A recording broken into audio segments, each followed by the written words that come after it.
Whoa! I'm so ready for premium. Let's go.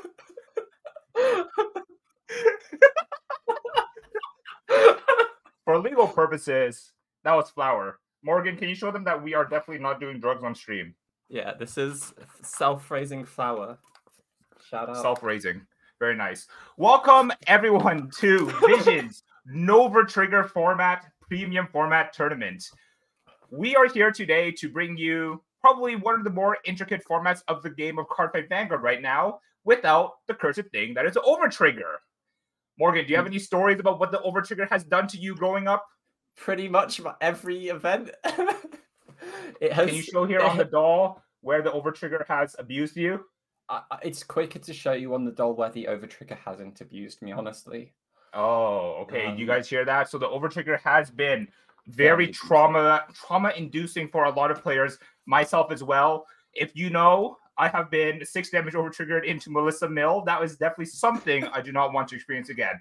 So Vision being able to provide us this venue of being able to explore the premium format without the NOverTrigger is something I'm sure everyone would have wanted. It's certainly something, all right. We don't have to worry about OT to pass. We can finally say no pass. What a truly blessed comment. I think that's actually one of the more interesting that we might see in this tournament as well, because now that people don't really have to worry about the OT, they can definitely do like 2 for sure to pass, and they don't have to go like the 2 or an OT to pass, or no pass or an OT to pass. A lot of it now is kind of like into the hands of like knowing exact values to deal with. I think it also adds a layer of deck building. Now PGs were pretty staple because an OT being checked turn 3 will end the game if you don't have PGs. We could potentially see decks that are super aggro go back to crit sentinels or just combo pieces. So we could see a more combo heavy format without the fear of having a random one-off dictate that your combo doesn't work anymore. Yeah, I definitely agree. Now I'm pretty sure what happened was Charlie died, so I'm not really sure what's supposed to happen now. But I think we can just keep going, and then Charlie will do what Charlie needs to do. Our very own Tachikaze enthusiast, Card Dweeb, our very own production behind the scenes. But let's go ahead and give a shout out to our sponsors today. We have Kingslayer Games. You guys can check them out at kingslayergames.com. We have our very own Outer Orange. Check her out at YouTube and her Twitch channel and her Discord as well. And finally, Next Level Gaming for their very Insano style playmats and designs. Thank you very much. Where top 4 will be getting a unique playmat of their design. Thanks for the sponsorship. Thanks for the sponsorship. So let's go into some quick predictions. Like we said, NOverTrigger brings a lot of different interactions into the game. Like the removal of this one card can bring a lot of like different decks back into contention now that they don't have to fear about that Saki one-off just ending their hopes and dreams. What do you expect to see a lot in this tournament today? Well, I'm expecting a lot of combo decks to pop off. Decks like Shirayuki, Aquaforce. Obviously you have the main staples: Steam Maidens, Highlander, Narukami, decks that have shown to be very dominant this BCS season. But because now these decks don't have the NOverTrigger, will this change? I've also been of the opinion Narukami isn't too great of a pick right now, and these combo decks that can out Narukami can thrive a lot more. So I think Narukami's showing will be very poor. I haven't seen the how many players took what. I have seen a few of the deck lists. Shout out to Sushi Slayer, who entered this OT tournament with an OT in his deck. Honestly, one of the most base deck lists ever. Like, how do you win a NOverTrigger tournament? You just play the NOverTrigger. Just ignore the ban list. It's just a suggestion. Officially, the NOverTrigger is legal. It's just that for this tournament, it's not. So don't let the rules stop you from playing. But I personally think Steam Maidens and Highlander will take it. I like that you mentioned that a lot of the combo decks are like very super aggressive, try and like kill your opponent from 1 to 6 with like a multitude of multi-attacks. Will have like a better showing just because like a single defensive overtrigger will not just shut off their turn.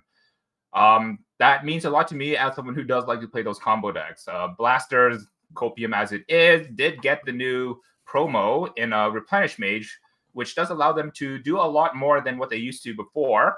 Aquaforce as well. Aquaforce no longer the Ripples variant, heading back down to the Tavis and Ride Down ways, not having to really fear Overtrigger. One of the major things that we saw in testing was the Dark States Overtrigger in a lot of Ride Down decks, especially Nightmare Dolls, being able to just like keep threatening your opponent turn after turn with that extra 10k and crit to their Vanguard swings with how many times they can get a Vanguard swing out with Nightmare Dolls. It's just something that really couldn't be matched a lot. But like a lot of the other overtriggers, Blanket overtrigger. Yeah, like the blanket overtrigger as well. Like DP, I think DP was like one of the strangest decks to come out of Premium Collection 2022. I wouldn't really call it amazing on the offensive side of things, because a lot of it really did come down to what was on the drive checks. DP's biggest boon as to like what brings them into any relevance this format is definitely that new G guard. Being able to +1 for guarding, and being able to pick up more cards that can guard through the use of Die Liner as well as a new G guard. Something kind of cracked, to be completely honest. Yes, Insano style even. That G guard is certainly a G guard full time. I think it might actually be the best G guard of the set. I definitely think so too. A lot of G guards, they are like that inherent -1 where you have to discard 1 from your hand to be able to call it to the Guardian Circle. But this one's a +1. You guard, you get 2 cards back, you +1 to hand, and these are also guard values as well, since you're usually sitting on Die Liner. But DP's main offensive strategy was just to get as many drive checks as possible, like upwards of 7, upwards of 8 even, and either you're hopefully finding like a grade 3 to guard break with Linka with, or if not that, then eventually 8 drive checks, you might find their overtrigger, and the Blanket overtrigger is fucked. It's fucked, period. Yes, the amount of games in testing into DP where I'm at 0 damage, first check OT. Oh yeah, we're not allowed to swear, Teddy. That was my middle name actually. Oh, so true. For those who don't know, my Vietnamese name is Jum Phuc Nam Nguyen. So every time you hear me say that, I'm saying my middle name. Please believe me. You just say because. So I think DP lost a lot of sack value with the OT going. That doesn't mean the deck's not viable. It's still incredibly tanky. Like you can still damage map very well, which is a very important skill in Premium, being able to control how much damage your opponent gets to play with. However, I do think it makes heal guarding. So we could see a lot of players grade 2 game DP, even if on their first stride turn, if they just want the counterblast, heal guardians -2 crit. So there's a lot of valid counterplay now that the OT is removed. I know that's something I've been doing as a DI player, where I need 3 counterblasts. DP players just keep me at 0 and just swing. So being able to just stay on grade 2 -2 crit on the Vanguard, and not have to worry about an OT, that'd be bliss for me. But yeah, I think like most of it is just like having that comfort value of just knowing that if you play your best game, and you know exactly what values to expect, what to expect, how to expect, when to expect, this one-of won't completely bend you over and end your life right then and there. And I think that's something, just the fact that there's a lot of comfort in that, and playing in a tournament where you are able to fully perform what your deck expects to do without having to deal with like that unexpected one-up that does sometimes end turns, sometimes end games. I think on the flip side, you've got decks like Highlander that fins so much they lose. Like Highlander was realistically checking OT every game. The amount they aggressively fin, it's a reliable win condition for them to hit the overtrigger. That's gone. The deck still has everything else, so it's still going to be insane. But they also lose the overtrigger turn 1. The Lyrical Monasterio overtrigger was certainly an overtrigger of all time. Being able to give upwards of 50 to even 60k to the board at a given time is very big. So decks like Dark Irregulars losing the Dark States overtrigger, again, turn 1 overtriggers. Overtriggers weren't just a momentum push for that one turn. Certain overtriggers, the two Dark States and Lyrical Monastero, they would, if you check them early, you would win, no questions asked. So that's also gone. So a lot of the Dark States decks that focus on Vanguard attacking, so Spikes with Greedon Nova, DI, Gears not so much. I mean, there's Jet, but Sea Maiden's the dominant Gear Chronicle deck. A lot of those decks took a nerf. So we might see DI, we might see those decks falling off a little bit. Though, to be fair, Dark Regulus has not been performing very well this season. One top post ban list. I had high hopes for DI for this season after the MFD and the Ripples hit. I thought that they would actually be one of the major contenders. So I'm actually kind of disappointed in myself, but also just disappointed in general that DI was just not doing as hard as I thought. And a lot of people were actually like commenting and predicting that Narukami would fall off a cliff as well, because they were strong because MFD and Ripples were strong, and they were just brought in as like a counter meta. But I think what people fail to remember is that Narukami's in itself is already kind of robust as like a V+ deck. You have your Spark Rays and Demolition center column that can just keep harassing your opponent with on hits, and probably has like one of the stronger grade 2 games in the format right now, which is what the format is about. Yeah, and you've got Exterminate, which is an extremely strong strike, being able to go +2, +3 very easily, with giving 20k, 30k to the front row, depending on what you get paired into. If we see a high Excel format, you know, maybe people decide to take Thavas. Like Narukami might pop off a little bit harder because the amount of Excel variance. I'm certainly interested to see what a Saki one-off taken out of the format can create. Absolutely. We might see some degenerate decks. Skerdik OTK deck doesn't have to worry about that one card stopping the OTK. Yeah, they didn't really care about it in general as well, because they were milling their deck out so quickly. So I think one of the decks that do get like unfortunately hit like aggressively by this NOverTrigger ban is actually Great Nature. One of the main ways that Great Nature plays towards is they look to mill their deck out. They look to mill their deck out until like a very low amount, until they can stride into Sipticam. And then hopefully through the use of Double Spangle, they've drawn into their NOverTrigger. Then they can just call over their board to make sure that they drive check their NOverTrigger to try and get multi-attacks on that NOverTriggered boosted unit to try and go for game. So them not having that win con of a possibility, as well as the introduction of Elementaria Sanctitude as well, the new Blitz Order PG that plays through a lot of like guard restrictions, it kind of puts a huge damper onto Great Nature. Yeah. So with that, I believe the games are starting. So we have chosen a random table, and we will be with you shortly.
Sweeper Acapranto, that's the one.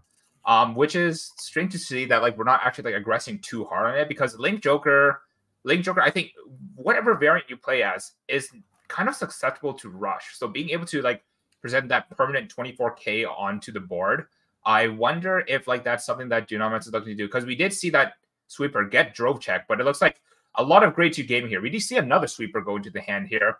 Luckily, our Link Joker player in Gatekeeper definitely gatekeeping the way into grade 3 here, sitting on that 10k body. Gatekeep, Girl Boss, and Gaslight, the three strongest Vanguard players. Though Tachi's a deck that prides itself on its grade 2 game with Sweeper, with Mega Rex, hasn't really been putting up much aggro. It'd be interesting to see how this relays through the fights, because Tachi wants to carry its momentum all the way to its first stride. Starting your momentum on the Tachi player's third turn of the game might prove detrimental. Not drawing those key pieces was certainly an issue. And I think that's the main thing too. I think we're just a bit worried about when the interruption is going to happen. So maybe like keeping our pieces close to the board, forcing our opponent to swing into Vanguard maybe here. So that way, like once we have more counterblast, we can just dump everything and try and 0 to 6. And 0 to 6 is definitely a possibility once you have multiple Sweepers on board, as well as the Anger Blader. But it looks like a Heal Guardian comes out here, making sure that it doesn't hit by giving that extra 10k power. Normally, back when overtriggers were relevant, it was safer to actually minus crit to the opponent's Vanguard, because that way, even if they did get the overtrigger, you wouldn't take the damage then. But now that we have this available, being able to get the 10k defensive and kind of like ignore the other rearguard attacks is something that we will probably see a lot more often happening here. Yeah, it's certainly an option that you could be exploring. Funnily enough, it also makes decks like Narukami that have on hit stacking a lot, have that random chance to not stack. If they can't OT for a +2, then +3 when you consider that their Vanguard restands, their grade 2 game gets a lot worse. So heal guarding for the +10 is now a lot better for those specific matchups. And we do see Gatekeeper take the first initiative and ride into the Ditto Deleter Bowon here. It looks like I don't think that we have any ways of deleting right now, but it looks like we just got a bit annoyed at the grade 2 game, so we said it's time to go up. I've had it. It's time. So now go ahead. Looking at Dynamus's deck list, you can tell it's definitely Giga Noto orientated with the sweepers, with the Anger Blader ride up, and Giga Noto is actually very good into Link Joker, because I believe it retires. Sorry, no, not Giga Noto. The other stride, the restander. I don't want to take any damage this turn. We see Dynamis actually slam double Heal Guardian. Heal Guardian. This is really interesting. Does that still hit 29 to... Oh, it looks like two triggers were hit. So our Swift Deleter Gyali here is going to be able to hit pushing Dynamis to 3. Yeah. The other interesting part in Dynamis's build is the lack of Seal Magnum. Oh, speaking of a lack of something, this is a lack of something right here. It is a lack of grade 3s. Having to use all of those grade 3 Heal Guardians to get out of their hands, so to be able to G assist. So this is a very painful turn. Having to pitch 2 and then mostly having to scuff stride is huge. He has to top deck a stride fodder here off the Axel draw. So that was rough. Okay. This hurt even for me. Okay, luckily we do have a lot of extra hand to be able to pay cost for the G assist, but like we said, having to scuff stride right after having to pay for the G assist again is just a lot of hand investment, just to try and like match the tempo that our opponent is putting up, and like not to mention that our opponent is on that Ditto Deleter Bowon, which without enough power, without all your sweepers to be able to like kind of like climb over your Vanguard's power, because the way to play around Bion is to make your rear guards bigger than your Vanguard. But because of strides, it's really hard to do that thanks to the plus 15k buff. So we'll have to see what Dynamis does to like maneuver around that. I'd also point out that Gatekeeper appears to be on 0 damage. So the momentum that we were talking about earlier with Tachikaze, there has been none. So he's basically playing as an OTK deck without the ability to OTK against Baum, a deck that can stop him from OTKing. So it shouldn't be long now until I don't think Dynamis can kill this turn. Dynamis has lost 3 heal triggers already, and yeah, they haven't been very optimal. He's still at 3 damage despite losing 3 heal guardians, and he's looking in. He'll probably be staring down a Vanguard restand loop. You know, having 2 or 3 Vanguard attacks with Given, will be. Now, if I'm not mistaken, I think even the new Given doesn't even need Counterblast to operate. And I think Cosmic Dawn does. So I think for Dynamis here, the game plan is to kind of like deny damage. Yeah, so Cosmic Dawn does need Counterblast. So maybe denying damage, maybe trying to farm up a bit just to like be able to collect pieces to try and then go for like the 0 to 6 here would be the play. But 0 to 6ing against Ditto Deleter Bion is really hard. It's hard. Especially in a deck like Tachikaze as well, especially in like this variant that does play on the sweepers. Your deck size and your deck time is on a clock. It's very on a clock. You're gauging a lot, you're milling a lot, you're drawing a lot because you are on that Axel 2, you are on Spino. And it looks like we actually opted to not stride even, going for that. So that's an interesting play. In order to get around the large numbers, you just don't stride. Farm the extra Excel, hopefully attack more. The original last format's Tachikaze list, I think, would do this better because it played a more retire combo orientated. Since this is Anger Blader and he's not on Anger Blader, I'm not sure it'll be as effective, but it'll be interesting to see what he does with this.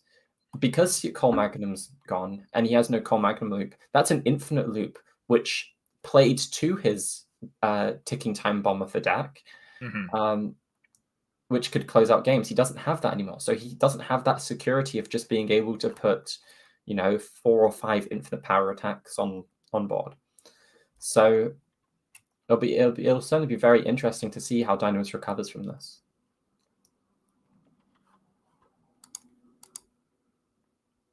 As somebody who plays against Charlie way too much, it's very sad to see this for as a Tachi player.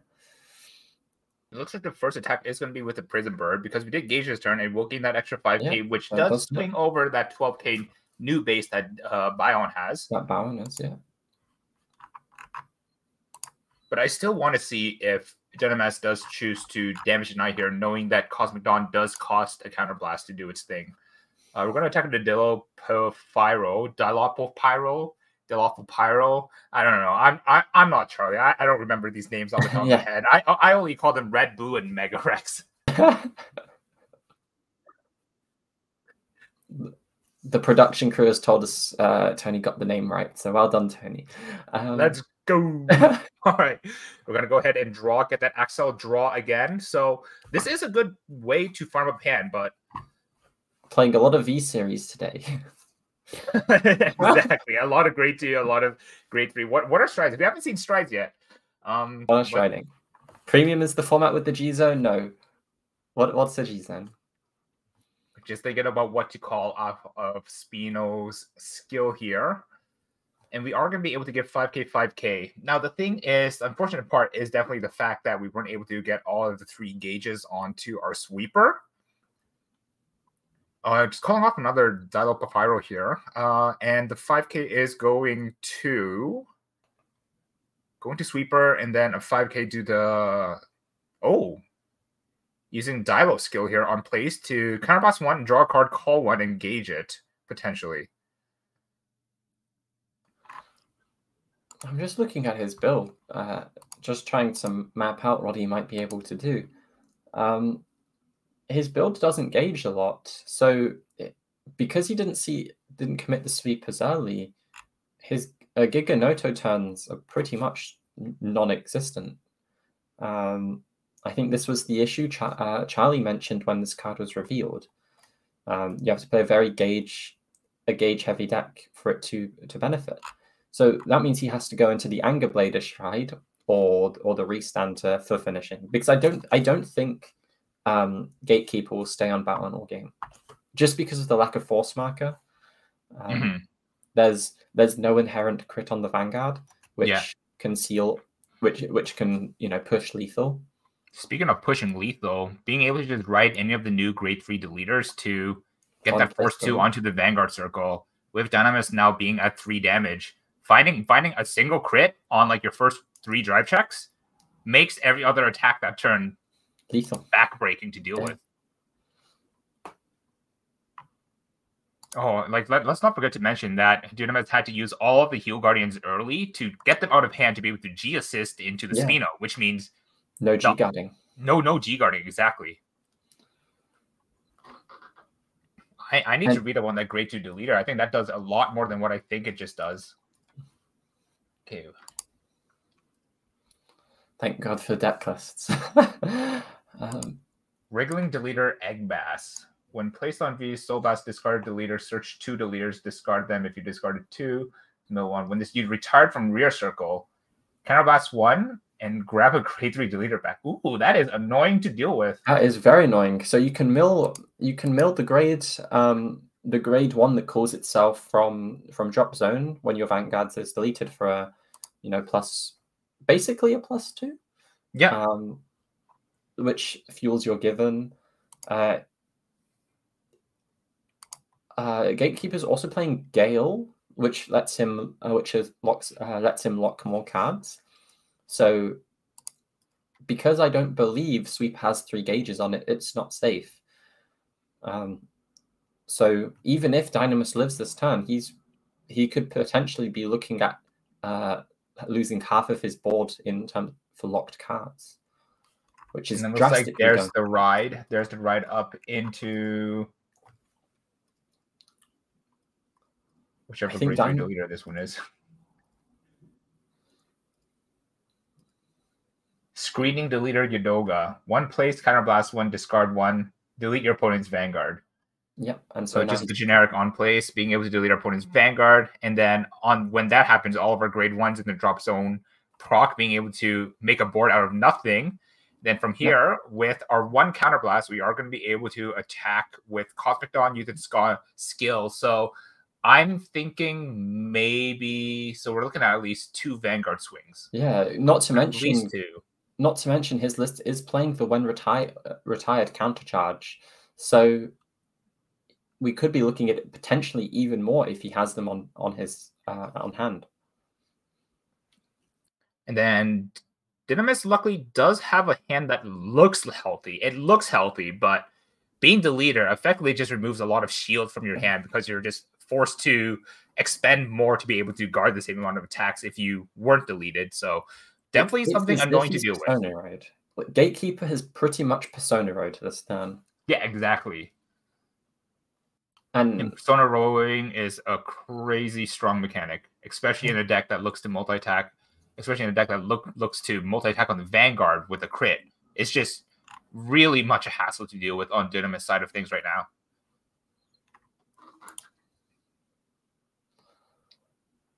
We do see the stride into Cosmic Dawn. We do see not given. Oh, does Dynamis have a hope in hell right now? Well, remember, Cosmic Dawn can find the given as well. So that is true. That is really annoying. So if there's no given in hand, that means there are 4 given in deck, which means he's calling for the Froggy Boy. Froggy counts as 3 retires. Pepe Lock. Pepe Omega Lock. So no given. So now Dynamis has to hope that there's no Even off the top 7, yeah. But if there's no given in hand, that means there's 4 in deck. So top 7 to find a 4-off when he's that low into the deck already. Yeah, it's pretty much guaranteed unless they're all on the bottom 4 cards of your deck, in which case, unfortunate. What a story for Dynamis to live through. Yeah, is all I can say.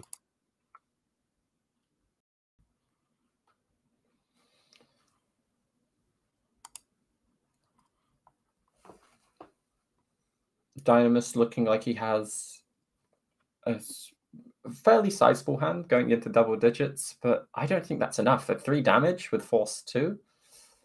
Mm-hmm. Swinging for 15. So it's a 20. That's a 20k guard. Yep. I actually think it's optimal to intercept here if he can, to at least get that Mega Rex off board. Yeah. Because that stride does lock. So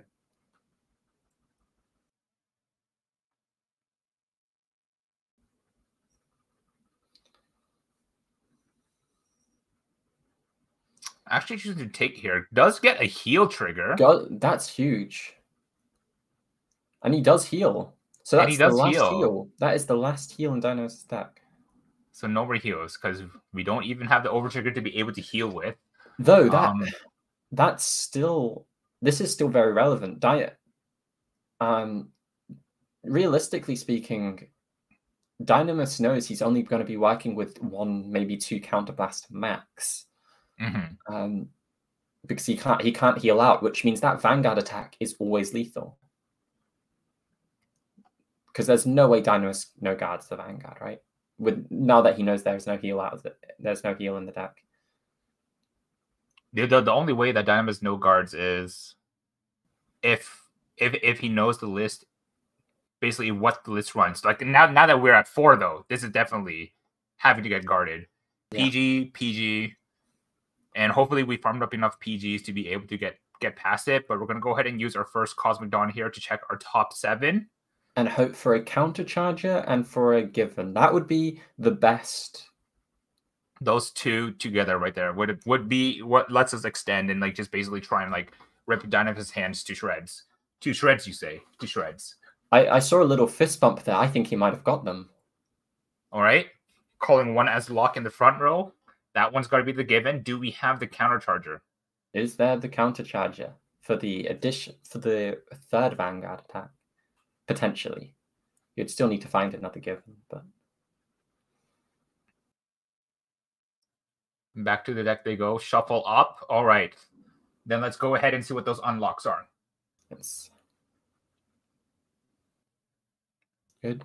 And just to remind players, using the 1-2-3 method is the method we like. We also encourage you to ask to take the top few cards off your deck and put them to the bottom. Usually your opponent will say 5, 6. It's always good to change the number. No given. Given. Oh, no given off that top 7. Oh my gosh. So, wow. So this is what I was talking about. I think Dynamis should have just intercepted and wasted it.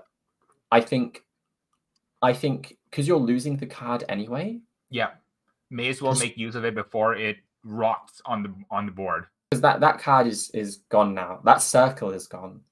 So now there is a way to make use of cards, and that's in the Gaia Devastate stride, but I don't think that this is the way to go about it right now. I think definitely intercepting it, probably keeping a card in hand for like these upcoming attacks is probably the way to play. Are we having to calculate for guard is the scary thing right now? Because correct me if I'm wrong, but is Dynamis just on crit sense? No, he has PGs. I didn't see any PGs in his. I didn't see many PGs in his hand, but I mean that's fine considering no given was hit. Yeah, was Gatekeeper running 4? Yeah, he was running 4 given. It's really unfortunate he didn't see given there.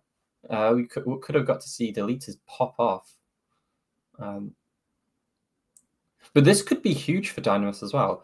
If Dynamis has another grade 3 in hand, having 3 circles is still pretty. 3 rear guard circles against a non-Bowen ride is very huge. Mm-hmm. I think that's the main thing is like once you've committed to rewriting off of bound is like that is your opponent's chance to like kind of like crack back at you. Yes. So rather than brute force through the through the Bowen, you brute force after. And still no given. Still no given, but we do have a crit, which does make that other attack lethal. However, the extra 10k base does help. So we should be able to sneak out of this turn quite unscathed, surprisingly. I thought this was over, I'm going to be honest. I think it really did came down to what was on the top 7 cards of that deck.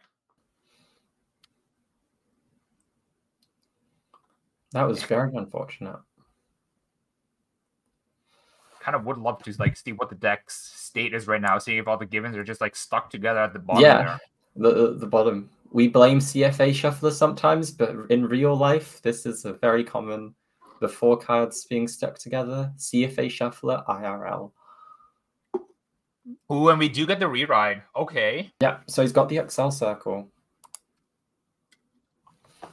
Oh my god, that sideways XL1, the XL3. It's the real. XL3. The XL3 is real. I'm gonna stride. He'll probably go into the restander here. I can't see him going Giga Noto. Because of Lacus Karina, I can't see. Oh, I was wrong.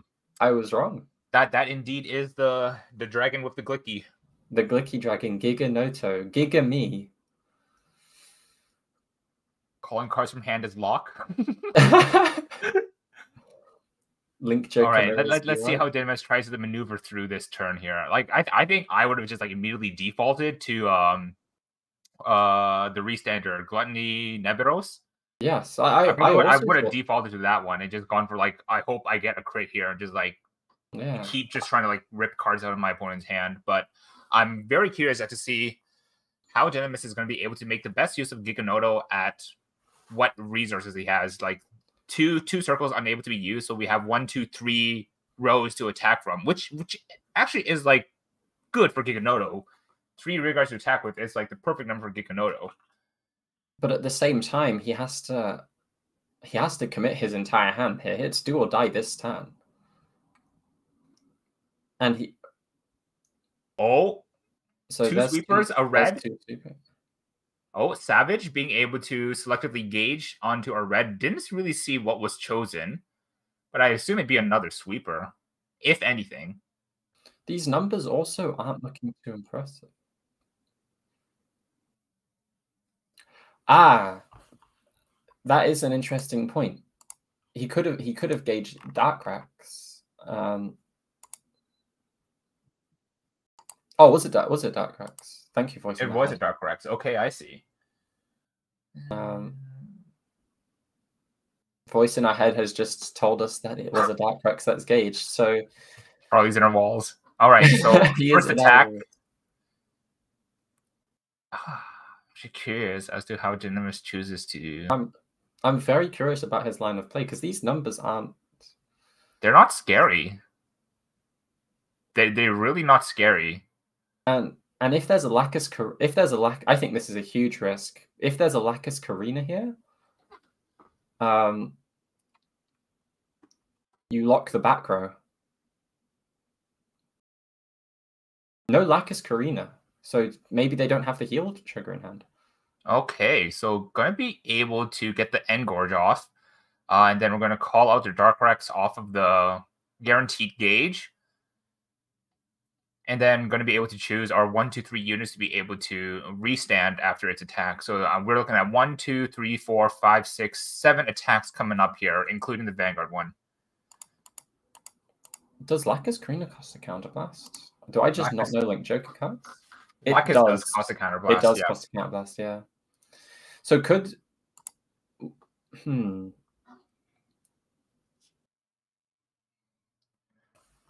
That's interesting. So him not leaving himself on. So maybe that's why Dynamis went into Giga Noto. He realized that there's no face-up counterblast. Lacus Karina isn't a threat.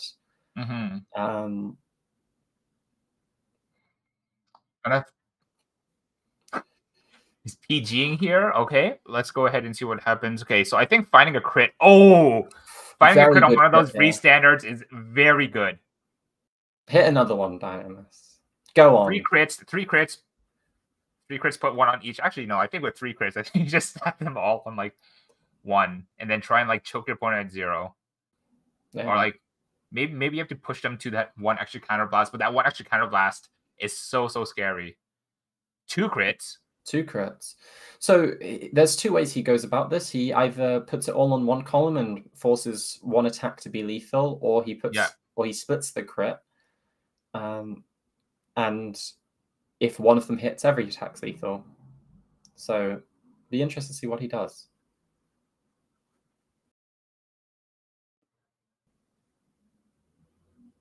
And I think the main thing is, like, if you were to give a counterblast, you would only give 1 here.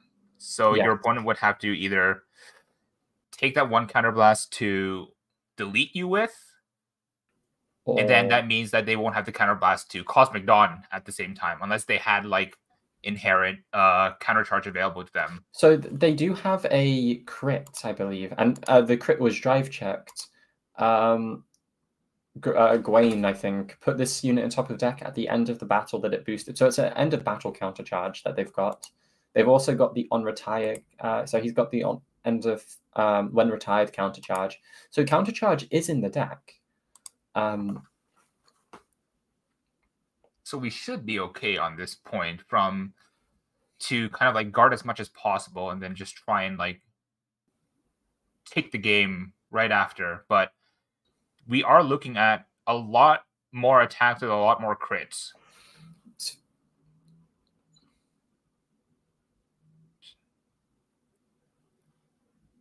I think maybe the play is actually that's the counter charger damaged. I think what I would have done is like maybe then probably guard the non-crit twice, take the crit. Yeah. To get 2 chances of defenses and then guard the rest. You also have more counterblast to work with. Yeah. Going to swing the first one into the rear guard, it looks like. Yep, in order to not give the extra counterblast. But this is weird because all of these other attacks are going to be lethal. I think the one that should have swung into the rear guard is the one without the crit. So swinging the crit into the rear guard is kind of weird, but every other attack here is lethal except for that one last sweeper up there. Yeah. I mean, he's still got the Dark Rex Vanguard attack, so maybe he's banking on a crit. Because that sweeper is bigger than the other one. So if maybe he's banking on to drive check a crit through that. So that's the draw G guard. I believe he locks 2. I actually don't know what this G guard does. all I remember is Ben and Kaylin complaining about it. So it must have sucked. Yeah. So like just like a lot of P collection 2022. Yeah, so if you locked 2, you draw. Yeah, I remember Kaylin specifically complaining about this a lot. Yeah, but I don't think Ben was very public about it. I think it was just like in servers. He was like, "This card sucks." Discarding the Froggy Boy. All right. No Froge. So 25, 10, 35. That should guard that. Okay, and then we have one last attack there. This is probably a pass. If I was in the side of things, this is probably a pass. No, so he's superior. Yeah, he restands first and then attacks again. Because remember that Dark Rex didn't attack yet. Didn't restand yet. This was the first Dark Rex attack. So it's attack. I need to read Dark Rex again. Dark Rex, I don't think this is Superior Ride. Superior Ride was more so being able to ride skip. I don't think you could Superior Ride attack unless I'm wrong, in which case the voice in the walls can let us know. But from my knowledge, it's just these 2 rear guard attacks left to deal with. Yeah, you're right. It's an act. It's an act. So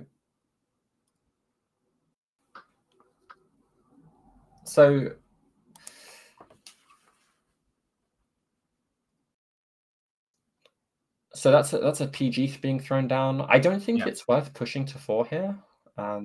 As you said, Tony, it forces Gatekeeper to have the counter charger, which he has shown he has.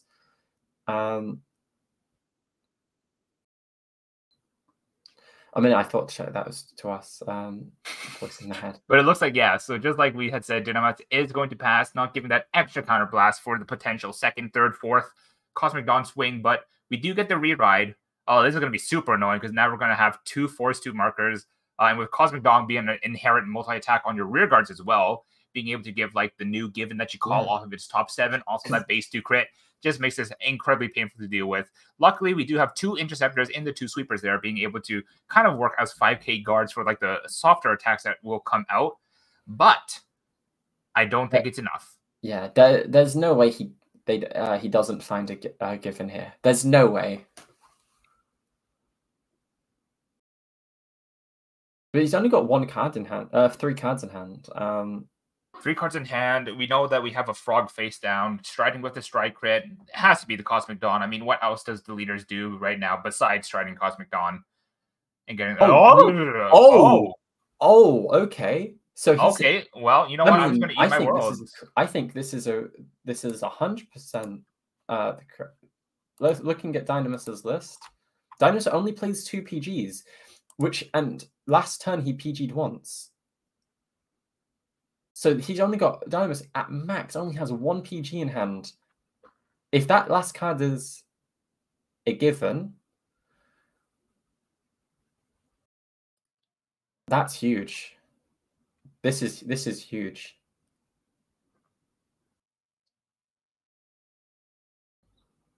Not a given. Not a given. All right. Triple given on the drive checks. But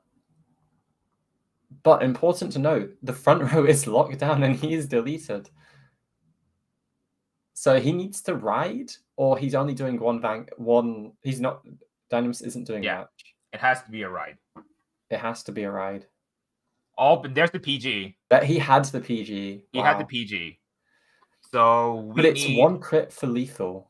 1 crit for lethal everywhere. Draw. And there's a PG. How many cards are in deck? That doesn't look like a lot. I haven't seen givens all game. It feels like it should have been given. It feels like it should have been given. Or at least like reach for Cosmic Dawn given. There's the crit. There's the triple trigger. So just going to be able to pop the crit onto the last unit there. Going to make sure everything here is lethal. Dynamus's hand is definitely bleeding after a lot of like commitment on that Noto turn. This is a 20k guard, and this is a 40k guard. Yeah, everything here is a must guard. Dynamus does not have that fallback plan of I can play for defensive NOverTrigger. Yeah. It is I need to guard here. I'm out 4 heals. It is GG. We do see Gatekeeper gatekeeping Dynamus out. And holy moly, there's no givens in that hand, which meant there are 4. There's no givens, and we said, and he must have guarded with the counter charge crit the last turn, and he didn't find his givens. They were literally all at the bottom of the deck. Oh my god! No way. That is unfortunate. I was joking about like just not being able to find the givens, but I think in hindsight, like not having the givens in hand, not having the counter charger in hand, maybe Barry Wen was correct.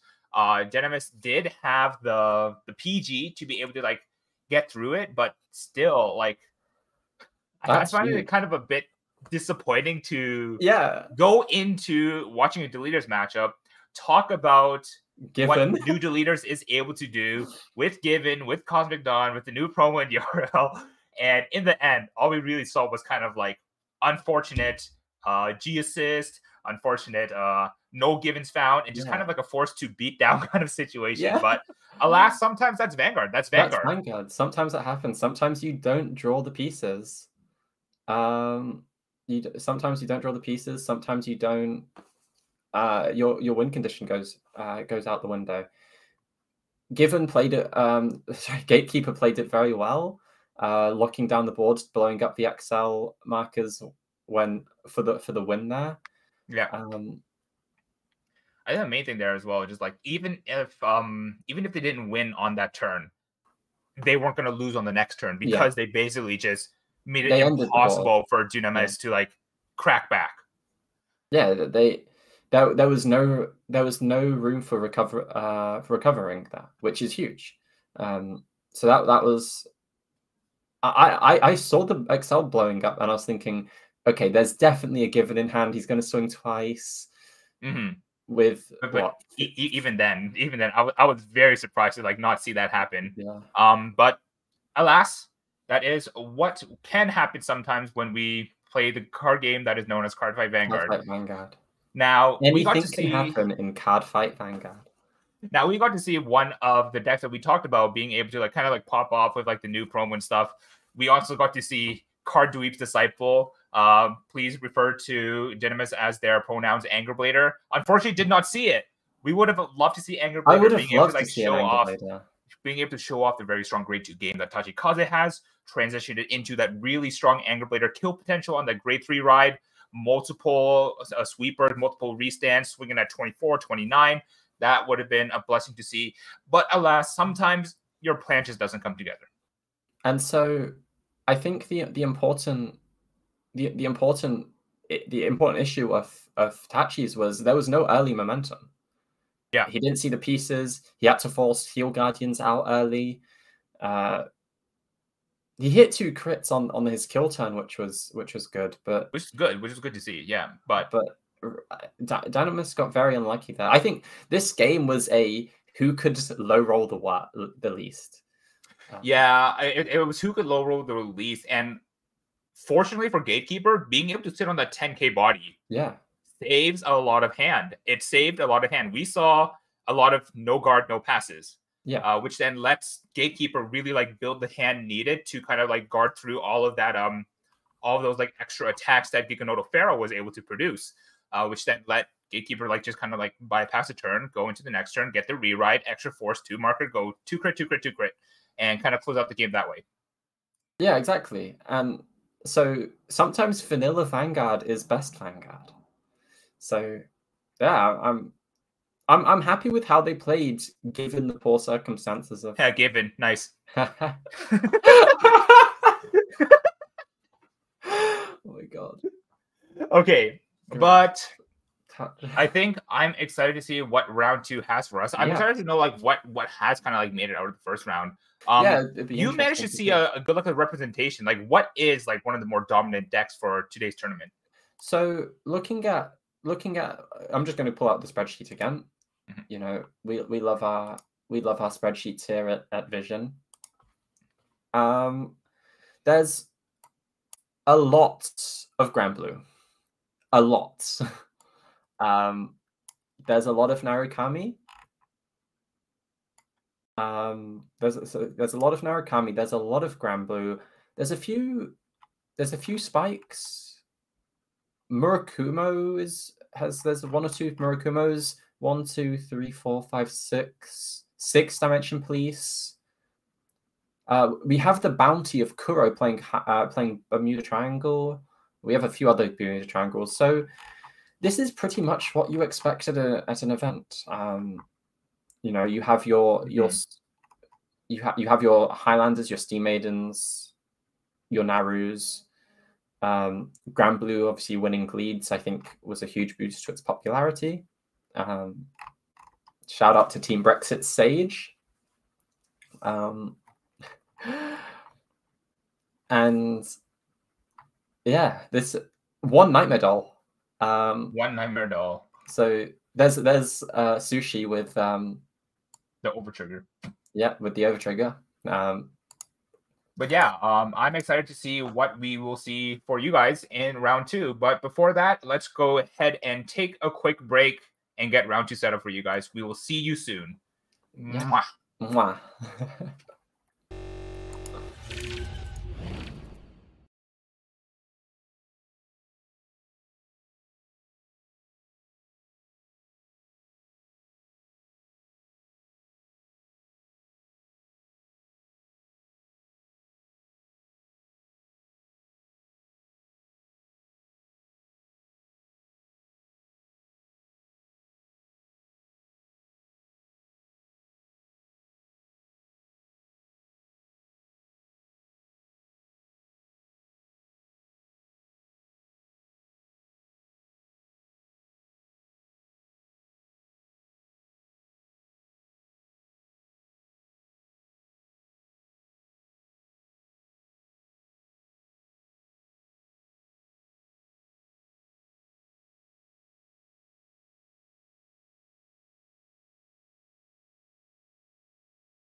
Okay, so it looks like we're back. Yeah. Indeed, so we are back. We are back. So after an eventful first game of just who didn't brick the least. Quite literally hit face. Literally just face, no guard, crit. GG. What does your deck do? I don't know. What does yours do? I don't know. We're hopefully going to see something a little. Hopefully the players don't brick this time. Apparently there's an echo. Interesting. Well, let's just go ahead. We'll let the voices into the voices in our ears handle that. But yeah, I'm excited to get into round 2. After we have gone into round 1, I took a look at some of the lists. I'm excited to actually see some of them. They're very interesting. Interesting is a good way to put them. So I kind of want to see what they are able to do. Like we said before, one of the good things about a lot of the combo decks that look to 0 to 6 your opponent is the fact that they don't have that like thin their deck out through generic pieces on their turn, and then on the defensive just pray for that NOverTrigger to like skip the turn. Because a lot of those combo decks that would do that, it's a very hand extensive, very resource extensive kind of commitment that you're trying to do to be able to 0 to 6 them. Specifically, I'm talking about Shiryuki, where they counterblast like 2, 1, 2, 3, 4 to like negative your opponent's Vanguard by like negative 30k, effectively triple Personing Riding in one turn, and somewhat similar to Deleters, except with more multi-attack on the rear guard columns rather than multi-attacking on the Vanguard side. Yeah. So where Deleters gain pressure because force to Vanguard swinging multiple times is lethal because of critical triggers, Shiryuki gets pressure because a lot of attacks at 1 damage is also going to win the game. Yeah. So I'm very excited to see Shiryuki play. It's been a while. I know it topped an American event. Was it Duluth? I believe so. But yeah, like Shiryuki's definitely been one of those clans that kind of have been on people's radars, but like kind of also brush off to the side because a lot of people don't know how to play into it. Yeah, I think that's the main reason why Shiryuki wins is because people don't know how to play into it. Most of the times that Shiryuki wins, it's because people are guarding on the wrong attacks. I was corrected. It topped Puerto Rico, not Duluth. Thank you, butt eater, known as Peter. I Peter. Peter. I Peter. But yeah, so like Shiryuki steals a lot of games. People are not ready for like how to guard against it. They don't know whether it's like the dual weapon that needs to be guarded, whether it needs to be like something else that needs to be guarded. What can I take? What can I guard? If I guard this one, what happens this turn? Because Shiryuki damage, do not give them damage. Shiryuki is definitely one of the decks that rewards the opponent for knowing how to play as Shiryuki. So someone who hasn't played Shiryuki as well, they are walking blind into something. They might accidentally guard the wrong attack and be like, oh, I'm at 4 damage. I might guard this dual weapon attack, and boom, they've lost. Yeah, like it's certainly a very skill expressive deck as an opponent playing into it. So having decks that skill check your opponent is always very interesting to watch, which is why I'm looking forward to casting them today. Any predictions? Do you think what's Shiryuki playing against today? I know we decided. What do we know? Dudley's. Oh, we know that they're against Dudley's. Okay, so that's a good question. Oh my god, it's snowing really hard outside. But yeah, really? Yeah. Oh my god, like shit. The snow is actually going sideways. All right, good. All right, we're gonna move to the table now. We're gonna move to the table, but at the same time, I kind of want to like still kind of like talk about the matchup. Spike Pros as it is right now in the premium format is kind of similar to what we wanted to see from Deleters. It's a multi-attacking Vanguard many times. Through the use of Rising being able to copy Greed on, being able to Rising copy Max, you just get like being able to attack on your Leave Vanguard Vanguard column too. many times at grade 3. Then when you go into the stride, you have probably one of the most helmet strides in the game right now, kind of replacing Katrina's throne in Galligabras. Just 10k everywhere that you just shit him out. Like, shit this unit out, gain 10k. Shit this unit out, gain 10k. Then after your Vanguard attacks, you find like the Mecha Trainer to just reset your board. We're looking at like 5 attacks at like 10k with like many force 3s. Many force 3s. And you also have insane turn 1, turn 2 if you want to play for that. The deck is all gas, no brakes.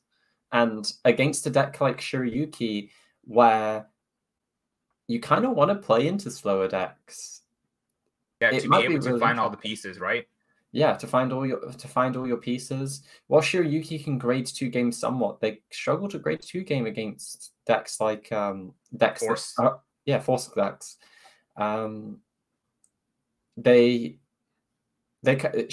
kind of wants the first stride. So will we see stride denial from the Spike Brother player, and then when they think they can kill on greed on, they'll just ride up and try and secure the win? I'll be really interested to see what they do. Mm-hmm. Now it looks like our players are just about ready to start on up. So let's go ahead and move on to the tables when we are ready. So we will have Depression on one side, as well as Raindrope on the other. We know that Depression is playing Shiryuki, and Raindrope is on that Dudley. So we said Spike Bros, and we talked about like how Spike Bros was playing like the Nova variant, the Rising variant, Max, Greedon, all the like the resetting Vanguards and stuff. But from what I've heard, Raindrope is on Dudley's. Yeah, so interesting to see what that will be. So I don't know much about Dudley's. I've had one game into them in testing, and that was when Nico showed me the infinite loop that they can do. God damn it, Nico. So yeah, thank you, Nico. That's really my only experience. Depression. I think everyone's going to be rooting for Depression here. We all relate. We all relate. Just once in my life, I would like for Depression to win. But it looks like we get the ride onto Reckless Express, which is not usually a card you see in Dudley. This is more about like that, like generic raw plussing that the Greedon Max wants to do. We're gonna get the Dexter out. That is good. That's good to start things off. I'd also like to represent the Adelaide sleeves. The OG Adelaide sleeves too. OG Adelaide sleeves. Very, very cold, very based. Quite literally the culture, like quite literally the textbook definition of beauty at its finest. Pure peak performance. For those of us in chat participating in No Nut November, I'm sorry, but now that the Adelaide sleeves have come out, you're all doomed. You're all doomed. So Reckless Express, very cracked card, but it's very good. It's one of those Clan Collection cards that are just premium, really. Like Reckless was made for premium, I think. Yeah, I think just with like a larger card pool of cards to be able to call out, just finding basically on place, find top 7 for like any piece to be able to use in the future is what Reckless does. Like in the V premium side of things, it's used to like find your Jug Maxes, your Brackies, but in the premium where like you want your Rising Nova to be able to like clone certain things, being able to find those early just means that you don't have to hold them in hand for the turn. And them being like 13Ks on the board as well, kind of crazy. Let's look at Depression's list. We've got the lists now. So we've got the Shiryuki list, and we have the Rising Nova list. Let's take a look at them. Point out anything interesting. 3. So immediate first thing I notice is 3 agile. That's really interesting. I see a lot of people playing 4. So I'd be curious. Yeah. Most times it's like agile fullback is definitely the card you want behind your Vanguard circle, because once you get into the max side of things, you're being able to attack with the fullback more than once per turn.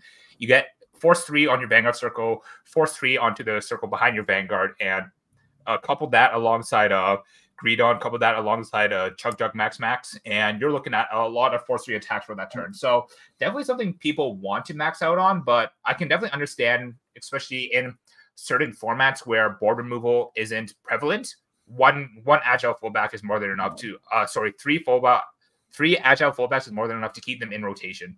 I think that because he's playing a lot of skydive. He's playing skydivers, so he can send them back when needed. Yes, exactly. He's also playing the promo, the effect veiler promo. Oh, interesting. Which is actually interesting for Shiryuki. Yeah, because you shut off, you shut off 1 minus 10k. So, like, in this specific matchup, you can see this promo as a plus 10k to your Vanguard on the Shiryuki kill turn. Yeah. Which is very, very big. So I think he'll want to farm those. Everything else looks pretty normal for a Dudley deck, by my imagination. A lot of I think it just focus on like the turn 1, turn 2 aggro, grade 2 game a little bit with agile, maybe force out double. Like the breach spurt will be nice for the Shiryuki matchup, because if they call out 2 Jokotsu girls, you can force them to intercept them. Breach spurt, one of my favorite cards in all like Spike Bros. Yeah, I think a lot of people just look at it and just like, oh, it's just like an upstart goblin. You're able to cycle it out, recycle some pieces, get it its own draw card, but it's also a board wipe. Yeah. It's also a board wipe. By accident, if your opponent is able to put 2 grade 2s in the front row, you can just snipe them immediately. It's so much better. They're gone. Like it's upstart plus evenly. And so very strong card, and I think it'll be super relevant for this match. And as we see that rush, that the full board turn 2 of the game, all gas, no brakes. There's Jew Enchanter, which is the optimal ride. Yep. One Enchanter is really good for grade 2 gaming. Like every turn, you can just keep cycling One Enchanters back and forth from your deck, being able to put like Shiryuki's back into the deck, being able to put like any pieces back in your deck, and just being able to like keep Counterblast 1, call another One Enchanter, Counterblast 1, call another One Enchanter, and like every turn you can just keep Counterblast +1, Counterblast +1 until someone decides to ride up, and then you can go from there. I think the obvious issue is having to Counterblast for it, with how much Counterblast you do need on your Phantasm Shiryuki to be able to neg your opponent that much power. But when you're grade 2 gamings, it's the concessions you have to make. Though they've mitigated that by playing the countercharge stand. So yes, it's somewhat okay. Like they've got 4 countercharge in the deck, so if they can grade 2 game for about 2 to 3 turns, I think they'll be fine, and then they'll just try and kill Fast Stride, because I don't think Shiryuki will live a Galitan.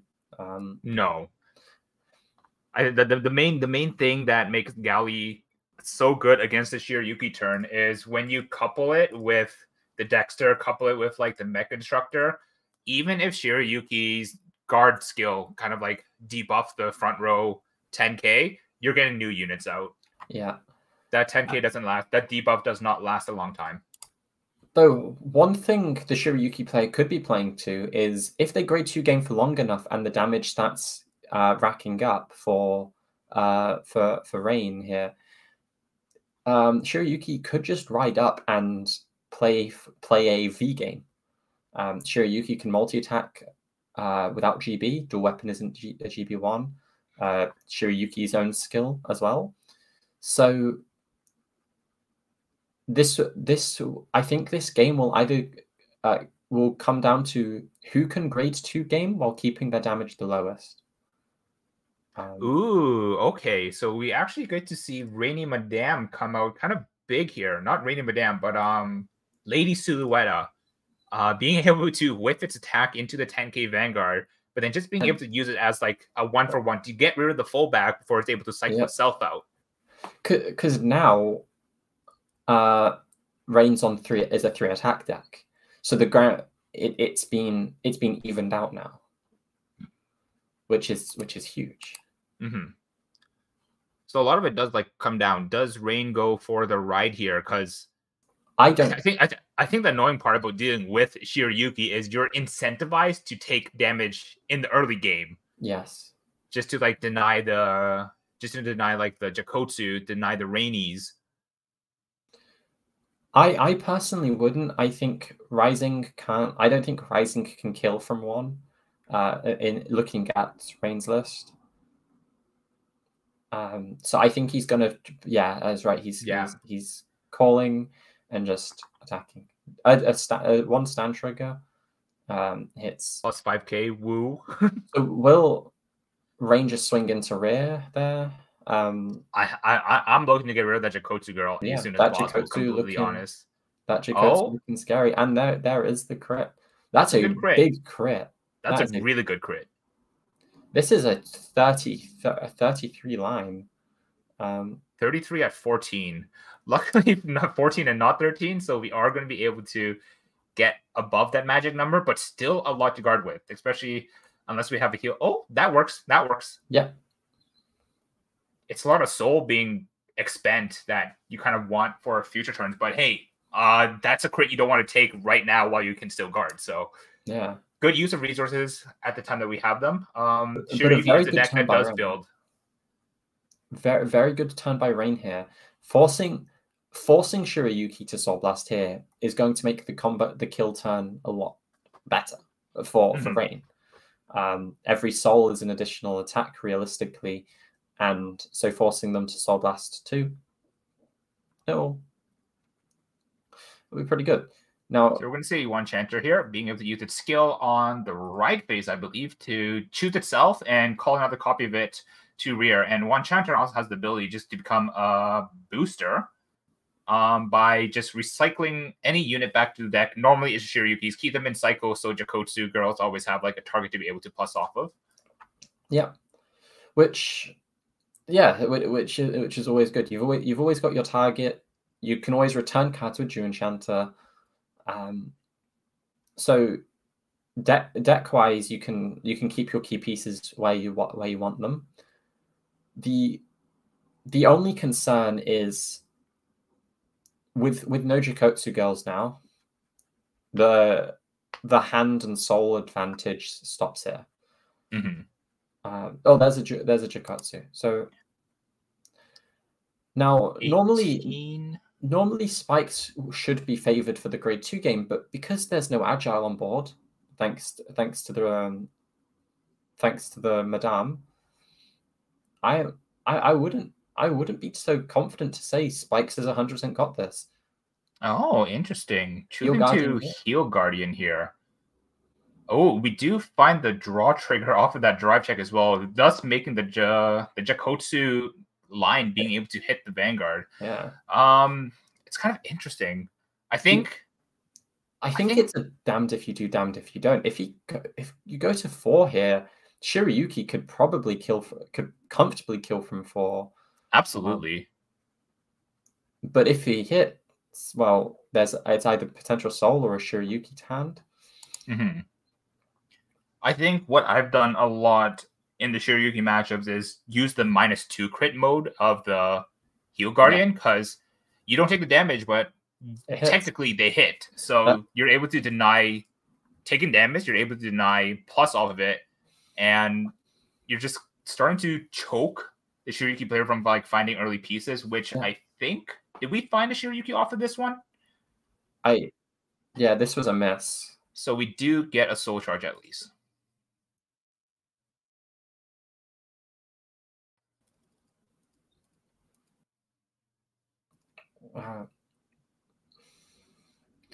So passing on a soul charge. Here's another turn to maybe draw agile.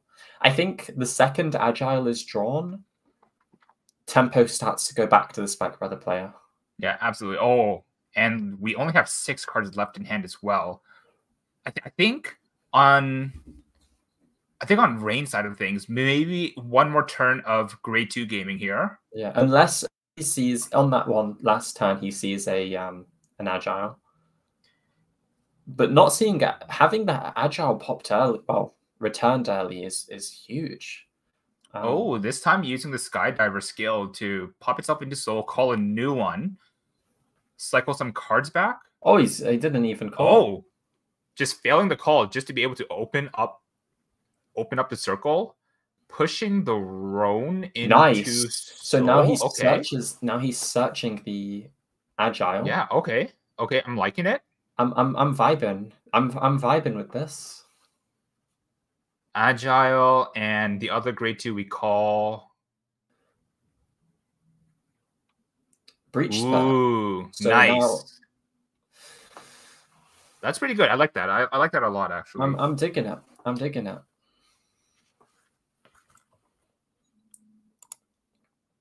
Now the breach spurt will be able to swing at Van, force the intercept. I'm vibing. It's Smash, critically acclaimed MCC and Team Brexit member, has joined the chat. Oh, and then because plays from an effect, it gains the 10k as well. So 20k, 10k, then we have the Breach Spurt. Breach Spurt being able to hit 18, forcing the intercept, and thus also forcing another card out of hand. Because the annoying part of a Breach Spurt is that you force the intercept, but then if your opponent wanted to take it, you just lost the card on board for free. So you're incentivized to guard to make use of the intercept here. Yeah. So just throw down a 5 from hand. Maybe Shiryuki minus 10k to the board, to the front row here. Because we do have 2 soul, at least, question mark. But the thing is, if he soul blasts now for the Shiryuki, if he decides to ride up, he's losing out on the aggro that that extra 5k could have given. Yes. The other thing is, I believe a heal guardian, Shiryuki player needs to be counting heals, just in case. Because if you minus a lot of power and they just heal guardian back, your turn has been wasted. So I forget to bottom deck a card. Just resolving that, bottom decking the 30. Breach Pet drawing a card, going to soul. Is he going to play for the stand or is he going to play for the crit? I think I would have attacked. He just. Oh, that is a good heal trigger. That's a good heal trigger. Holy. I think here good. I would probably. Oh, I think I would have given it to the other column there. Do 20 and then 33. That's a good heal trigger. The heals are happening. So that's 2 heals gone. Maybe 3 heals gone. For the Shiryuki player. Yeah, we've got 21 for 5 to guard, taking it instead. And hitting a defensive as well. But I think the agile still hits. The agile still hits. 30 over. Oh, pushing. Okay. Triple defensive. The last defensive was not really needed, but I think it's time. Like once you're on 4 against Rising's Force 3, it's definitely time. It's definitely time. That is a huge. That is 3 counterblast to work with. I think it's Yuki time. Then again, that heal puts. Yeah, the heal picked up is really annoying. Like, and they've been grade 2 gaming. They've probably got Mecha Instructor for the galley turn. So if he commits to the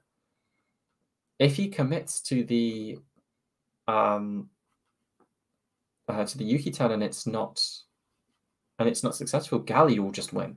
Galley will just win on the spot. This is nuclear deterrent right here. The first person to ride up will have to win or get to a point of just winning. Galley gobble these nuts. Oh, a disconnect. So that is unfortunate. Oh, okay. So chat just said it wasn't a disconnect. Thank you, Charlie. So I'm looking on Rain's side of things here. So that pullback sticking there, that extra attack is going to be really, really annoying to deal with on the Yuki player side of things.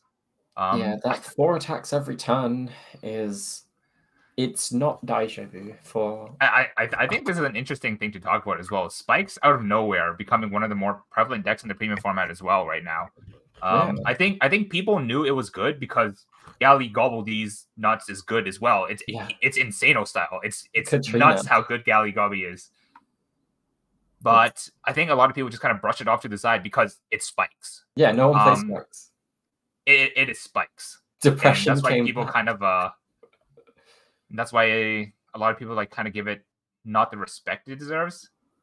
Yeah, I think Spikes is always a boogeyman, or it's criminally underrated. There's never a middle ground with Spikes, I feel.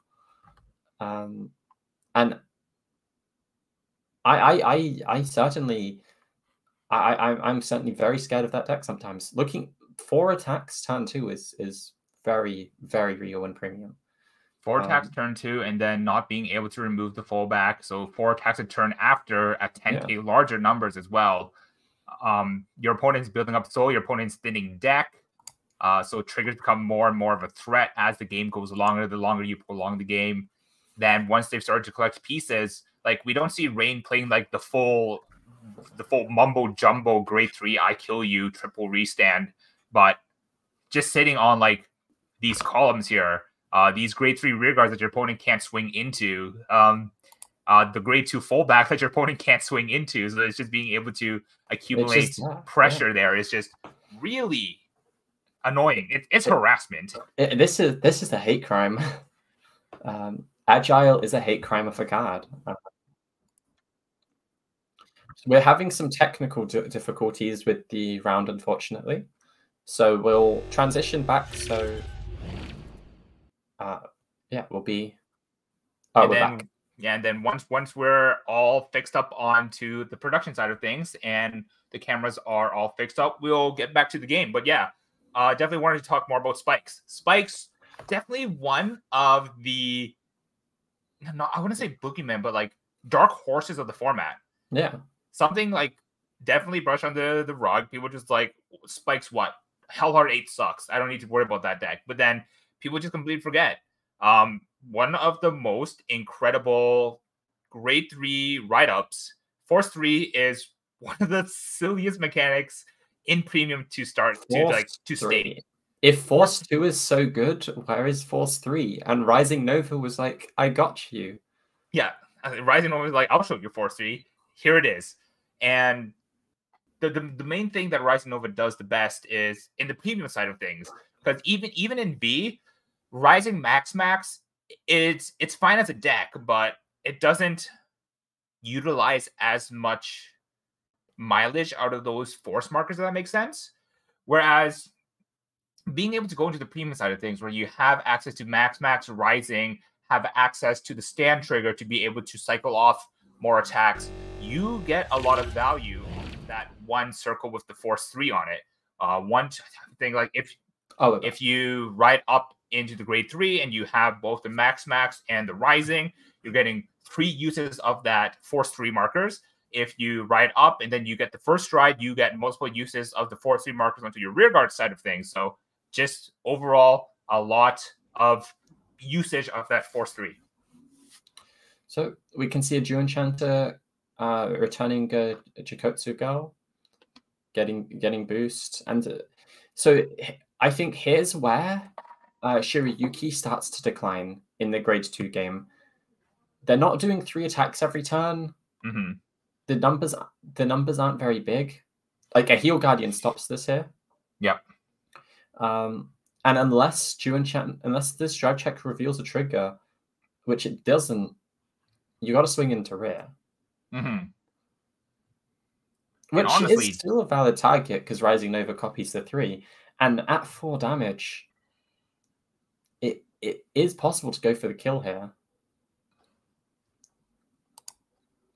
I I think this is where Rain's list, the lack of reach, the lack of ceiling without including the max, Yes. without including the rising, kind of, without including the greed on, kind of shows itself, because the keeping that grade 3 on the board is very important. But if we were able to like slowly dig for those like other pieces, being able to slowly dig for the max, dig for the greed on, then riding up here would be lethal. Riding up here would immediately be a lot of pressure, would like really much like put depression side of things into crippling depression, and kind of like take the game from there.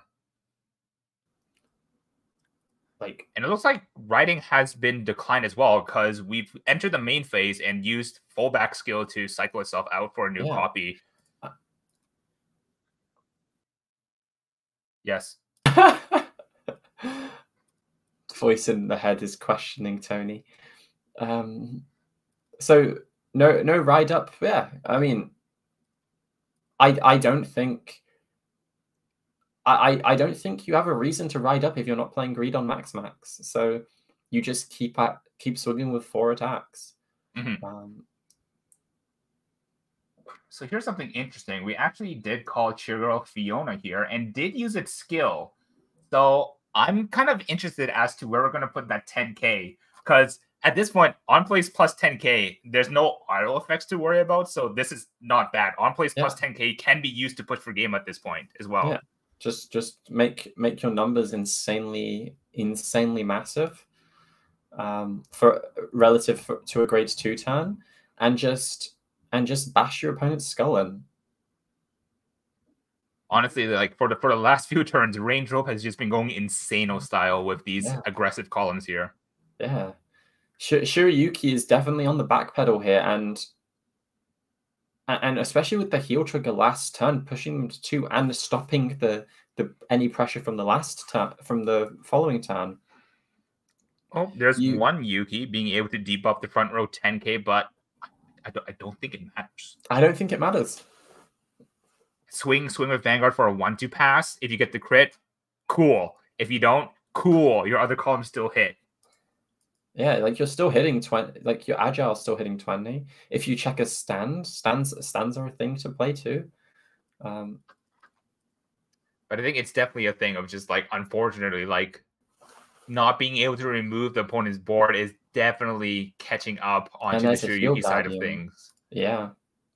So we're looking at effectively a 20k, 19k against the 0 here. So NOverTrigger to pass. NOverTrigger to pass. That is a draw trigger. Okay, but that draw. Holy moly, these are very good. Basically nullifies the Yuki. Was swinging into the rear here. So actually choosing to pop. I like that, actually. I like that a lot. 1-2 pass on the rear. If it hits, it hits. If it doesn't, oh well. Then if they did guard the rear, then you will be able to put power onto this column, which is 18 plus 3, 31. 18 plus 3, I can't math. That's 21. Like, will Yuki get pushed to 5? So the main thing here is like we can't ride up. We have no soul to debuff and try and like one shot. This isn't looking good. We're not one shotting. Look at that hand. We're not one shotting at all. So it's I think you lose right now. I think you have to push for it. I would just hope you have the new Yukis in hand. You can just minus 30k. Hope that, but then with the Heel Guardian that with the draw PG that they just checked, you wouldn't be doing attacks. And we haven't seen any dual weapons yet, as well. So yeah, maybe they're staying in order to. Oh, and a defensive, and a defensive. It just gets worse and worse. The poor gets poorer. Such is socioeconomic status in the world we call Cardiff Vanguard. Thank you, Mr. Communist Tony. Vanguard should follow communism. I stand by that. I stand by that. Very, very based take. Very based take, Tony. Thank you. Everyone should watch my video over on Yellow Card Vanguard. Card Vanguard should become communist. I think if you play a clan that isn't Steam that isn't Gear Chronicle right now, you would definitely relate. Eat this Counterblast 1+3. But yeah, going to be able to use a Jakotsu girl here. Do we find anything off the top? Even if we did find a Shiryuki, wouldn't be able to pay for the Soul Blast 2 here. It is a bit unfortunate, but this is very unfortunate. So I think the decision point here is, do I take a Yuki in here, or do I get the Soul instead? And I think opting to take the Soul is an interesting decision point, because being able to, if we did find a Yuki before, able to use that 2 Soul to hopefully kind of like walk past this turn. But I think over every turn cycle, you are losing 1 card. Yes. You're effectively losing 1 card, and eventually you'll just have nothing. You just have nothing. Like, this is just showing that Yuki is getting outgrind. And there's a dual weapon soul charged. I saw part of me thinks Depression doesn't have dual weapon in hand. Dual weapon being one of the main combo extenders as well, kind of very important to have in hand. Trying to do a quick count of Depression's hand, but the hand shuffling is too fast. It's either 5 or 6. Yeah, 6. I count 6. I count 6. So every turn, kind of staying at 6. If it wasn't for the defensive draw, he'd be at 5 now, and then 4 the next turn. And eventually, this would keep happening and happening and happening until Raindrop's like, "All right, you know what? I'm sick of this. I'm killing you. I'm riding up. Force 3, face, die."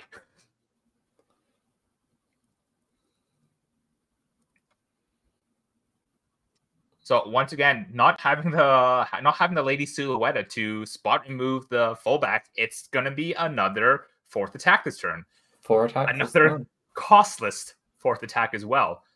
Getting that extra soul, getting that extra cycle, getting that extra thinning. Small as it is, every little bit matters. Yeah, every little helps. Oh, what are we counterblasting for? Or no, just checking the counterblast. So I think the main thing to do now is probably wanting to find a way to Soul Blast one of the Agiles in Soul, and then use some way to cycle it back. That is a good way. That's a good way. So Davey should be able to call a Lucifer, which should be able to Soul Blast to get the counter charge out. Now, the question will be, do we have a way to call Skydiver to put the Agiles back in deck? I think if we do, we have another few turns being able to grind our opponent out to a pulp.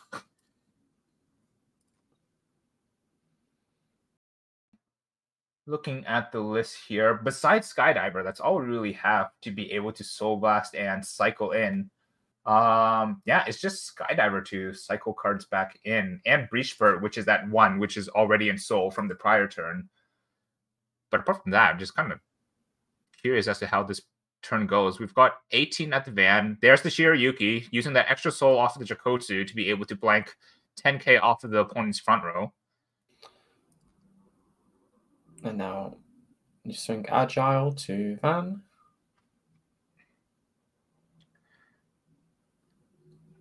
Having to take this, no not a draw. So that's an interesting card that we just saw right there, actually. The Drag Raider Hardy. This would, if Depression was able to find this Hardy a bit faster, this might have been a completely different game. Because being able turn after turn, being able to just spot remove the Agile fullback, being able to spot remove the Agile fullback once puts Rain on. Gotta have it. But I think Rain has to ride up now. He's not forcing out the PG. Riding the old Shiryuki is interesting. I personally would have preferred to ride the new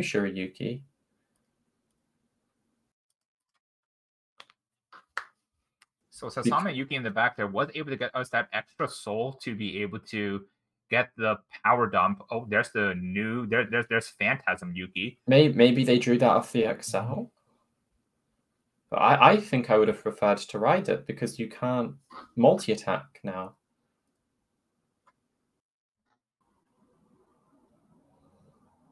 Yeah, ideally. So maybe that was called off the XL. So, I mean, ripped off the top of the XL. Okay. And then there's the Breeze out of sea. Okay, but based on the placements of our grade 1s, I can kind of like glean that we don't have the dual weapon in hand to extend some more. So I think we're literally just looking at these 4 attacks, sorry. So this is why I think it would have been better if they had the Phantasm. I think it would have been better to just ride Phantasm if they had it and go for the additional attack. Because at this point, not a lot of attacks are lethal. I also think if there was an attack to guard, it would be that one. Like guard before your Raiden Madame gets the value out of being able to attack first, force your opponent into choosing when to use the Raiden Madame. Because now that Raiden Madame has attacked, it's a good time for it to go back into Soul. But regardless, play for the defensives. Everything else has to be guarded. We're going to be losing power, but hey, that's a good stand trigger's good. Stand trigger's good. Very good stand trigger. Okay, stand 5 and 10. So we know that Depression's hand is around 20k shield right now. 25k shield, sorry. 25k shield is definitely not enough to deal with a galley. So you don't even need a good galley turn at 4 damage. Sorry, at 5 damage, you can just give up everything and just swing. And then like all the turns spent at grade 2, all the PGs that we saw with drove check as well, coming up kind of big here. And boom, and there's that heal guardian. Boom. Doesn't matter how big you are, how just -2 crit, you hit. Very unfortunate for the for Depression here. Couldn't win here.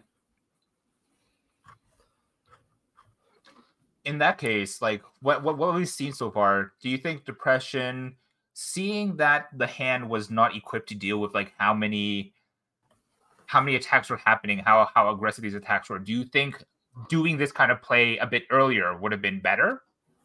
Because then we would have had more hand. We would have been able to like poke at rear guards since our numbers are bigger. I think the issue is they discarded a Shiryuki off their perfect guard, which showed that they had the Phantasm in hand. So I personally just would have gone for the Phantasm the turn before, and just try and push out the game there. Ultimately, you were losing the grade 2 game very hard because you couldn't pop the agile. So maybe he felt more safe because you could Rain wasn't riding up because of no Greedon, but I don't know.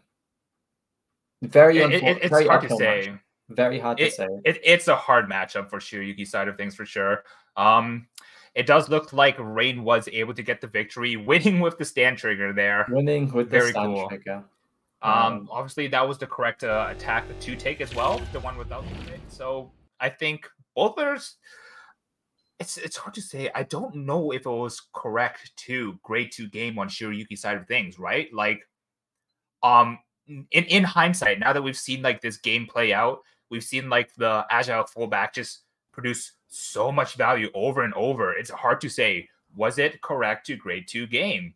And I think in a sense, Shiryuki does have a good grade 2 game, but Axel into Force is a story we've seen time and time again. And this is another instance of it.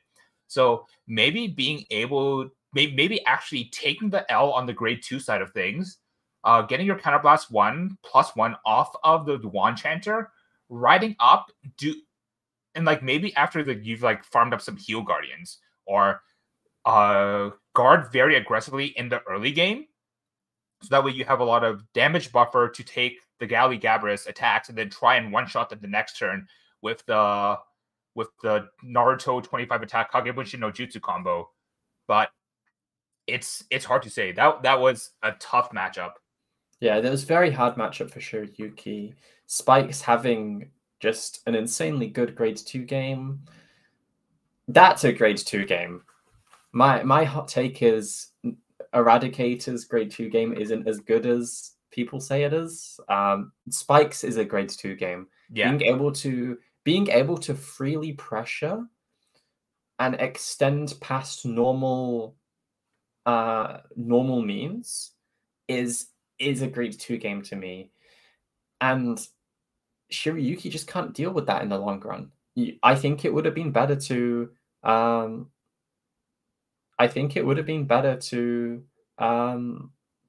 cut your losses quicker.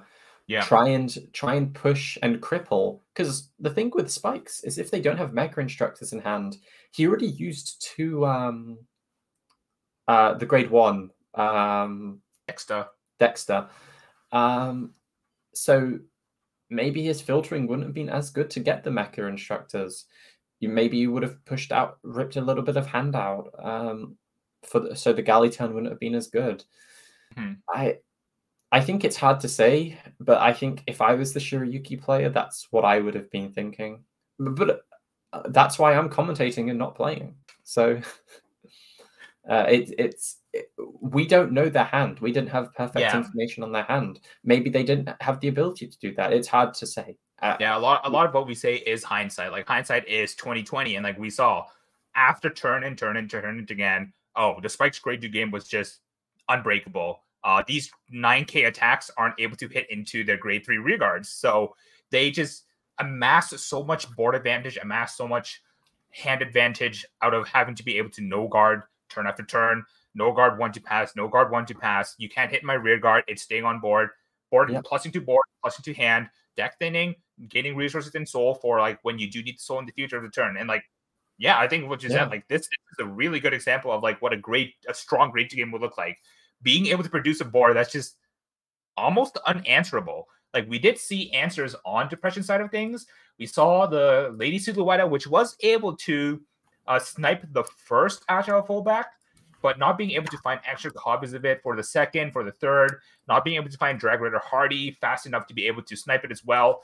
Like we said, could have been a completely different game. Could have been a different game entirely. It could have been a different game entirely. But it isn't. Congratulations to Rain for the win with Spike Brothers, showing what that deck can do. That maybe Rising Nova isn't the only way to. Rising Greedon isn't the only way to play it. If your grade 2 game is so solid, do you need to ride up? Just sit on the grade 2 and say, my stride's better than yours. My stride's better than yours. Yeah. Give me first stride. I dare you. So and sometimes you're just forced to, right? Yeah. Very, very interesting. But I think with that, we are going to take it to another break as we get round 3 set up and ready for you guys. So don't go anywhere. Stick around. We'll see you soon. Mwah. Mwah.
All right, we're back.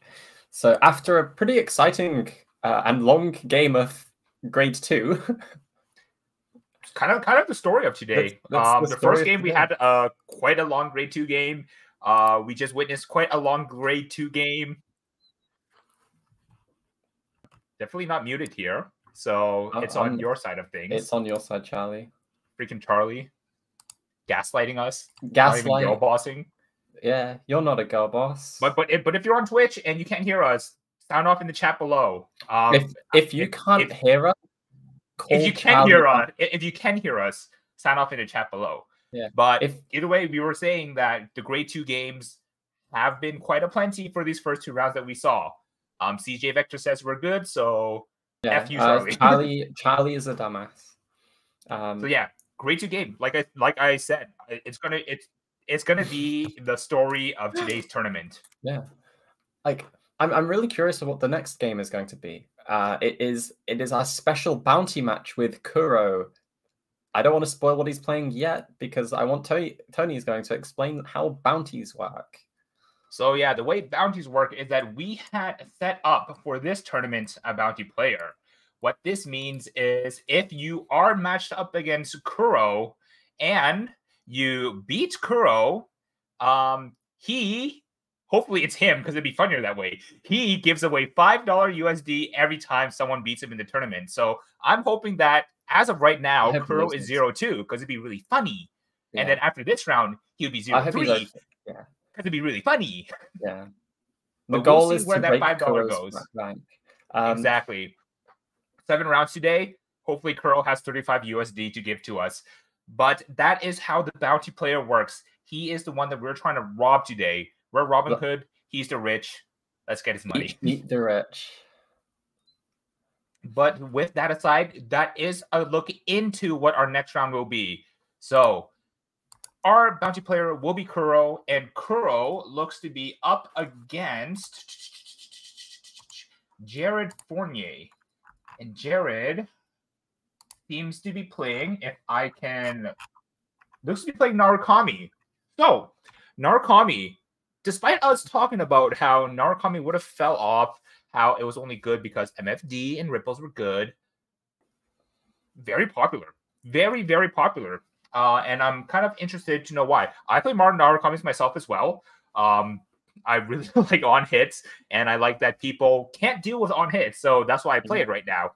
But I don't think it's the best deck right now, so I'm very curious as to like what kind of variations we see. We know about the Armor Break variant, we know about the Steve variant, we know about VSR variant, Endymion, the grade 2 game variant with just a really strong on hits. So I'm kind of curious as to see which version of Narukami's is Jared bringing to us this time around.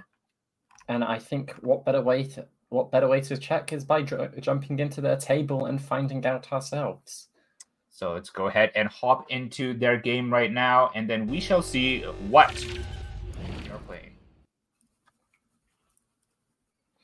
I'm as a huge Highlander enjoyer, I'm kind of divided on this. I want Kuro to be down another $5, but I want to see Highlander do all its insane shenanigans. I want to see the hand shuffle. I don't. I don't. I'm on a timer. In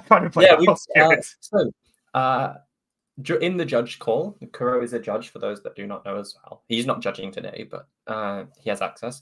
We've told Kuro that he has got a personal timer on his phone, as you can see. He only does this timer during his turns. We want to see how much of the time is spent on his turn and not on his opponent's.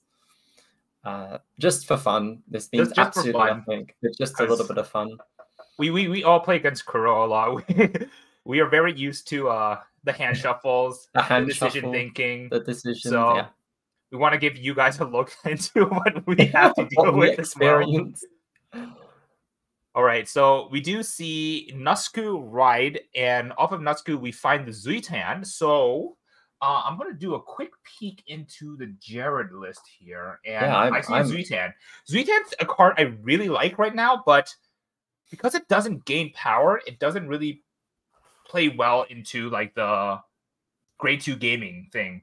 Yeah. It's just a 9K that cycles itself out, a 5K shield that cycles itself out. Yes, it does keep your hand healthy. Yes, it does keep the aggression up. But I think if you were to play Zuiton, the best thing to do is to play the right skip, and I don't see that in I Hate NOverTrigger's NK deck. Oh, I do see a funny card that I do like in the G Zone, though, and that is Vimax. I do love Vimax. Vimax is the Chad card. Kuro definitely has to play around that, or he could just lose. For looking at Kuro's list, well, there's a lot to look at. It's. I think this is your typical typical Reindeer Lander build. Ooh, Honolulu Ride. It's playing Myra Toa. The Zazan, for those that don't know, Zazan is not unbanned. It's how we handle proxies for cards that aren't on English deck log. So that is a Myra Toa, I believe. I would like the voice in my head to confirm that. Okay, so yeah, Kuro did call down a really old grade 0 Forerunner, actually, a starter, just to be able to put triggers onto it, so that way we didn't have to give damage to our Narukami player, which I don't think really cares about having counterblast to be able to do its thing. Okay, well.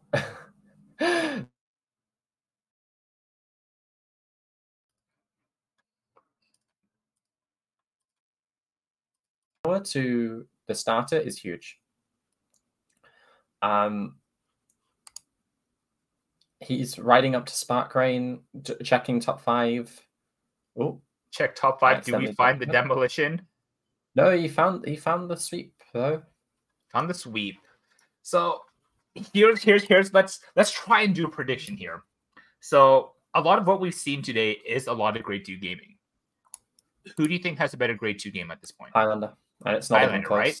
It's not even close. So the Eradicators player here, they've got their ride up. I want to know, I want to see if they also understand how good the grade 2 game that Highlander has is. Because Highlander can just ride into Reindeer and ride back down to a grade 2. Start getting those force markers, deny stride, and then once you're ready, just Helter Uda into double Reindeer for a Highlander kill turn. The other thing is, because this Narukami list isn't on isn't on any Vowing Saber reverses, they can't get to 3 bind. Sorry, they can't get to 4 bind easily, which means Bulwark Dragon isn't going to come up if they want to give up the grade 2 game. So they're kind of punished for playing Gamma Break here. So let's see how that turns out. Though you could argue, well, they're playing Kuro could Reindeer into a Nezca, get the extra Excel Circle, then Armor Break swings lethal. But I think that's a bit of a push. That requires so much to happen. Yeah. I definitely think Highlander is favored here. It definitely should be Highlander. If I were to gamble on everything, it'd be Kuro here. But I don't gamble. So here is the fabled harassment column. We've got our Vanguard Spark Rays. We've got the booster in Demolition. On hit, draw 2. But we are able to force out that PG there. And we do find another sweep command. And we're going to go ahead and swing with the Zuiton with the boost. End up giving our damage anyways. But we are going to use our Zuiton to be able to cycle it out for a draw, forcing our opponent to attack into our Vanguard, get a counterblast. Now, I think one of the main telltales about Jared's list that we know that he probably won't be grade 2 gaming is Esperagia. Yes. Esperagia is a break. When you are grade 2 gaming, Esperagia is useless. It is discard fodder. It is PG fodder. It's a break. He's starting the timer. It begins. So this is interesting though. If oh my god, he drew the Klasina. Yeah, he drew the one off. Remember, chat, if you only play one of it, you will open it. Ooh, is this a double Pearl system? No, it's not. Okay. So this was Kuro played this correctly. He he had the bounce target just in case he because he knew he had the Klacina in hand, which means if his opponent decides just to give up the grade 2 game, he can't sweep and put that rear guard to the front row, which is very important. So let's go ahead and see what our friend here will do. Hovering the sweep, I see a hand that is like very heavy. The grades are very heavy. So I'm thinking it's probably a good idea to actually kind of like juice them, because those grade 3s aren't worth any shield in hand. So you may as well like push your opponent high and then try and just win with restanders on the Exterminate Dragon the turn after. But actually opting to he's grade 2 opting here. to grade 2 game. Now this can go either way. The biggest issue with this is Kuro could just ride Reindeer. Reindeer ride down is very real. It will hurt you, especially with no Vowing Saber reverse. It's probably the reason. It is the reason this deck has an insanely good grade 2 game. With Myra Toa, if Anj is found, Myra Toa is just going to rip ass. You've got the double Pearl Sisters. Keep in mind, he's not on grade 3, which means G guards aren't live, which means those double Pearl, if double Pearl Sister is seen, there's not really much the right play can do to answer it. Mm-hmm. So we do see the write up here. Yeah, and there's the fabled write up. And okay, and we start. And there it begins. All right, I'm going to go to the washroom. Oh, he found it. He found it straight away. Okay, so I'm not allowed to go to the washroom anymore. So he's got. We do find Justine. Yeah, he's got the ride down now.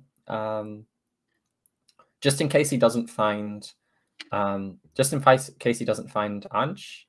Now he's got the guaranteed ride down. Yeah. Now Anj here would be cracked if he can find the Anj of Reindeer. That'd be huge. Okay. Right, now I'm going to the washroom. Now you're going to the washroom. What's the call here? It'll be interesting to see. It's always fun watching a Highlander player like call. If it didn't take so long to play, this would be an incredibly fun deck to watch. Yeah, so he called the second Pearl Sister. So now he's just going to bash Skull down, ride down. And this, ladies and gentlemen, is why Eradicators should not be grade 2 gaming. Because yeah, you just get absolutely cabbed. Get your teeth kicked in. Absolutely kicked in. So Absolute I think hate crime. I think with what I saw, the correct play was definitely to ride up. Yeah. Give the stride, because your opponent's going to be doing the same thing with or without a stride anyways. So you may as well have the ability to stride the turn after. Like even now, like we were able to hit Kuro to 2 damage. If we were able to like soak up everything, I did see Armor Break in hand as well. So Armor Break Stunverse could have been like a way to just cheese the win as well. Yeah. But definitely hindsight 2020.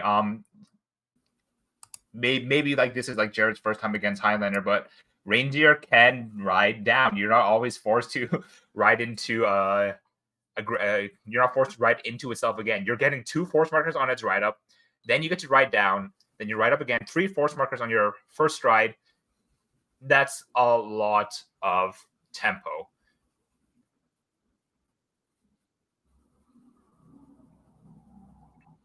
But the real MVP was that Klacina on turn 2, being able to find the Pearl Sister. And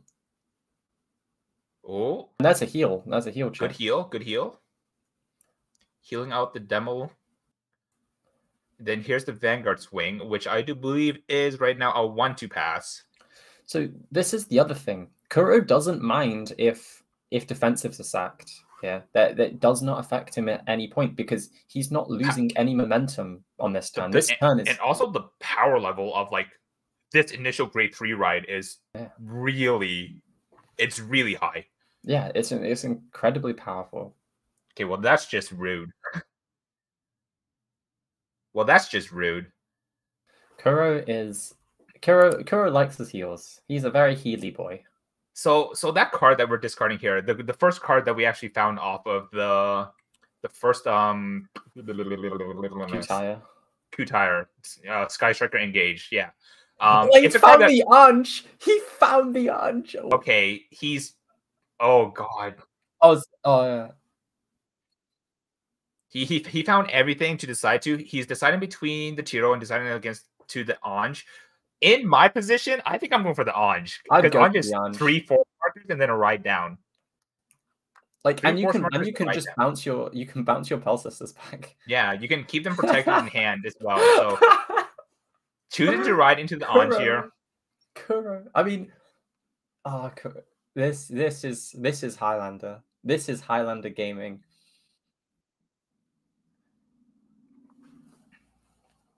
This is now. Yeah. We watched Depression last game. This is Depression now.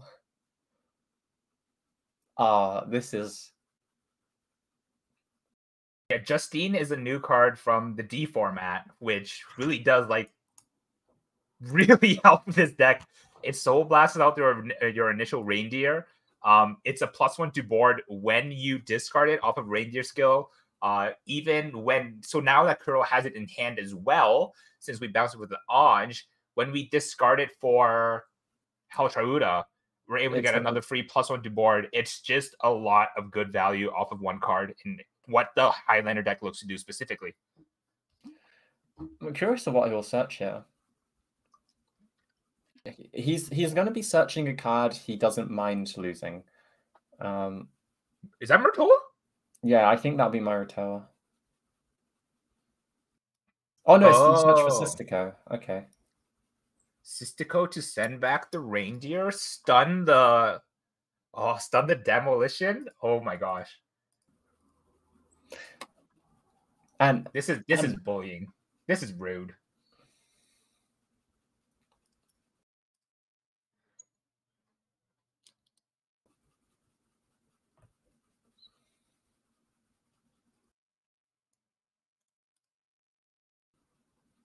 And there is no OT this time to save him.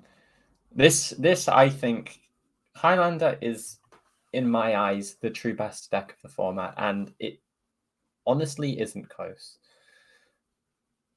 I can't think of a deck that is as scary as Highlander. It's rough to deal with. What was that? That was a drive check of Marutoa. So his next turn is scarily strong. Yeah. We have the Murtoa set up. We have Justine in hand still. Anges, for some reason, a counterblast 1+5. Also gain a force marker, so that scales into the late game as well. Yeah. I think the sad part was the fact that Kuro was able to get that heal trigger. He's decided to play around Armor Break. Very interesting. I think it's respectable because Armor Break double crit is GG. And it looks like riding into Steve himself, getting that Axel 2, going to be able to draw a card, bind the Sistico. Honestly, I don't think it's worth to bind the Sistico here. I think you'd swing into it. I agree. I think you just swing into it and pass. Unfortunately, he's lost, I think, regardless of the decision, but I would have just swung into the he can't stride. Why is he realized I think he's just now realized that his decision to not ride up last turn cost him. Yeah. It's a bit unfortunate. I think being able to play against a multitude of different decks, you're able to really learn what kind of crazy goo people are brewing up. Because when you think of Highlander, in the premium format, when you've just entered the premium format, when you think of Highlander, you're thinking about the Frederica stride, and you're like, haha, Highlander meme, hee hee. But then when you actually see it in conjunction with the new Lyrical Monasterio cards introduced, when you see with the intricacies that Premium provides with a lot of Stride now, Grade 2 gaming, you then understand how insane style the deck is. But unfortunately, Kuro, our Narukami player, will be left with 5 cards in hand for a Haltruda turn. It's not looking good. Then getting a total of 10k shield off of the drive checks. Definitely wanted to see 2 heal triggers. To be completely honest, we wanted to see 2 heal triggers there to kind of like make it through the turn. Oh, sorry, 1 more card in hand. I forgot about the draw from... Now we do have the Unruly Dragon, the Eradicator Interceptor that is able to provide some disruption, but I don't think it's enough. Yeah, so it punishes Double Sister, basically. Yes. Which is good, you know, Double Sister, but at this point, Double Sister isn't needed. Double Sister did its thing last turn. Man, Kuro is... So that's Pumo and Lucina, I think is the name. Lumicia. Yeah, that's... so that's a lot of his defensive plays gone, but I don't think it matters at this point in the game.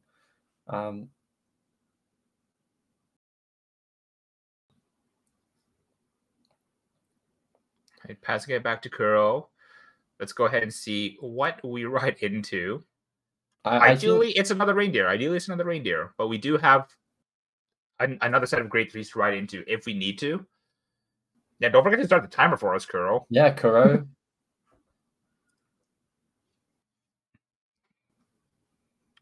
So I'm trying to think what can the Eradicator player do? Because that hand has bled.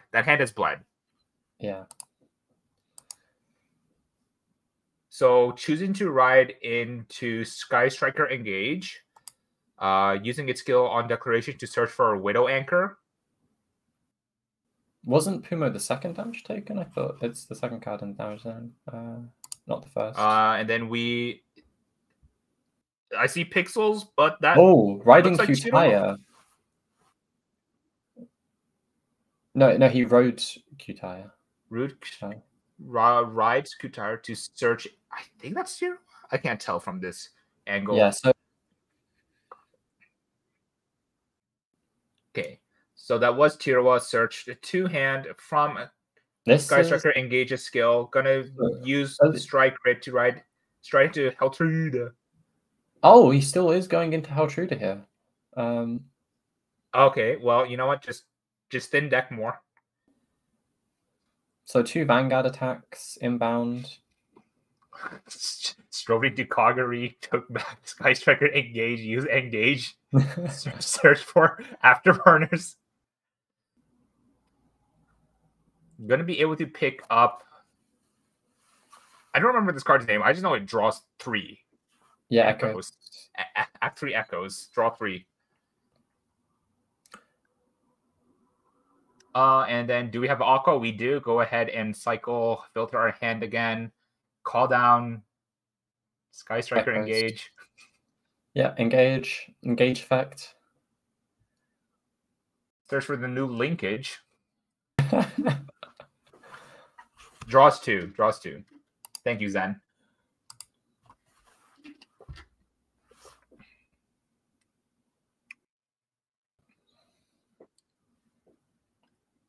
Sandy. So he's playing for defense. I think, yeah, maybe he recognizes that because he wasn't able to ride into Reindeer, he doesn't have the kill potential that he normally would. So play for the defensive. Make sure to live the next turn because we are going to be pushing Jared to Limiter Break 4 off of this turn. We do know that Jared does play the Armor Break. So like there's that question, like maybe we don't even attack into Van, or maybe we attack into rear and threaten crits on our Pearl Sister attacks. Do like 3 crit? I think what Jared would be looking to do here is Charlie, can you confirm he's attacking in Vanguard? Yeah. So Jared, I think should honestly should consider. It's a hard decision. Like the thing is, if Jared doesn't intercept, the Turia next turn is gonna just. The Turia next on the Haltruder attack is just going to destroy him. Yeah.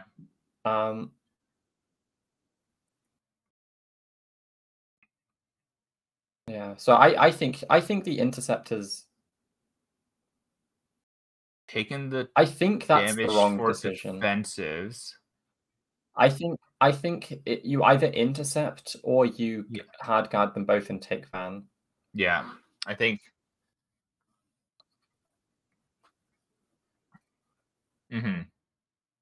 Yeah, so intercepting with Unruly could have popped one of the other Pearl Sisters, which would then debuff the initial Pearl Sister, which then keeps the Pearl Sisters out of rotation for the rest of the game as well. So that's probably one of the biggest things that Unruly would have been able to do. But now the Pearl Sisters are back in Kuro's hand safe, and then we're going to be able to call them out again. Here's Murtoa. Murtoa going to be able to use its skill Soul Blast the Force Marker to draw and call the Pearl Sister back out. And then you discarding Justine, which after we resolve Heltruda's ride down after its attack, which this has to be guarded. This has to be guarded. There's the PG. And we're riding back down into to Coutier. So it's just going to be double Pearl for a game. Yeah, so... Which actually, like, come to think of it, do you think double Pearl is incorrect at the point where your opponent is at 5? Or is it the fact that it just gets so big that it's like, it just doesn't matter? No, I think double Pearl is correct because the Turia can just be saved for next turn now.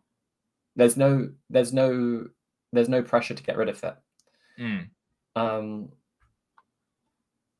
Because you know that Unruly is going to happen.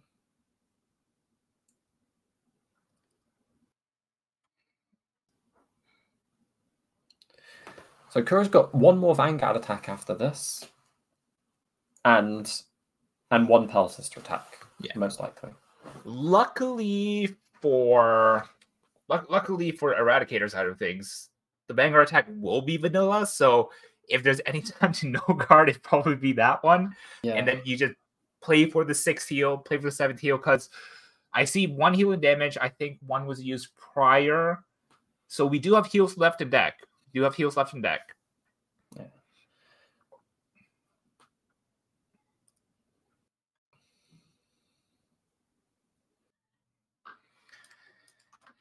2 cards in hand. We know that there's an armor break. It's not looking good. Yeah, it's... And we have the Order PG. Oh my god. Huge. We found the Elementaria Sanctitude as well. Like, if there was a card to just, like, kind of, like, walk past armor break, it's that card right there. Now the game can't even be cheesed out. This is a 29k swing. It's lethal. Have to take this one, yeah. 1 drive. There are 2 drives. How true? 2 drives. Yeah. Heal. But yeah, game is over. No heal trigger. There it is. No 6 damage heal. No NOverTrigger. Not letting you have. Not letting you sneak out of this one that easily. But yeah, that's a masterclass on what Commander does. Like, we might have not gotten like the reindeer re-ride, but that initial ride was so strong. Yeah, that first grade 3 turn just proves that if your deck also tries down, don't grade 2 game reindeer. I agree. Like, there are a lot of decks now that do that ride down. We have the NLK ride down back into Rogia. We have a Ranger back down into a grade 2. We have Tavis back down into a grade 2.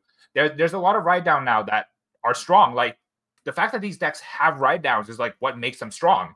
And if your deck isn't equipped to handle that, then take the L, keep the extra cards in hand you get from just riding up and twin driving, because that twin driving is a plus. Get that extra card, especially if you're playing XL, be able to get that extra card off the XL too. Do a very slow vanilla grade 3 ride. Then G-Guard if you have them. Otherwise, don't play a losing game. Yeah, exactly. And I think that's where experience comes from. Like, Eradicator is a great deck to get into premium with. It's strong. It's really strong. But you lose. It's strong when you know how to be strong with it. Exactly. You got to play to the out. And I know it's scary giving up stride, but Highlander does pretty much the same thing without striding. So if I'm going to look at the same outcome regardless, I'd rather be able to play to myself to a position where if I live, I can clap back. You know, if he was on grade 3, maybe on his stride on his X-Term turn, he would have farmed hand, could have seen some heals, would have had more checks for check heals, would have actually been able to pressure Kuro out of you know, with high rear guard attacks. Yeah. We knew Pumo was in damage, so that didn't he wasn't scared of Pumo. The grade 3 that is also used for defensive plays wasn't in hand. So I think it was just slightly a misplay on their end to play, but that's what these tournaments are for. You can there's no official event. This isn't an official event with stakes, you know. This isn't a BCS. You can make the mistake now. Yeah, there's a lot to be experienced have like not even playing them, but like just watching them. Like I'm sure some people who like never really knew what like Bermuda did after Riviere got hit was like, I don't know what Highlander does, because Reindeer, even in V, it wasn't like the go-to for V Premium as well. It was like mostly always Orange, mostly always Prism. So being able to see what Highlander can do, in Premium specifically, is like why these kind of like community sanctioned events are like so good. Yes. Why these like low commitment. It's like what I really want to call this is low commitment. Use this, get a lot of experience, because there's a lot of experience to be had here. You're seeing a lot of cool stuff that you wouldn't normally see in BCS, where everyone is just jamming Steam Maidens, where everyone is just jamming Narukami's. You get to see what Shiryuki can do, get to see what Great Nature can do. I want to see what Great Nature can do. I'm hoping that our Singleton Great Nature player will be able to show us on stream next round. That's my hint to production team right now. Get them on stream. And then I want to be like being able to see what like all these different decks can do, because like it's lower stakes, but people are able to like show off like how in-depth Premium can be when it's not just call Enteron and counterblast 1, soul blast, counterblast 1 +3. Yeah, exactly. And this is why I love Premium. Premium is the anything goes format. V, while great, I think is a lot. It's a lot more fun in the sense that you can play what you want and top with it. But Premium community events where the jankiest, wackiest shit we can see. Like the meme is Great Nature has an on hit +5. I'm not going to spoil how, but they like but we like our jank in Premium. But then in the highest level, you have high ceiling decks like Highlander that require you not to know how to play with it, but how to play against it. There are a lot of incorrect decisions and a lot of correct decisions that reward the high ceiling of play, and we can finally see that without the overtrigger, these decisions matter more. So. Yeah. With that being said, like that pretty much wraps up like our round 3. So we're gonna take it to another break. Get round 4 ready for you guys. We have 4 more rounds coming up Swiss before we head into Top Cut for tomorrow. I think we're only doing 7 rounds. Oh, 6 rounds. 6 rounds. So 3 more rounds left. 3 more rounds, yeah. So yeah, let's go ahead and take a quick break. Get round 4 ready for you guys, and we will be right back. Mwah. Yeah. Mwah.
Okay, that did not work the way I wanted.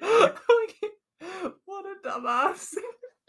This is peak Vanguard.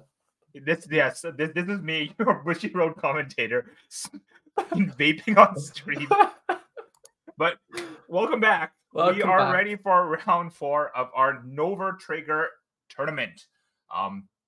Been quite an exciting tournament. A lot of grade 2 gaming, a lot of grade 2 gaming that should have happened.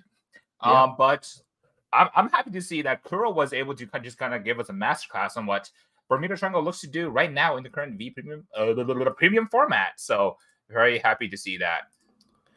But before we continue, we have Mr. Kalen Fallon, who got not fourth place, second place in Belgium. The king, he deserves it. He deserves it. If you know how much effort he's been putting into this season. Oh, third place. Third? Hey, second runner-up. Okay, so I misread it. I thought second runner-up would be like second. But hey, Victor, welcome back. Welcome to World is all we can say. Mr. Worldwide, though. Mr. Worldwide, Mr. 305. Worldwide. Victor got first, so bless Victor. I'll message Victor saying congrats.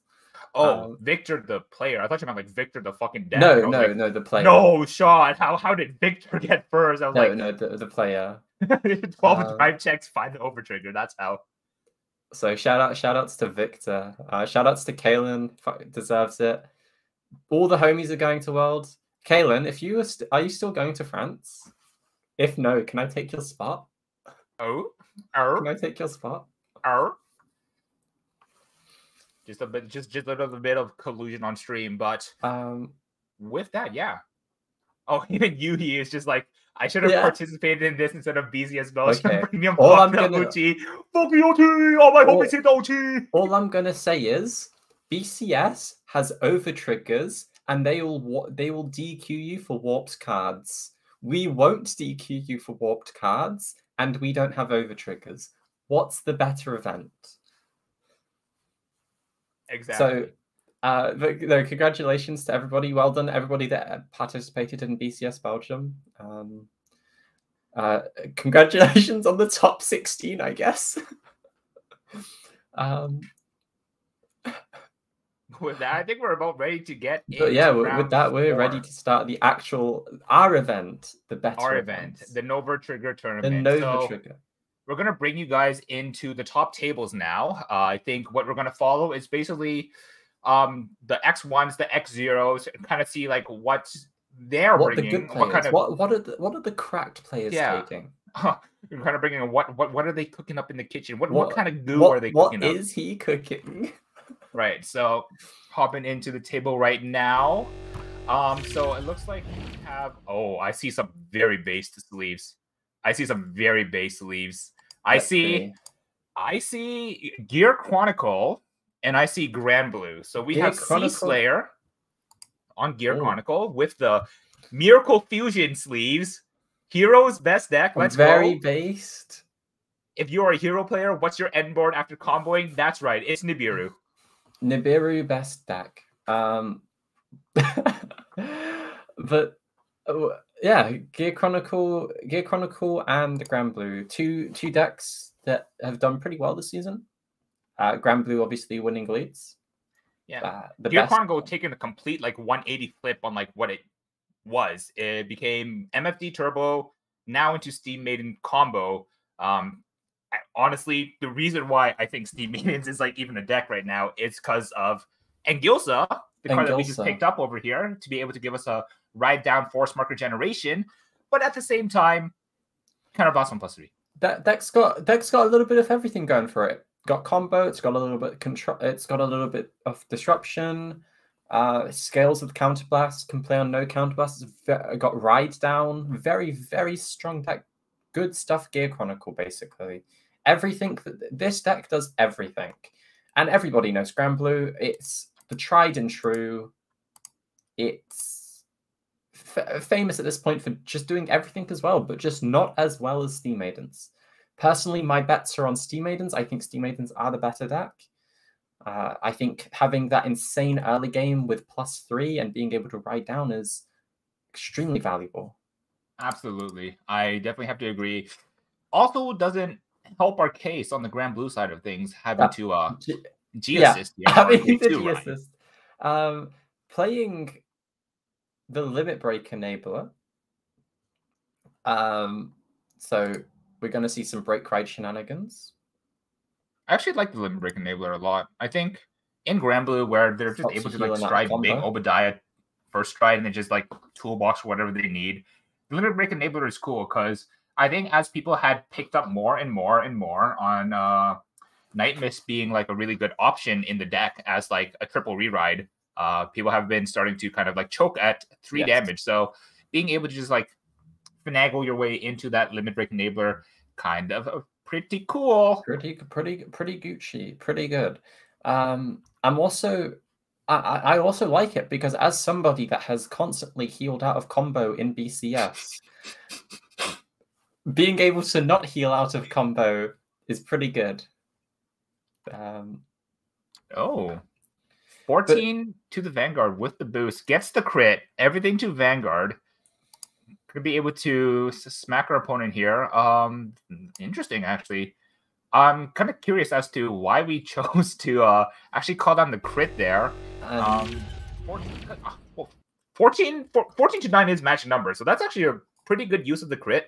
If we do get a counter blast to play on to the next turn, just being able to go Entriana, put the crit back into the bind, get the counter charge back, Entriana again. That's a really good way. A lot of value. A lot of value there. A lot of value. And Grand Blue, pre-GV does not have removal. So that's not really a card you're scared to lose. Also, so we're having technical difficulties. One of the players is having connection issues. We'll resolve that quickly. Hopefully come back soon. Hopefully he comes back. But talking about Steam Maidens, because Sea Slayer is still here, he's been doing well. Deck rides down as well. As we saw in the Highlander last round, riding down is really good. I don't think that's surprising to anybody. So this deck can generate, like Highlander, can generate a lot of hand advantage, +3 for 1 counterblast, and can generate and can generate force markers while riding down. This is incredibly impactful, especially if you're going first, because it means if your opponent decides, okay, we lose the grade 2 game here, you still have your 2 force markers for your Steam Maiden, for your Stride combo, which means you can now scale over better defensives. Absolutely. And I think when you're playing against Steam Maidens, it sometimes is quantity over quality for the cards you have in hand, just because of how easy it is to tutor into the Piano Man for the turn-wide battle door. You just need to have enough cards in hand. Like sometimes it doesn't even matter what cards you have in hand, just that you have enough cards in hand. So at the same time, you want to guard early to be able to like have more damage buffer when it does come to it. So finding that early crit onto Sea Slayer side of things was very crucial to be able to go for that. And having to G-assist on Kaito side of thing makes it even harder to be able to get all the cards needed to be able to kind of stave off what kind of bullshit that Steam Maiden is able to do right now in the premium format. Exactly. But on Grand Blue's side of things, they have the outs to Steam Maiden's combos, which is mid-battle Connolly. Piano Man doesn't matter as much if you're locked to 5 attacks. So if we see some skillful damage mapping by the Grand Blue player's turn on the Grand Blue player's side, we can see that their stride turns will be watered down a bit. Then they can use the break ride and usually 2 to 6. Usually. So, but the G assist in the early time does hurt this. Losing 2 cards is basically 1 piano attack. So, like, that's a huge neg, especially early on. But wait, it looks like we're back. It looks like we're back. Looks like we're back. Passing over to Kaito. Do we grade 2? Do we ride up? I think have to ride up. We would ride up. Have to ride up. It's not worth getting rode down on. You can just bash Skull in with Night Rose. Farm hand if you can, or make your hand better quality. If you have a Beatrice in hand, that would be really good.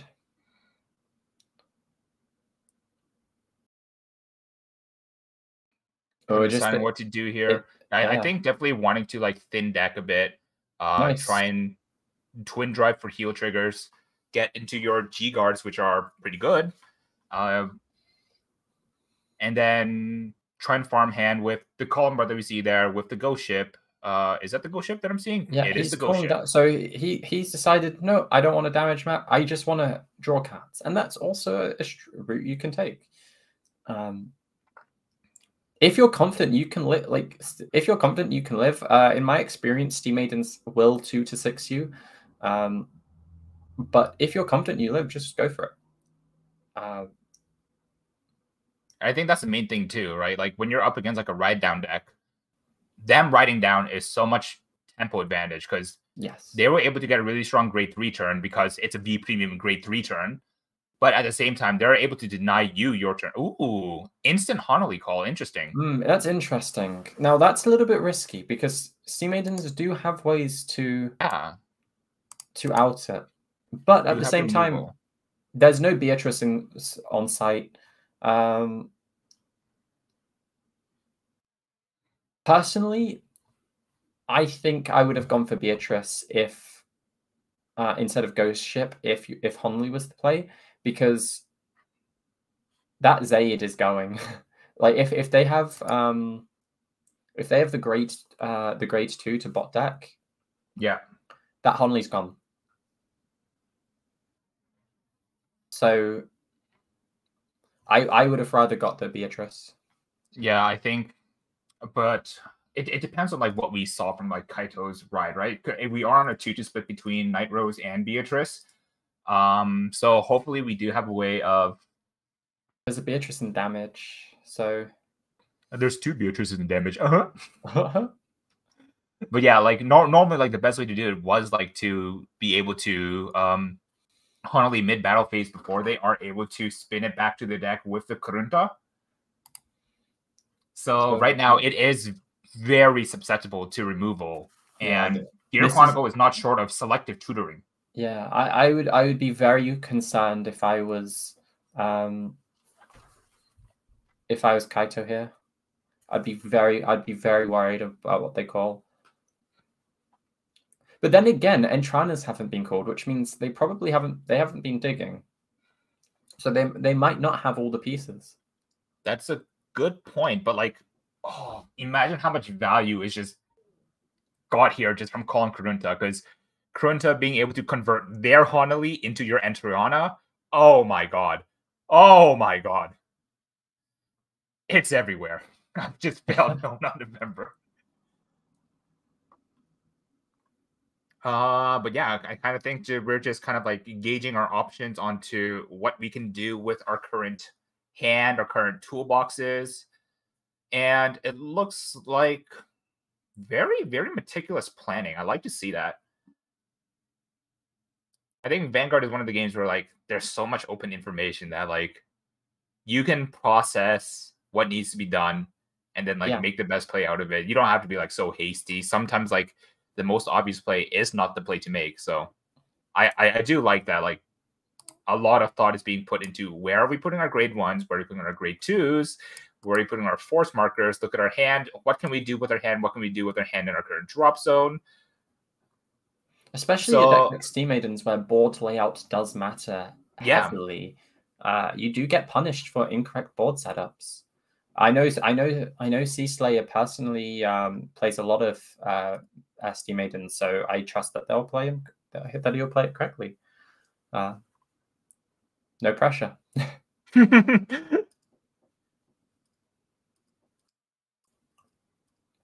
Like, this could be a very good turn if he has. So he has the. That's an Uluru in hand. He's thinking about calling it.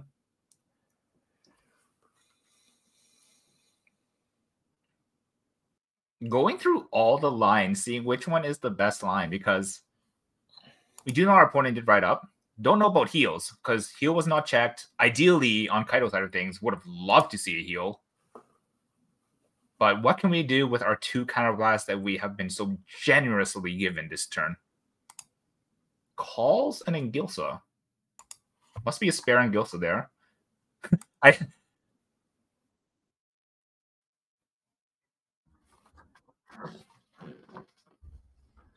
There's a crit.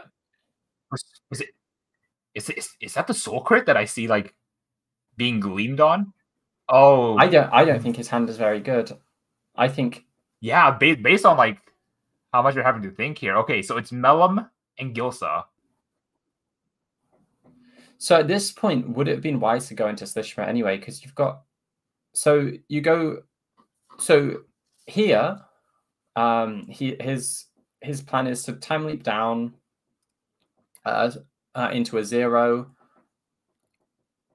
But the thing is, Melum has to attack Vanguard to be able to rewind. Melum has to attack Vanguard. What 0 is he? What? So, see, I don't. I think I would have tried to call a grade. Does he not have another grade 1?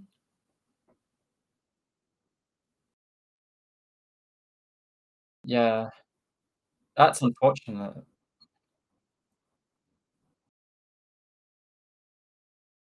Yeah. Something what happens here is probably Engilsa to Vanguard and then TikTok leap the hog. Oh, this is a rare occurrence. Normally you always see like Steam Maidens because of like the existence of Entriana, but it looks like Sea Slayer had to write their only copy of Entriana, which puts us into this really stinky, crusty situation. Also, just them not having the other grade 1 is huge because that means they can't Karunta, they can't pop that snipe that Honley, they can't combo off themselves. Yeah. Like keep in mind this is our second regard attack of the turn as well. So Honolly do be counting. Honolly do be counting. Very unfortunate for Sea Slayer. But there's good news for Kaito. Huge sigh of relief, and I'm here for that. Give Granblue a shot. This will give Granblue a huge chance to recover. Yeah, for sure. Maybe even win. If they can... If they just soak up like a... Yeah, he hasn't flipped yet.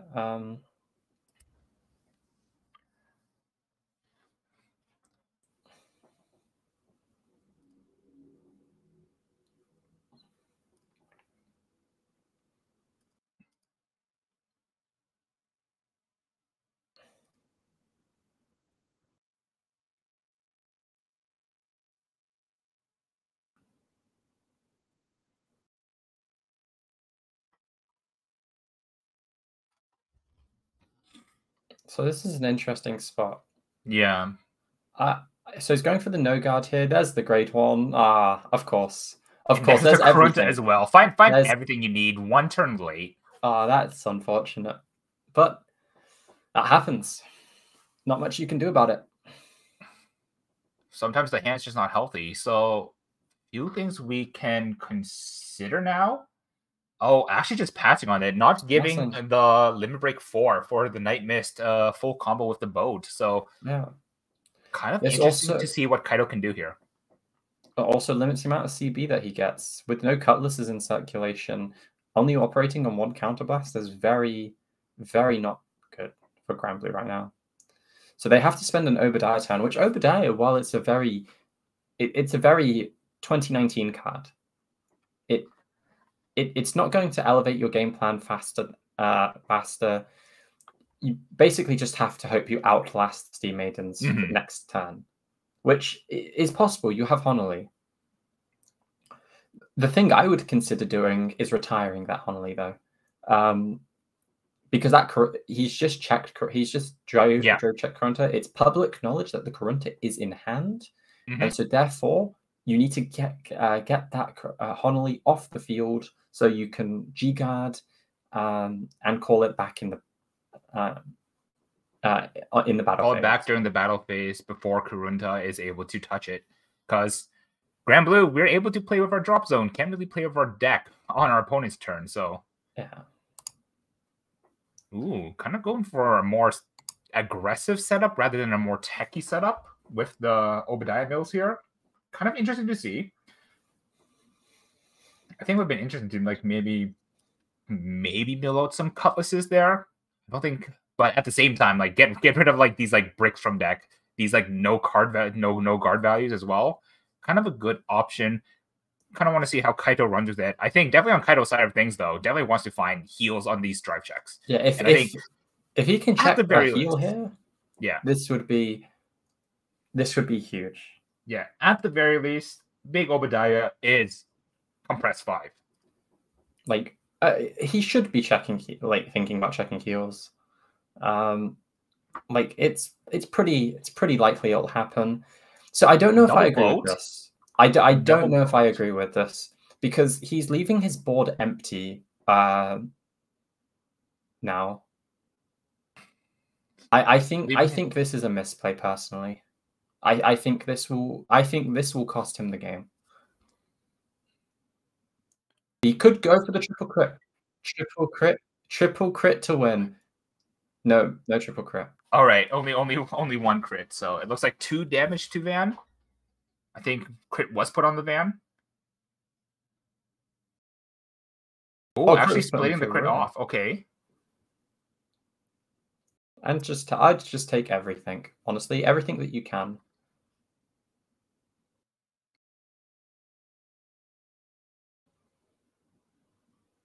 Oh, using the grade 3/2 bear clock here. Yeah, nice. That gives him cycling out the ghost ship for a draw. And then 1 more ghost ship left. Yeah, so I think just like you said, thinking on whether to attack here. Because if he attacks, he leaves his board empty. Yeah. But this happens, stress of a tournament. This is normal. It's just about is this big enough to cost him the game? Because he wants to keep him low, otherwise the Honley's not doing anything anyway.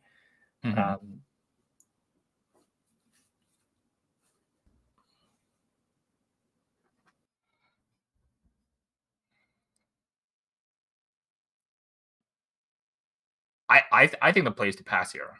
Yeah. I think the first miss was not getting rid of the Honolly. Yeah. That's gonna really bite in the ass when Kurunta gets called down because you have no Honolly access. But I think passing here is fine now that giving less counterblast, so 1 is forced onto the Kurunta, but the hog is right there. The hog is right there. Yeah, so he'll just Kurunta into Entrana.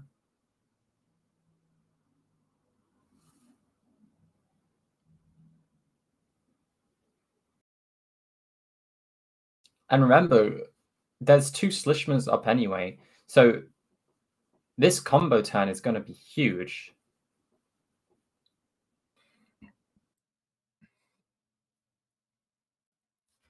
This turn here.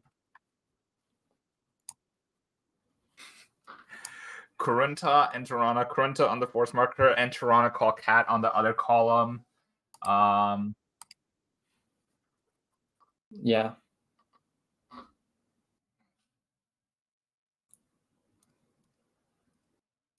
I also have reports that our bounty fighter you wouldn't want to do it. You wouldn't want to do it there.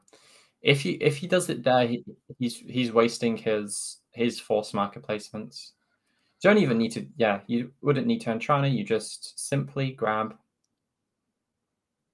the funny. Hello, W. Which at least, and he's got the TikTok as well. He's also got the grade 1. He's also got the grade 1 Steam Maiden. Yeah. Yeah. What grade 2s is he playing actually? This could be interesting. We can see.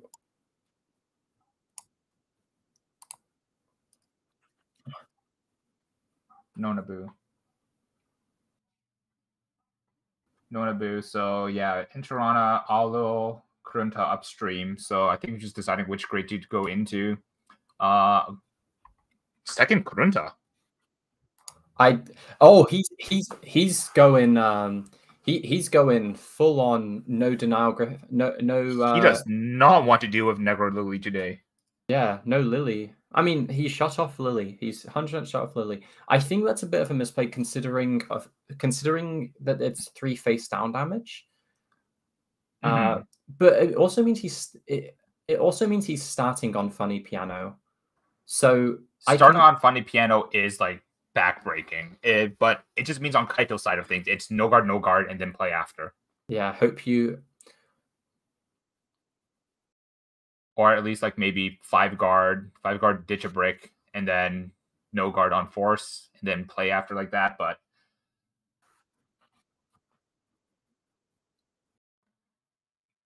I think yeah. So using up the counterblast on the Kurunta there does get rid of the Negro Lily interaction, but we also lose a lot of potential attacks.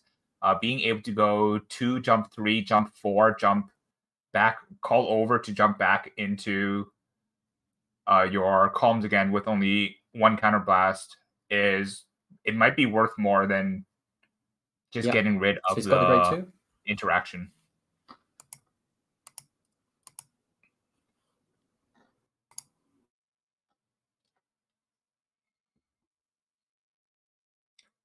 So I think Kuro just popped into the show just now, but Hanali is no longer an issue because it's also back in the deck already.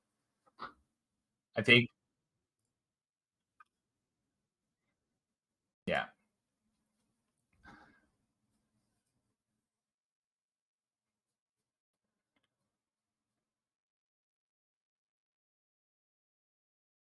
So unless, because I don't think Cannoneer was called out either, right? Okay. From Big Yeah, so this one was probably outplaying yourself.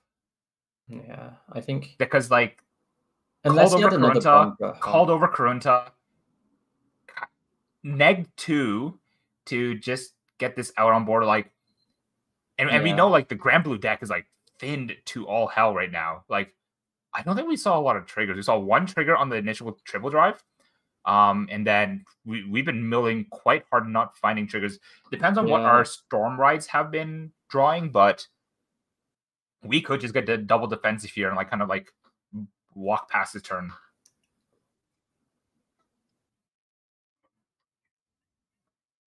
Yeah, I don't know if I agree with this line of play here. I think, but it's fine because I think jump 2, 2 jump 3, 3 jump 4. How much soul does he have? Is it 1 or 2? 3. Then Kadash is 3. Yeah, being able to put the crit into soul as well makes the Vanguard column a bit scarier. Kaito definitely scared to.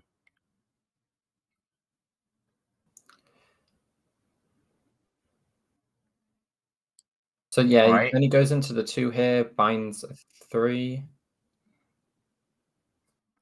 I don't think. Maybe at least a 2. Oh, binding a 4. Getting 12k. And then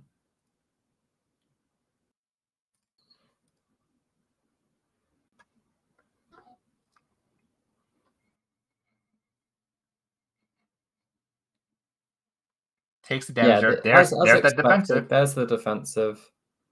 There's the defensive now at 4 to your opponent's 3 as well, meaning that any heals that your opponent gets rendered moot as well.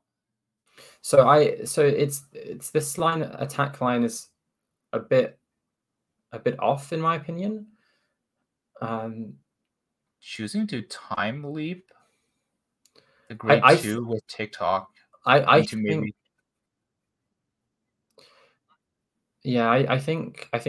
he's been playing around himself a little bit too much.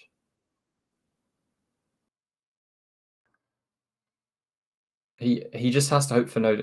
So Kaito here, one more defensive. If he can hit that sweet 10K.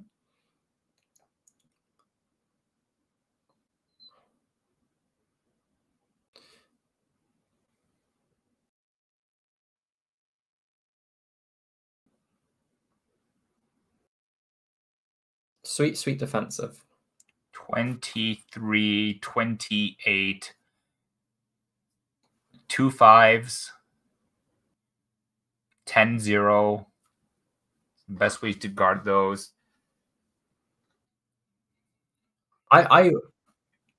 Yeah. But I think here it's probably a take it and then because he's got another attack after this. And then Shlishma comes out. Shlishma's only 25 on the force, which doesn't hit. I think he needs to play for the defensive, personally. New Shlishma comes out, and then after the Shlishma attacks, this one's going to be 28, 38. And he hit the defensive. Gets the defensive hero. This is what we're talking about. This is why we deck this. This is why Granblue best deck, baby. Deck thinning is deck winning. Everything are nice and juicy 32. Probably still need to guard this one, to be completely honest, but it gives us another attack that we can no guard, which is the best part.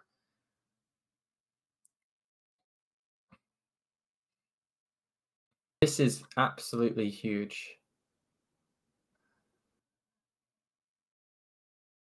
Right, calling out our 2 and 3 again, using crit skill.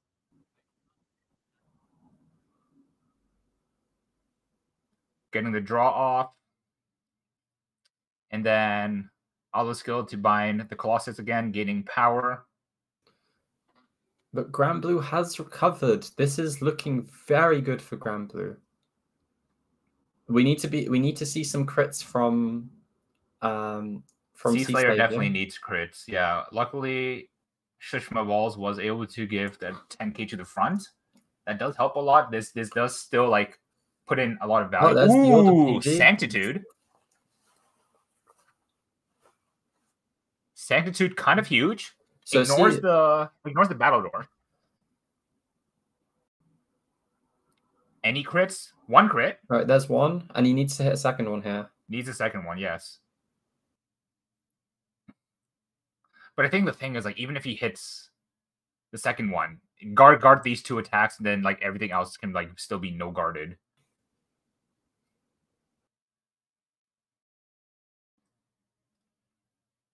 And no second crit, which means this turn is only one lethal attack. Yeah, one lethal attack. Nothing else hits. So 32, yeah. So I think only the crit on the force marker hits. Does it even hit? 20, 29, 34. Barely hits. Barely hits. 20, 30. He put the trigger elsewhere. 39. Or plus the plus 10k from the Shlishma. So it hits. Yeah, it's 39. Big C. I assume Seaslayer put the power on the grade 3. Yeah, I'm thinking to put the power on the grade 3 to try and make it hit as well, because 5 and bind, 18, 23, 33. Okay, so everything does hit still at least. I don't know if I'd go for this. I don't think I'd activate this.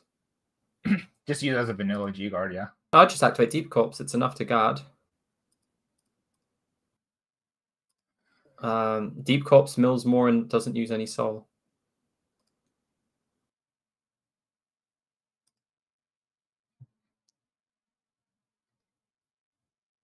Like, I think that soul is still a resource that he might use. So now this Engilsa no longer hits. Actually, looks like nothing else hits, so it was a pass on that. yeah, I think the Great actually hits, but there's no point in giving. There's no point in giving the extra counterblast, but I think 2 counterblasts is more than enough. I do see a Cutlass already in the drop zone, so yeah. I think And we have the Break Ride. Oh, we got the Break Ride as well. Okay. So we're gonna see full combo. Unless we heal out of it. Unless we heal out of it.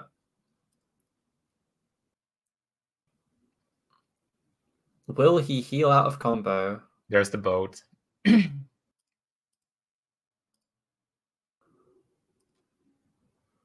Has to hope that he doesn't. So he has the Cutlass.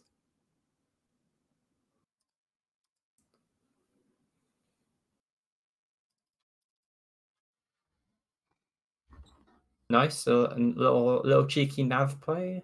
You would have milled out so you don't. He would have healed out a combo there. He would have definitely healed out a combo. All the heals are gone. That is bad news for Sea Slayer. Very bad news. But great news for Kaido. Kaido has come back like a champ. He needs to find a way to blast out the Night Rose or mill the second Night Rose if it's not already in drop zone. But that's very easy. That's very easy. That's very easy, especially in the deck like Grand Blue. Yeah. Colombardo. Depends on how he wants to play this. Yeah. He's got a Beatrice, so he could just get the bone back.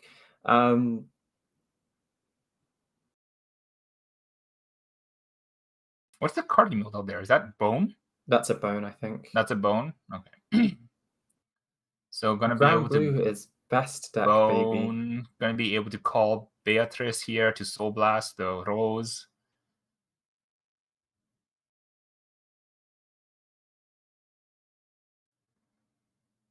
No, I don't think so. So I think I would have. I think I would have gone for a Beatrice here, actually. Yeah, I think I would have gone Beatrice to set up the Night Rose, but we have another. Oh, we're just going double Skull Dragon. Like, because do we have maybe we have a Night Rose in hand that we can just discard? Well, so Bell for the +5. So the reason, that Bell is even more reason to have used Beatrice. They could have Beatriced over the Cutlass. Cutlass. Cutlass. Yeah, Cutlass. Oh, and then get a bigger Bell. Yeah, I think that was a slight misplay on his. He also could have activated. He also could have activated Nav another time, given that Skull Dragon's effectively another 10k. Sometimes at this point, though, it's already PG or take it. And unless there's like disruptive G guards that G guard has access, Gear Chronicle access to, and they do. Yeah, Pandora Chimera is what Steam Maidens have access to, but I don't think that's too relevant here. Like shuffling the Bell back into their deck.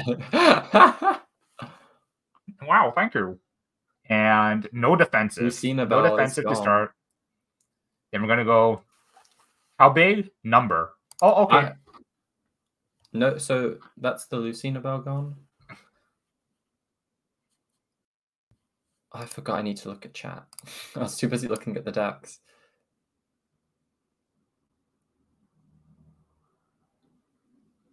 Number is another no guard. The heal is good.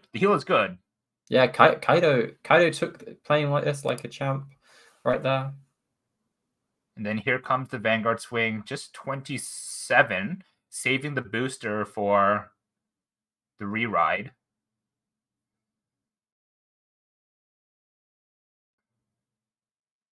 Ooh, getting a crit count.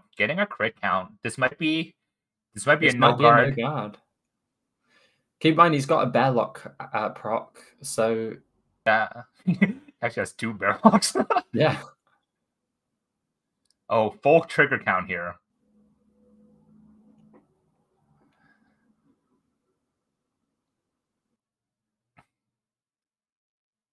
But the thing to remember is that if you no guard this, the boosters get the power and the crits can go to Van because there's so you don't actually lose any power value. This is why the Break Ride is so good. It's very good for power distribution on triggers.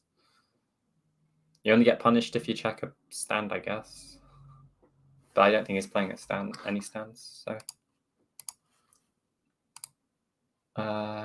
yeah, I was right. Yeah, no stands, a lot of crits. Yeah, it's just high crit, one draw. Yeah.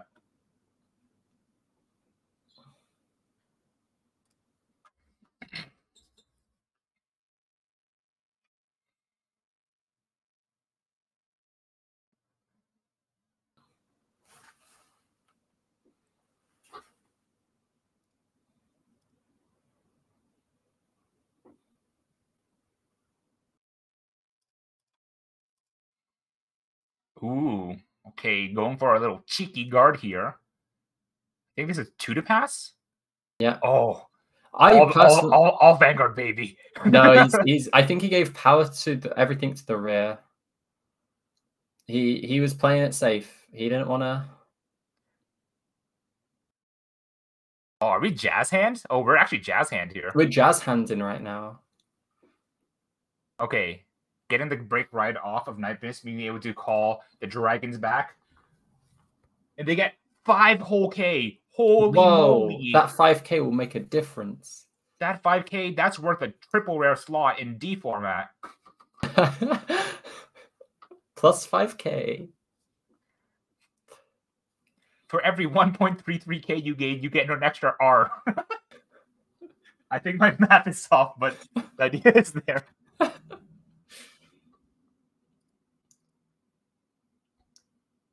But either way, I'm pretty sure this is still a no guard. Oh? How much open counterblast does Kaito have here? Kaito has 2 open counterblast.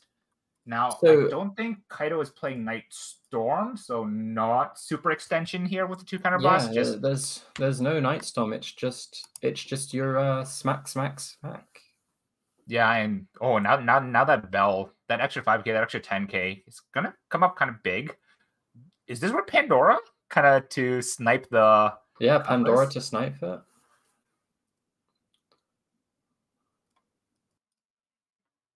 Because that was a defensive, so he's on. I still don't think 32. I'm pretty sure that Skull Dragon is like upwards of like 60 something right now, so we still need like at least 40K guard. 35K guard, sorry. Yeah, he needs a lot. Actually, no, because it gains 5 from Mist and 5 from Rose as well, so probably a bit bigger. So it's base 22 plus. I'd say that's about 25 in drop. I'd say that's 70K, 72K. Yeah. Okay, so here comes the G guard. And what are we going into? What would you go into here? What do you mean? As in, like, I think I'd go for Pandora. I would Pandora. It has to be Pandora, right? There's nothing else that we can do. I thought you chose the rested. Oh shit! Yeah. Do you know what I think we do here? If we had another G guard, we Udaru to shuffle back heals, and then we Rafana to shuffle. And we pray? And then we pray. I mean, that's valid.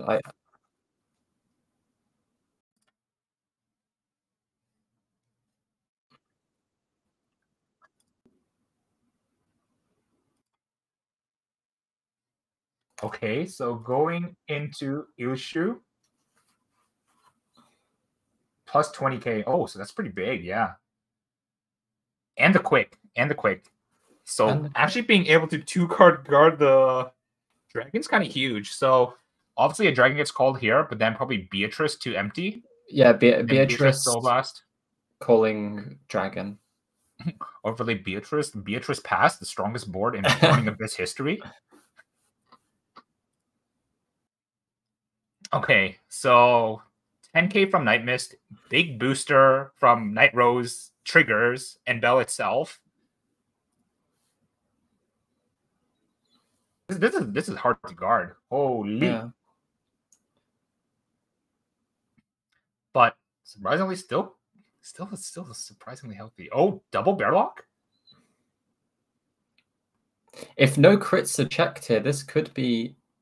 I think we only have one Bearlock though. Yeah, one Bearlock, but it gets power. But it gains 5 for that extra bound one. So 32, 25. Hope he has. This is a one to pass. Hope for no crit.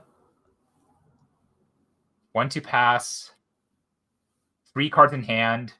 PG, D series PG. PG, hope for a heal. I think that's his out. Yeah. 1 to pass. So he doesn't hit it? Boom!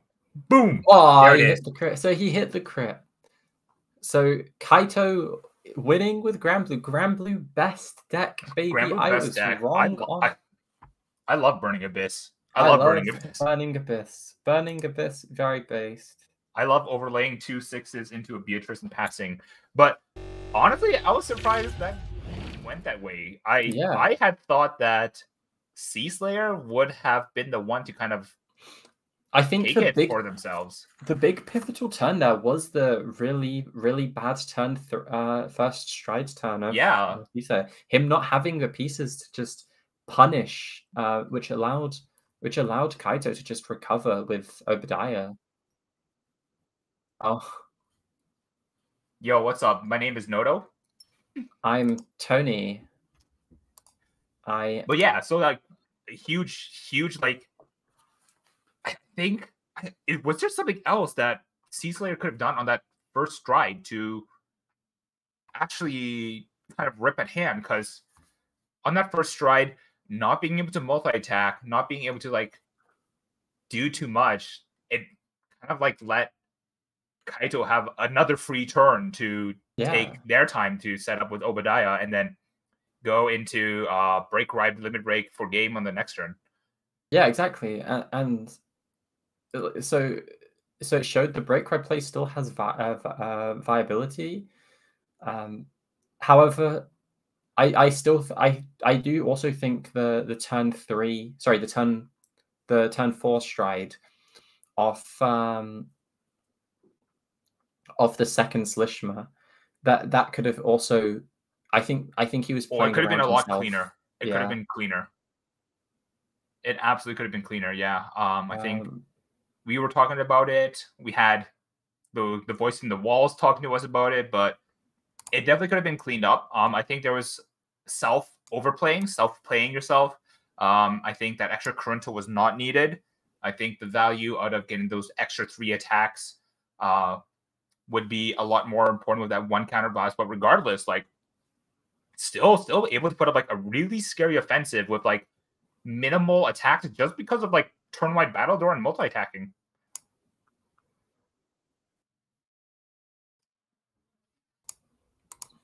But yeah, apart from that, that was round 4 of our NOverTrigger tournament. So we're going to cut it to another break as we get round 5 ready. And I do have a word. I think word one of our good friends, Barry, another Canadian that's probably going to lose to Melissa Mill on stream. He's not Canadian.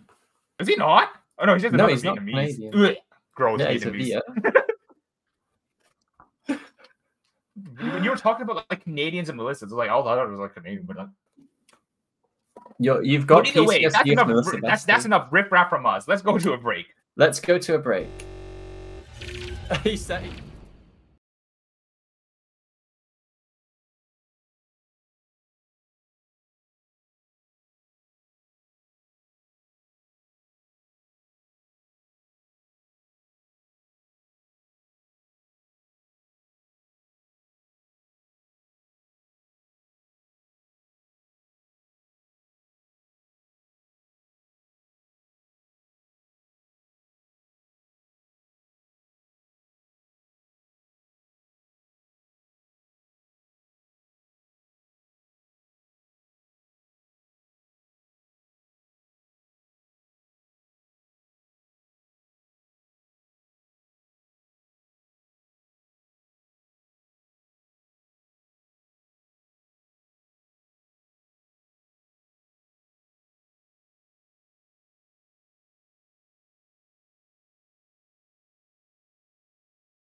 Welcome back to round 5 of the NOverTrigger. NOverTrigger tournament. NOverTrigger. Yeah, NOverTrigger tournament. That's the one. Okay, I had like a brain aneurysm there, but yeah, we are about to enter round 5, and as stated before, we are going to be looking at the top tables from now to see what kind of goo they are cooking up and how insano style they are going. What is he cooking? So I know that in table 1 we have Michael, who was that one player named Band Overtriggers. So well, got his wish. We are playing in a tournament with Band Overtriggers. So if they are ready, we're gonna jump into that table and see what he's cooking. What is he cooking? So I'm hoping that Michael is on the tried, true, and tested deck that played for V Premium, and that's Tavis. Very base take a peek here. Let me just quickly Control F Band Overtriggers. He's on the based Tavis. Another deck that rides down, funnily enough. Wow, that is pretty much the story of today. What a Tavis. So we've had Steam Maidens, Highlander, and Tavis. All these decks ride down. Ooh, I see some very interesting cards on Michael's list here. Michael's list is interesting. This is what the fuck am I looking at? This is a base list, actually. Not as based as Ben to the bench, but I'm super fascinated by this one. Yeah. I see two cards here. As our resident Tavis player, our Seaman enjoyer. Yes, I do love Seaman. Tell us, Seaman enjoyer. Well, explain the estrogen. All right, so basically the estrogen, the goo, the cards that make Tavis insano style is we've got the ride down. So we've got the Tavis ride down. You Soul Blast Tavis with Lambros, or you Soul Blast it out with Magnolia Elder if you're a damage denied. This way, when you resolve Tavis' skill, you're not forced to ride into a grade 3. You can choose a grade 2 instead. What I see in Michael's list that's really interesting, and I'm not sure if it's supposed to be a promo or not. Let me quickly see if there's any notes about it. I don't see any notes about it. Oh, it is. Okay, so I'm guessing what I saw. I saw Tempest Sphere. I was like, is this? Oh, so I actually deck checked this. Okay, so I finally got the list up. Right. Okay, so it's a promo. Tempest Sphere is a promo for Candelaria, which is a really cool promo. That at the end of your turn, you retire it and get 2 plant tokens. So that's interesting. You're able to kind of like produce board out of nothing with her at the end of her turn. She's also a grade 2 10K that you can rewrite into for certain matchups where being on a 10K body is like very important. We've seen it in round 1. We've seen it in round 2. We saw it in round 3. Being able to sit on a 10K body against 9K attackers, huge. Actual gamers, actual gaming hours. If you can not have to guard or make 1 card no passes, it's a game changer. Absolutely. It saves a lot of hand over time. It saves a lot of hand. It saves a lot of defensive power. It saves a lot of aggressive power as well. And I think I want to see if Michael is able to like really show off how good Candelaria is and why is she so expensive on TCG Player. That's not worth $13. But yeah, Candelaria as well. Actually, I did want to see Great Nature. Unfortunately, not being able to see them. But Great Nature is also a deck that makes really good use of this promo as well from the D series. You can retire it at the end of the turn to get 2 plant tokens, which then procs Big Belly to draw you a card back.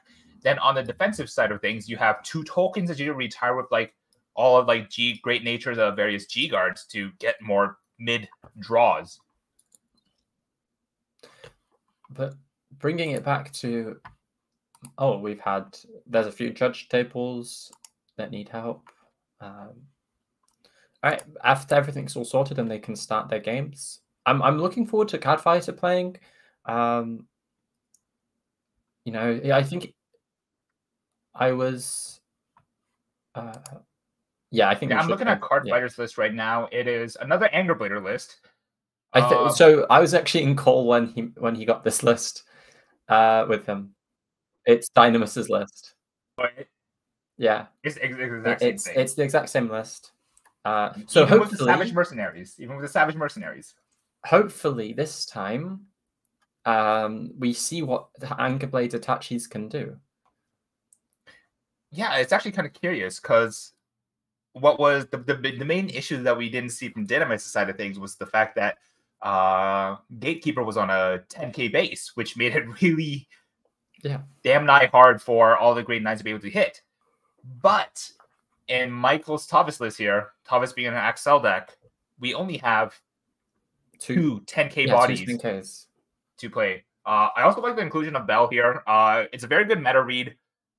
Even though Narukami's might not be like the best deck to play right now, it's one of the more popular decks. Yeah. And because of that, playing Bell is like just respecting the meta game.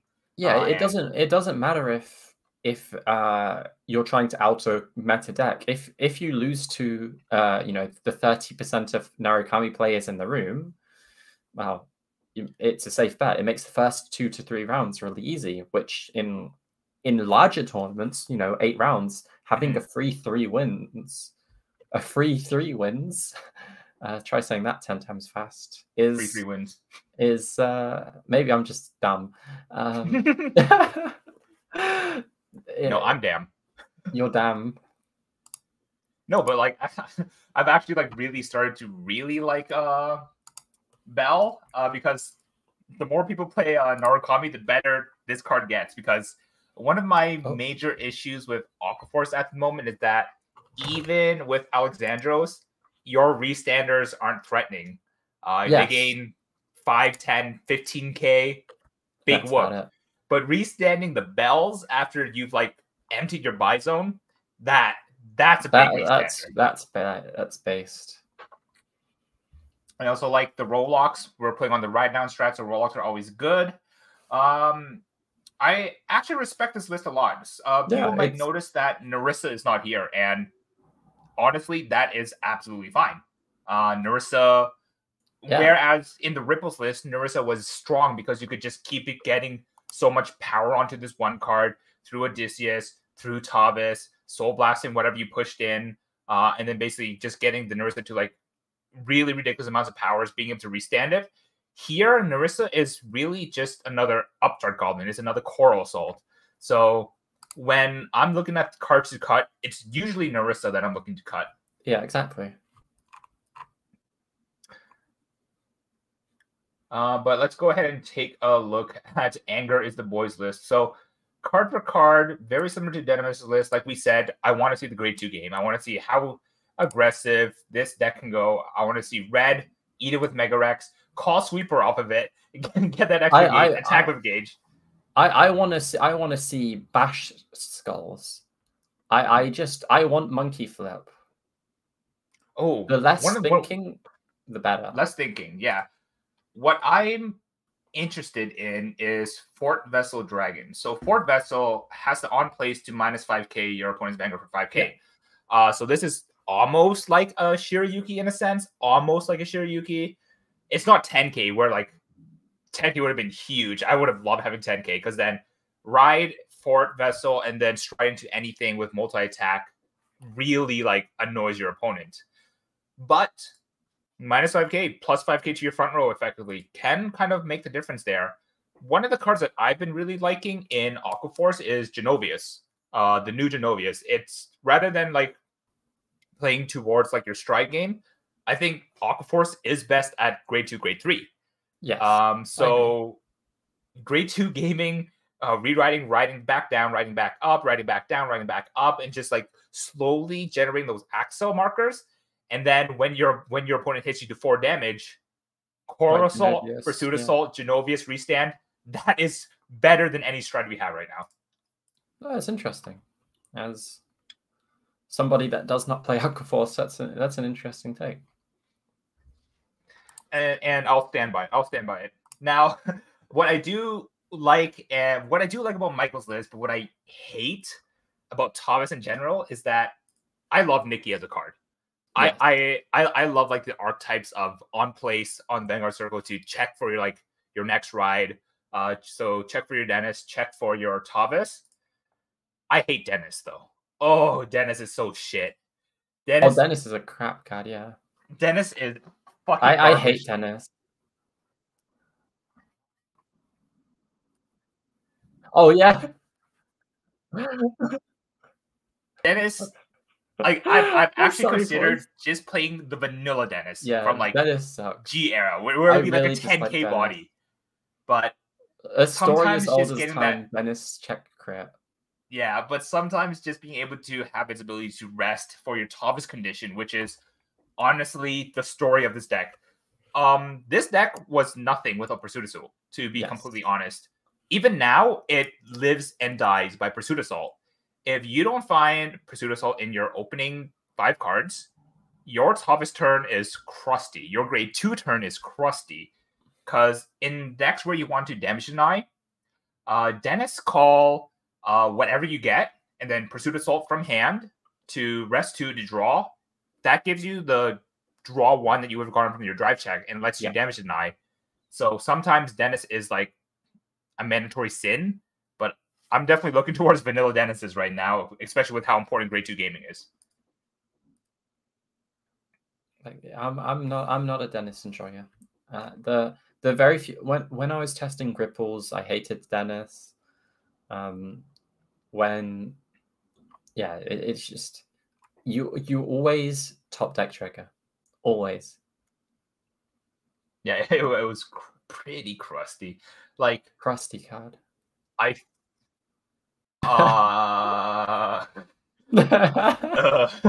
Please stop talking about Melissa in my ears. That brings no joy. My PTSD. I actually didn't play Dennis in my Ripples list for what it's worth. I like in Ripples, like every other card in the entire clan was better. So I was just like, I don't need Dennis. I'll play the Nikki to find like the 2 Tavises I have. I'll play the Nikki's because like you needed to like send Genovius back and gain soul. But Dennis was like the last thing on my mind. Rest an Odysseus to like draw 1 towards an Odysseus. Nah, I'll just draw it myself. Yeah, just simply draw better. But yeah. Are we good to transition voice in the head?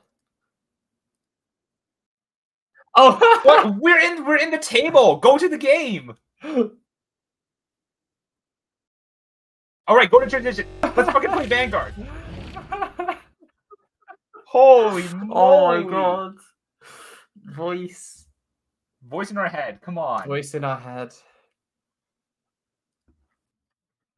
All right, let's fucking stand up Vanguard. Stand up. All right. So sorry.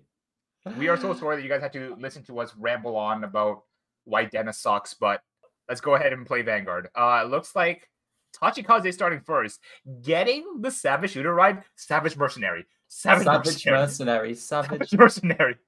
Oh, okay, getting blue. Savage Blue is okay. That's okay, but it's not Savage Mercenary bash skull abuse moment. All right. Getting the Nikki ride, getting the quick shield, getting the top 7. What do we find? Hopefully not a Dennis. Hopefully it's on-play shuffle deck. Is it on-play? Is it an on-play shuffle deck? See, so I play Tavis Sleeves, so I can pick up any card I want and declare Tavis. It's actually what I did in Ripples. Exactly. It was like, oh yeah, I found Tavis, but I actually found Odysseus. What I actually looked away. What did we find? He found a Tavis. Nice. So that's pretty. He's got his ride now. Now, if I was Card Fighter right now, I'd be thinking, okay, Arc Force can ride down. Their first stride, while they farm a lot of hand, isn't very threatening for game. So you'd be okay with riding Gap. Like, you'd be 100% okay. You want to keep pushing that aggro so that even if they have a big hand, if they're at 3 to 4 damage, they're still going to swat. And that's what I would be thinking, at least. Yeah. I think I'd definitely be okay with riding up. So I think that's one of the main traps that people don't realize is that Tavis's Aqua Forces in general, their first stride sucks. Their first strides do nothing except farm them hand. And despite getting a lot of hand, they have troubles ending the game. So I think you don't feel bad giving them first ride. Sure, like maybe you can like aggress them a lot on the grade 2, but against Hovis, I would normally take the initiative to ride up if I could, because I'm not afraid of Gembold. Gembold does nothing except for wipe my board that I can just wipe myself with like blinkers, upstart goblins, and such. And then for Yargis Lamau. Okay, bro. For Yargis. Okay. Yeah, exactly. So here is a Heal Guardian check. Does Michael have a Heal Guardian? Or does Michael defensive draw? Even better. Defensive draw? Defensive draw? Defensive crit. It is a defensive, and that's solid. So eat, draw, and call. What are we calling out? Red. That's pretty good. That's pretty good. I think it'd be better if we had like another Mega Rex on the side to like continue attacking, but this is going to be a no pass. We find the Spino, and we are probably just dealing with the red-blue. Pass. Because that attack doesn't 17. Hit anymore. It's 17. Yeah, it's still tiny. Unfortunate. Is this Dennis? All right.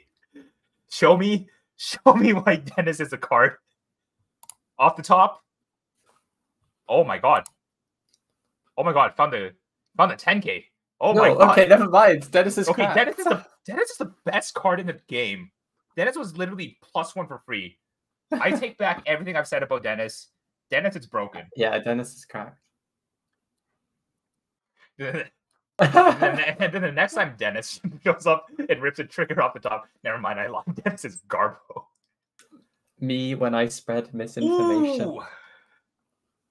That's kind of creamy. That is kind of creamy. We like that crit. What is it? What is that? Is that a rock? Is that a rock with a face on it? I think it is. Okay, that's my favorite crit designator now. Oh no, it's an actual like one of those like paper crit designator things. Oh, interesting. Forcing the Heal Guardian now. I like it. Okay. I like it. Are we going to go for our plant tokens? Yeah, he's making his plant tokens. Loving it. So yeah, for people who don't know, that promo there is Delicate Beauty Maiden Candelaria. It's a new promo. On the rearguard circle at the end of your turn, you can retire it and call up to 2 plant tokens to rear circle. So now we have a bunch of like 5k boosters. Like these are what they are. They're 5k boosters. It also blinks itself, so your opponent is then forced to redirect attacks into Vanguard, denying the opportunity of damage denial. But then we just have 2 bodies that we can rest for Pursuit Assault, more bodies that we can rest for Dennis, and hopefully get another like Candelaria onto the board. Kind of crazy. So here, Catfighter has the option to stay on 2 here. That's a very good Sonic Noah here, just to draw some more cards. Well, push, threaten, and non-hit.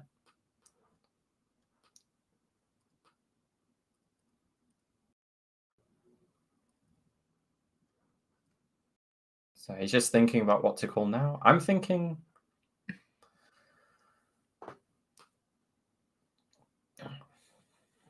if he knows what's under the blue. I don't think his blue has a good gauge.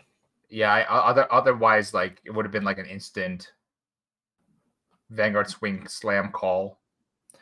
I actually think it might be a grade 1, and he's thinking about just making 3 lines. He could make something better. Like he could force something better here. Luckily, Michael is just on a 9k body now. Otherwise, imagine sitting on that 10k. Imagine if Dennis was a vanilla here. Oh my god. Oh, but he hits defensive. It doesn't matter if you're a 9k. You hit his offensive. All right, 1-2 pass. All right, eating the blue, getting a draw, and off of the blue call, what do we like? Maybe a booster for the Zilopofyro? Yeah. Well, that's a... Actually, I don't hate that booster. Because you can use it for counter charge after. So that's kind of cool. I like that. And then, unfortunately, this 13 does not hit. So we're going to go ahead and take our turn. We do have a counterblast that we are able to play with to be able to ride into Tavis and use that skill to go into Lambros, use its counterblast, and pop out the Tavis from Soul.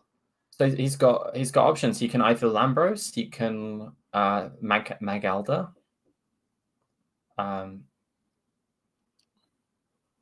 It depends on what he wants. I think the play here is to go for the NFT. The NFT is real. It only took us, what, 3 years? 3 years and a lot of social media pandering. All I'm saying is, Tony, we got Covetous revealed and released to English in months. Bestie. Force is abused. Force is just the hated clan. Give me Magnum Assault. Give me a good restander that I can play in this deck again. But popping the Sonic Noah. That's it. It's good to hit that, but I'm looking at the countercharge crit. But maybe the point is that Michael is going to like kill them both. Crush, just crush both of them. Oh, going for the Savage. Okay, so maybe because Michael is just like, you know what, I'm going to punch you so many times in the face that your extra 1 counter charge doesn't matter. Yeah, valid. So 20 column, big Coral Assault column. Oh, what did we use to stride there? I think that was the promo again. Going to stride into Lambros. The Lambrossi. The Lambussi. So what are we looking at for like attack patterns here? 19 on the Pursuit, 20 on the Tavis Nikki, Coral 19. For Infinity. Attack, restand the Coral. And swing 29. So it's 19, 20, 29, 29. 29, 29, 29. Yeah. Or 29, 30, 29. So not a bad turn at all. It's aggressive. It is heinous how much damage this turn can do.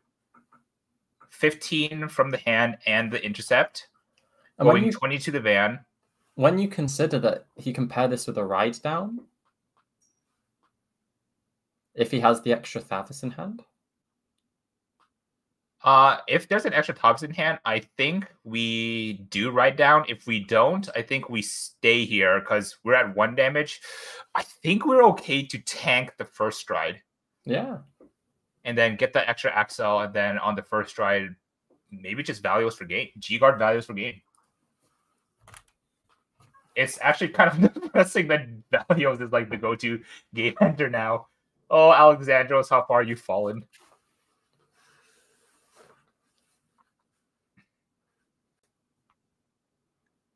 Okay, here's the Vanguard swing. It's actually insane how like accidentally large Tavis columns can get. Yeah. But everything was basically, did I open the Pursuit Assault? I think Pursuit Assault like really made this happen. Getting those 2 extra tokens as well, saving 2 cards from hand that you don't have to call to boost to rest with, that also adds up to a lot of like saved hand that you can use. First sec. Oh, we found the reride. We found the reride. Was that just a twin drive or a triple drive there? I think he only did 2 drives.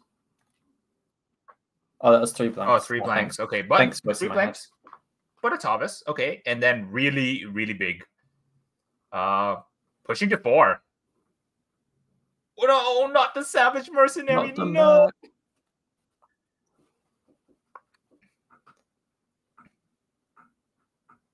So I think one of the cool things that I love so much about Coral Assault is that it's not mandatory to push him into Soul.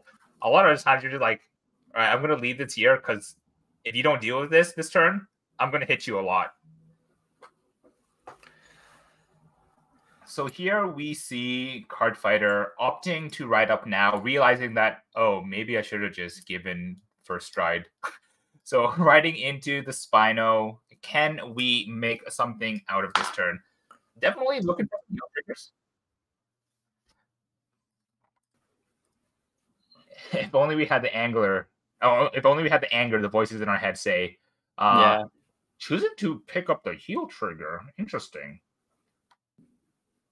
Maybe. So a 4 damaged Okafor's first stride is quite scary because you've been pushed. Yeah. But I think like the turn prior, right? Like when Yeah. we had the option to ride up, I'm riding up 100% of the time because your first stride, I get to draw 3. Okay. Anyways.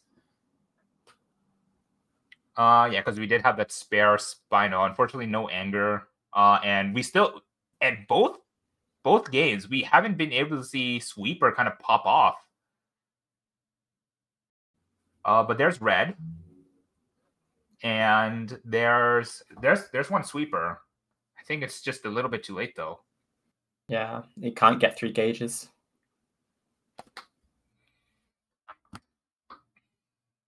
All right.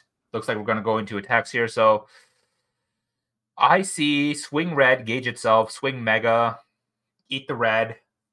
Because what I love about Pursuit Assault is that the power gain is permanent. So it also becomes like a really tanky, sticky body that's hard to get rid of. Similar to Sweeper.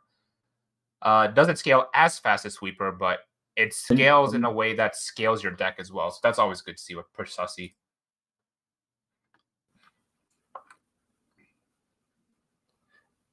Michael's in a pretty good spot so far. Card Fighter is doing a few attacks though. 1, 2, 3, 4, 5, 6. 6 All right. attacks. If Michael's the GOAT defensive. No way. He's too good. He's too good.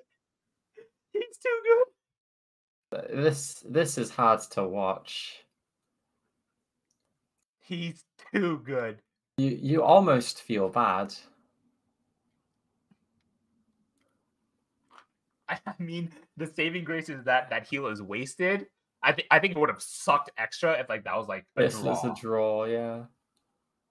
Which Michael does play. I think that's the one thing I want to like experiment with is just like cutting draws completely and just maxing out on like crits. Because draws don't kill people. Restanding crits do.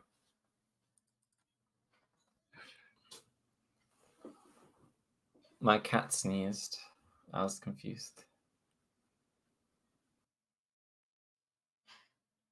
He's sitting just choosing where to put the 5s to. Puts it on the Sweeper, puts it on the Mega, and off of the red call, what do we have? I think it's definitely a Sonic Noah. Nice. Oh, okay. Not bad. Not bad. So able to show on hit pressure on that side. Oh, going for the no pass. Love to see it. Love to see it. And it is actually a no pass. No funny trigger. Oh, Card Fighter not being able to get heals that turn. Uh-oh. This isn't looking good. Oh, and I think the main thing as well is that Card Fighter not being able to get the 3 gauges onto the Sweeper. That Sweeper's going, yeah. That Sweeper's gone. Bye-bye, Sweeper. Sweeper is 19, 5 to guard. Honestly, I'm just no guarding here as well. You only need 1 counterblast for every Okafor stride. And then you can always flip Galphilia for countercharge after as well. You're pretty self-sufficient for your resources. He's also playing Penguin. So yeah, it's a card that I've kind of ignored, but like I respect. No way, Michael! Every damage. Michael, every damage you got. Oh my god! Fuck. Is this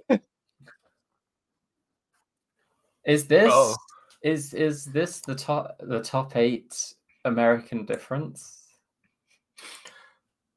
Michael named himself Man Over Triggers because with these defensive triggers, the only man that can hit over his Vanguard is an Over Trigger. Oh my god! We finally found out why he calls himself Man Over Triggers. Exposed. How? Is this what's stopping me from becoming the best Aquaforce player? Cracked player. Cracked player. Easiest no guards of my life. Oh my lord. Michael, if you make Metafy, I'll get a coaching session with you. Yeah, how do I hit triggers? How do you hit triggers defensively? Holy. Oh no. Oh no. Cringy. Oh, actually using the counter blast to try and swing over double defensive here. Does this hit? 1929. So 5 to guard for this one. I'm so sorry. Having to use a counter blast on that. Holy moly. Oh, wait. Did it not hit? Even with the counter blast, it didn't hit. 29. +5 from Spino, +5 from Axel. Oh. It should have hit, though. 29, right? Gain 10k per gauge. Oh, 5k per gauge. Oh, even with the counter blast, it was 5k short. Oh, shit. Oh, there's the dump 5k. Okay, Fort Vessel Dragon coming in huge. Oh, minus 5k and then 2 damage to go. So even if you get a defensive trigger here, you'd be at max 17k, which Pursuit and Koro clear quite easily. Using the Tavis to stride into... Is that Furry Argus? That is indeed Furry Argus. What are the 2 cards we call as rested? So he's going to draw lots, push attacks, and kick ass.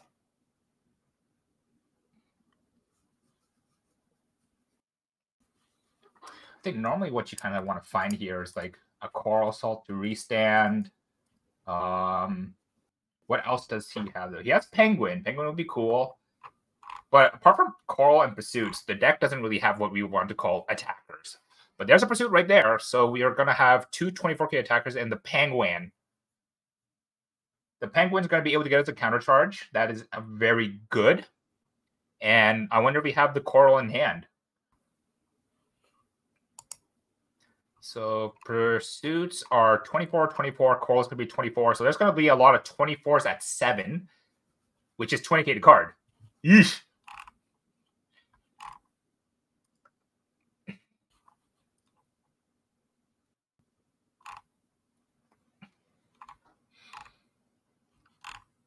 Okay, so I see 10k intercept on the board on card fighter side of things. So it had to be 5, 5, 10 to guard one of these Pursuit Assault attacks. And then, because how much Michael will be drawing after this as well. Like, even if Card Fighter survives, I don't think it's looking good. Ooh, okay. Using the Tavis Field to rest a token to pop one of the sweepers, or pop the sweeper, sorry. So that's minus 5k shield. And then we do have Pursuit to rest more if we wanted, but I think at this point, I think we should attack. Boom, there's the Coral Assault. So we can start our turn with a 20, then go 20, 24, 24. Yeah. And then restand Pursuit Coral for 24, 24. Yeah. Or Pursuit 24, 24. So 20 to 7 needs 15. So any trigger here to guard. I would 5 and intercept. I just if you have the 5k in hand, I would be guarding with that.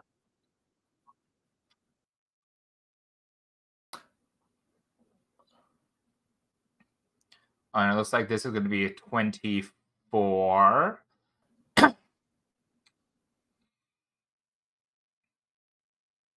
Can't rely on OT now, so yep. So using the G guard now, that's smart because I think Michael did have the option of immediately swinging with a Gembold to board retire before Card Fighter could use the G Guardians to make use of the rear guards before they get retired. So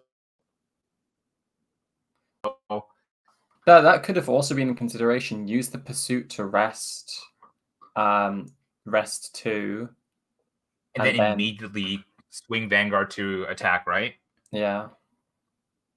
But I think with the minus 5k debuff that we've given, it actually might be more valuable to get more attacks out. But Yeah. definitely something to like really like get down to the nitty gritty and find out like through hard testing. But we're gonna go ahead and swing with Gembold. We have 6 rested, so draw 3, retire 3. We are able to at least hit the Prism Bird there. Flipping, what did we choose to flip? Flipping the Valios Revive, yeah, because looks like the list does run that 1 extra copy.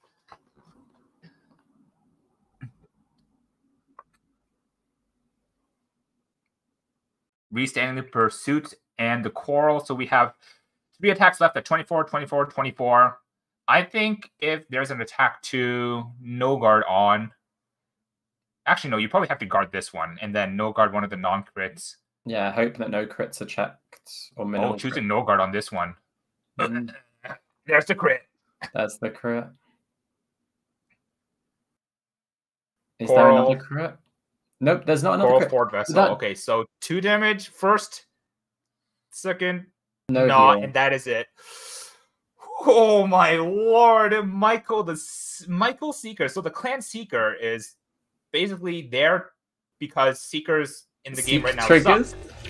And yeah, they're seeking triggers. Oh yeah, even Michael realizes that he fucking seeks some bullshit with his defensives.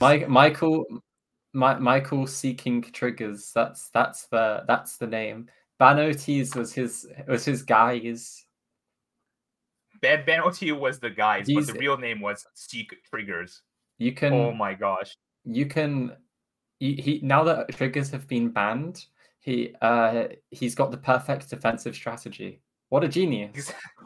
It's so smart. Like, I got a lot of defensive triggers, but I keep losing. Why is this? Casey, will my opponent keeps over triggering. Oh, ban over triggers. Honestly, holy moly! I'm actually like kind of curious as to see how that game would have gone if the defensives didn't go so in the way of Michael. If Cardfighter chose to ride up as well. I think Cardfighter was trying to like wait for Angerblader to ride up, but yeah, I think knowing what Tavis does, knowing that they do ride down and that their ride up is like actually really fucking crazy. Like I actually think riding and then pseudo striding into Lambros is more effective than their first stride. So that's probably something like give Tavis the first stride. That's all I can really say. First strides are kind of crusty, but wow, it's worth it. Michael the God. Michael is built alternatively. Truly one of the Vanguard players of all time. And with that, we are just about to get into our final round of Swiss. So we're going to take you guys to another quick break before we head back to give you live coverage on the last round of the NOverTrigger tournament. Don't go away. Okay, see, I'm not.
Wait, no, we're live now, right? Oh, we're live, yeah.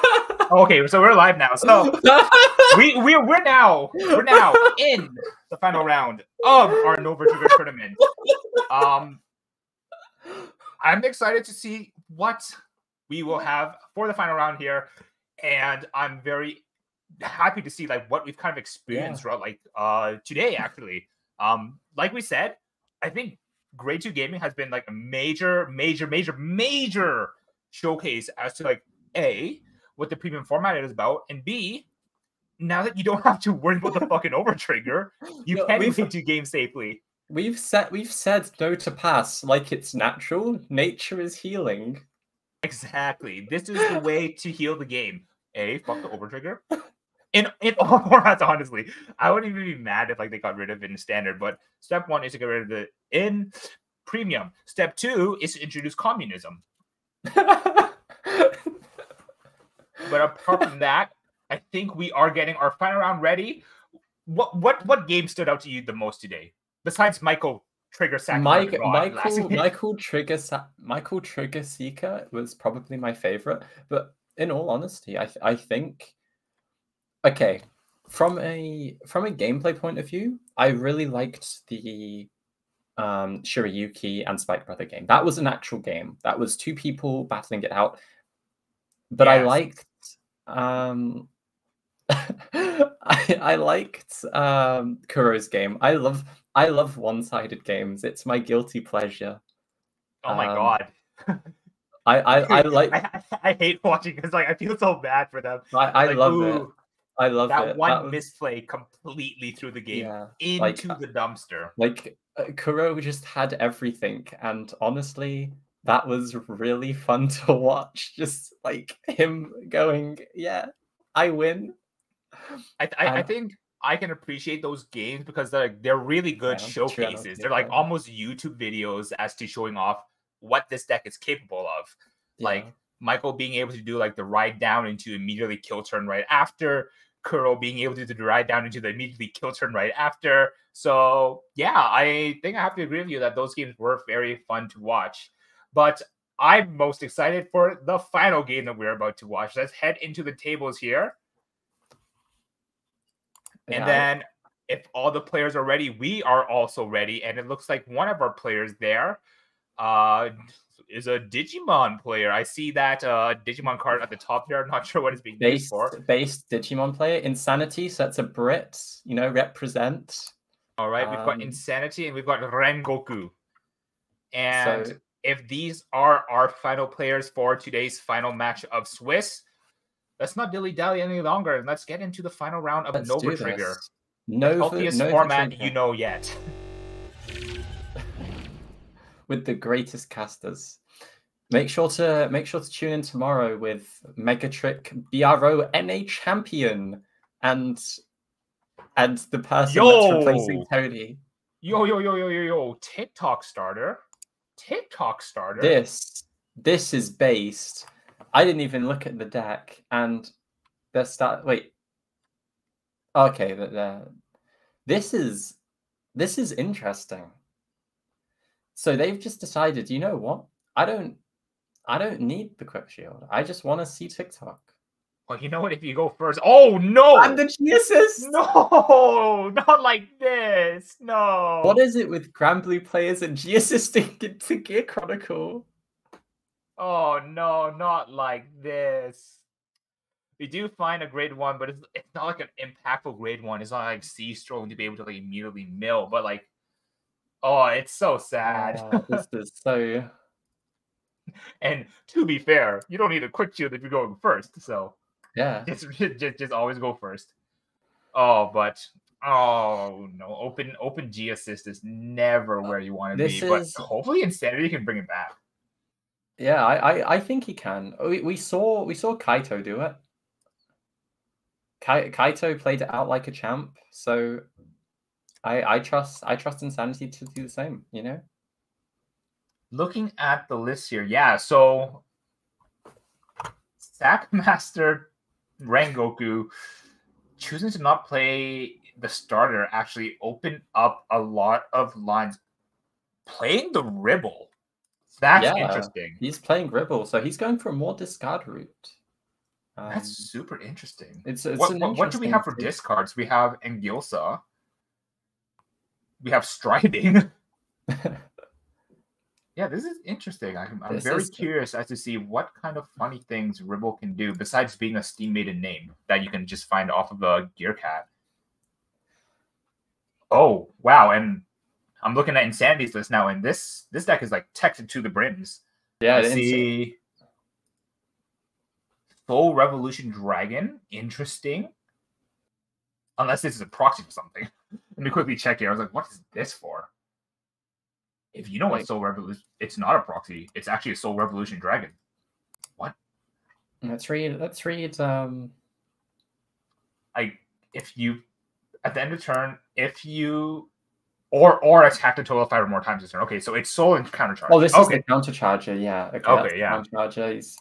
So he's playing a very Highlander deck. Reverse a lot. I see a little bit of reverse stack in here with Chappie, with Quincy the Ghosty.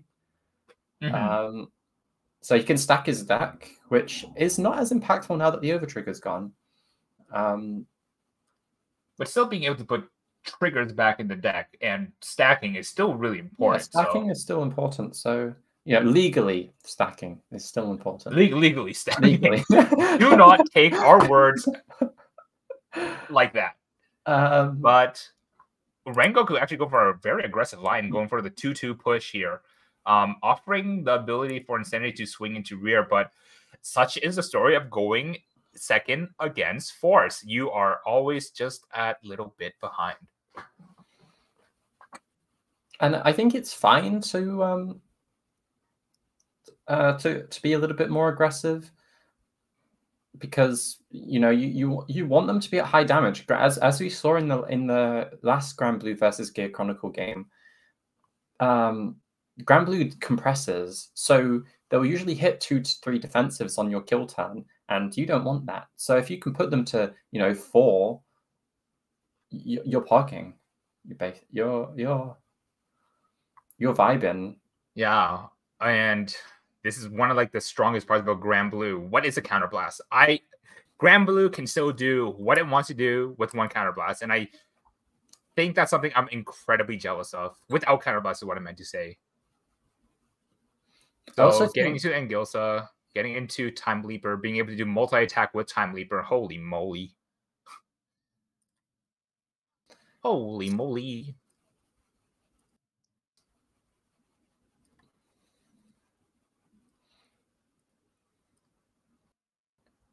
And so then he goes he goes into a 2. Nabu? Yeah. Yeah, all right. Get that sweet Nabu. You can bind the grade 2, get another draw, ride back down. Just do a lot of setup here. This is really smooth. I actually like the idea of being able to, that Rengoku did, to call down that extra grade 2, offer it as bait for your opponent to attack into. Yeah. And then that way you're just like, I can still perform without counterblasts. I'll take my first turn. I'll be at a very healthy. That was unneeded. Come on, that was unneeded. Guess the Ribble. Okay, so I'm curious as to seeing what this Ribble can do. So we'll go ahead and leave that there for you viewers to also see what the Ribble can do. The other difference between the Gear Chronicle this game and the Gear Chronicle Grand Blue game with Kaido and CS Slayer was we've seen the Superior Ride. This means that next turn Rengoku will have 2 force markers, which, as we saw, was the difference between being able to hit over the second defensive and just watching your entire turn fold to a defensive. So it's in a really good spot for Rengoku, and this is the Steam Maidens that I know and love, that have gone first, have hit the ride down, and have just seen what they need to see. No one love, but also no one hate. Yes. And yeah, Choosing to ride into the grade 2. Okay, so the second skill check of Steam Maidens now is, do we have a second Engilsa? We do want to be able to. So I'm taking a look here, and okay, so more aggressive on the grade 4 line. 4 Engilsa even have 2 copies of Elo. I like 1 copy of Colossus, just because it's so easily tutorable out. Yes, you don't get battle for the entire turn, but you get battle for like the text that really matter, so to say. Yeah, I choosing to ride from the soul instead of the drop zone is interesting. This could imply that I don't know, that they just don't think they need the soul. Maybe even maybe they the Enterana in soul in drop as a potential thing to bind in the future might be a reason why, because then you can call it out to like get some soft advantage while comboing. So that's something I could respect if that is what's going to happen here. Like, yes, Ripple is. So interesting. So far, I'm not really digging. I'm not really digging Gribble because you haven't seen you. I feel the time to see it is quite narrow. The whole point of, I think, Steam Maidens is you can see your pieces whenever. And Ribble kind of is a clock, right? If you don't see it in the first couple of turns, it's not very good. And this isn't like Jet where your Ribble is a grade 3. It's your Ribble it is a grade 1. It is just the name. And choosing to run the Ribble over the ILO means that you can't really start your combo on a name on that name. So this is something that I'm not sure I would do is splitting your force markers. I hate splitting force markers in this deck. There's so much more mileage off of comboing off of one circle that splitting force markers seems kind of wasteful. You lose to defensives a lot more.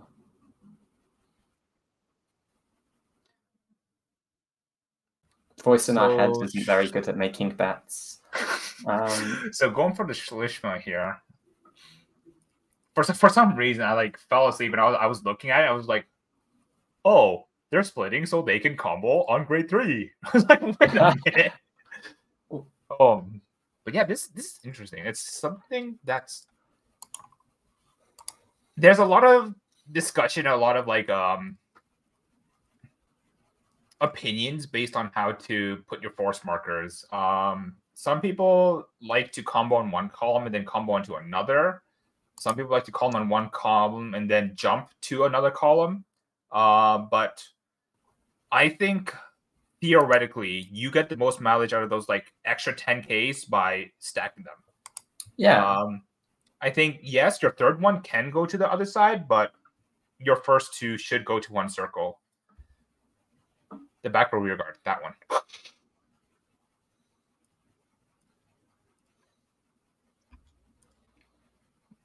So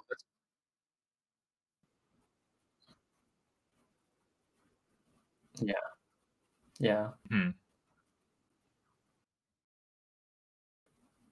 So this turn he could be drawing quite a few cards with multiple Entrana procs here. So his hand is going to be respectable. Okay, so Beatrice guard Beatrice using Beatrice's skill to gain that extra 5K, but yeah, for some reason Melum gains extra power, and I guess here's where that split force comes up huge, being able to get that extra 10K, and then we're going to time leap the Melum, so but also rewind. If they had just kept the force markers on one circle, their attack pattern stays the same, and they still play around. They still play around the Honolulu. Okay, this is kind of okay. So TikTok to time leap the Melum to rewind into another copy of TikTok. Then we can have a Nabu that hits because of the force marker. Because Nabu does have to attack Vanguard to be able to draw. Use its skill. So maybe the splitting to make more effective columns, but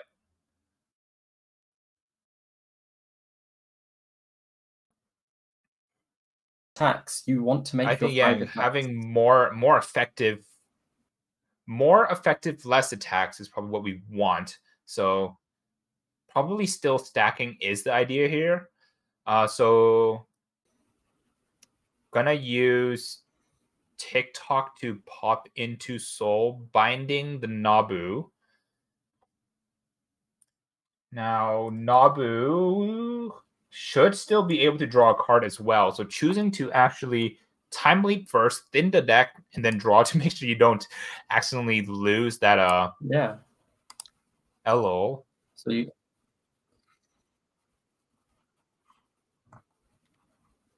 Yeah, like I wonder if like going Colossus here would be better as well. Just get it into cycle, because Steam Maidens as a deck is, once you get it out of your deck, you have it. You have it forever. You have access to the drop, you have access to the bind, you have access from the hand.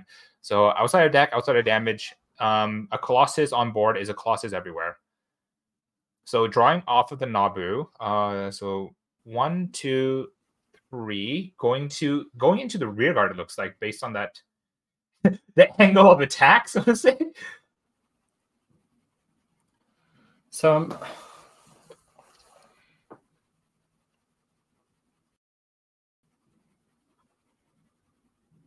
Guarding with Pat here, so 20k guard.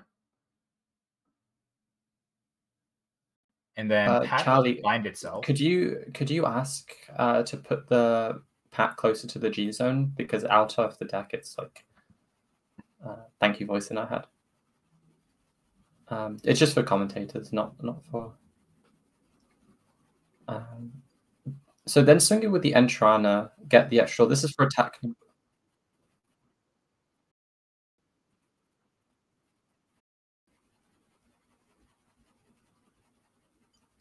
Going for Enterani here, forcing. Oh, G guarding? Okay. Is this the disruption? No, he wouldn't. I don't think he'll go for disruption. I think he's just going to go for he's going to call Beatrice into Grenache. Okay, you get some hollow. Declare hollow. Don't forget to call hollow. Calling the Grenache, declare hollow. Yeah, that finger tap for the hollow. And then this G guard should be able to guard that. We're going to go ahead and use Enthrana's skill. A lot of cards in Soul, despite not writing from drop zone, regardless. Let's go ahead and see what gets popped out. It's going to be a cat. And off the top, that's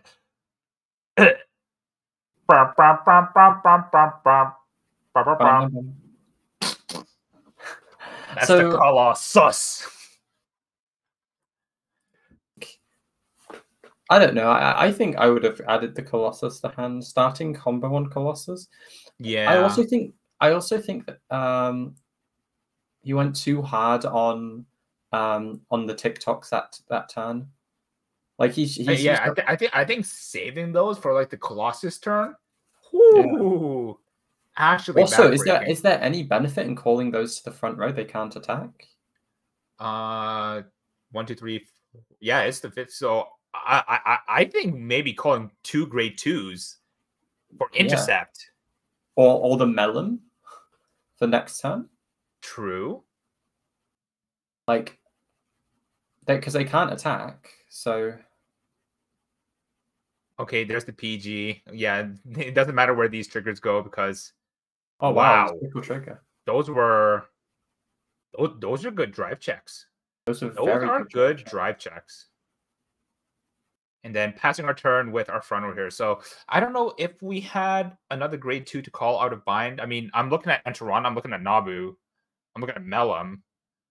And definitely could. Does Melum come back from time leap? No, because of the target that you went into it is gone. Yeah.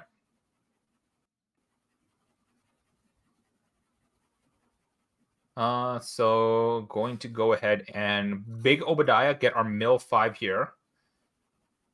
And I think same story as the last time we saw Grand Blue versus Gears. Probably mill out thin your deck, I think play the for heals, play for here, defensives. I think the difference here is the Gear Chronicle players has a more established board now. And a more established hand. I think, yeah, they can definitely. If there's a reride, it is annoying. It is annoying to say the least. Like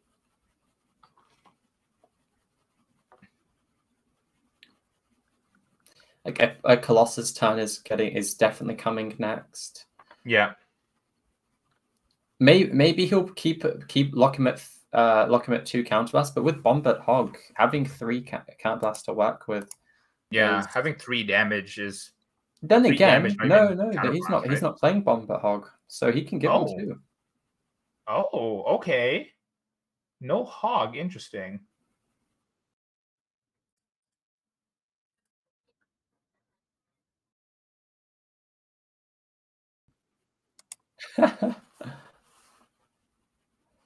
So,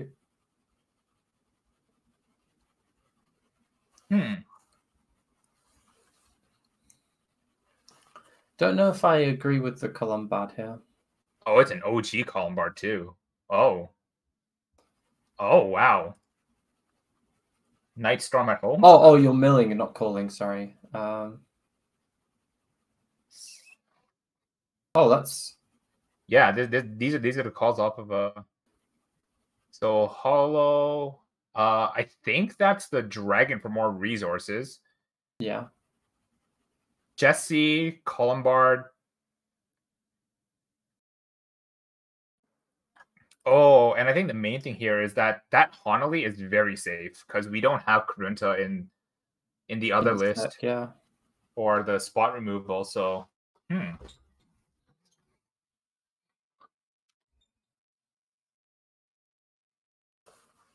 So I'm seeing Jesse swing countercharge. So explaining the grade 1 here. Sorry, the grade 2 for the for the countercharge and soul. So I think this is 19 because Obadiah gives 5 to the ones called. Yep. So it's they get 5. 19, 10 to guard here. So this is where calling that extra grade 2 from that last turn would have been big. Just go double intercept. Next. Like.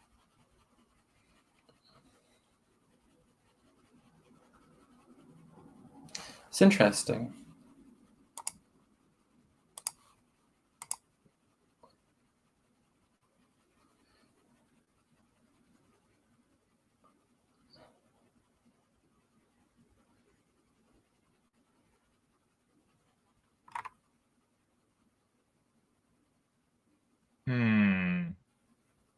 Just choosing what grade 1 ghosty to go into. Pat's not an option. Oh no, this was the Coombard attack to call. Yeah. But I have just been made fun of. Yeah. Before calling it Coombard and not Columbard. Coombard. I didn't that you called it that. I just like. Now I need to like see what the pronunciation for this one is. Oh no! It is called Columbard. Columbard. Okay, so I'm stupid. Thanks. Yeah. Thank you for making fun of my ESL. Did you? I'm sorry. No, I'm joking. I knew what it was called. I don't know why I started calling it Coombard. I don't know where it started, but okay. Oh, that's a good heal. Good. That heal might make him push now. Because. Oh, did we use the Skeletal Cannoneer to retire the intercept?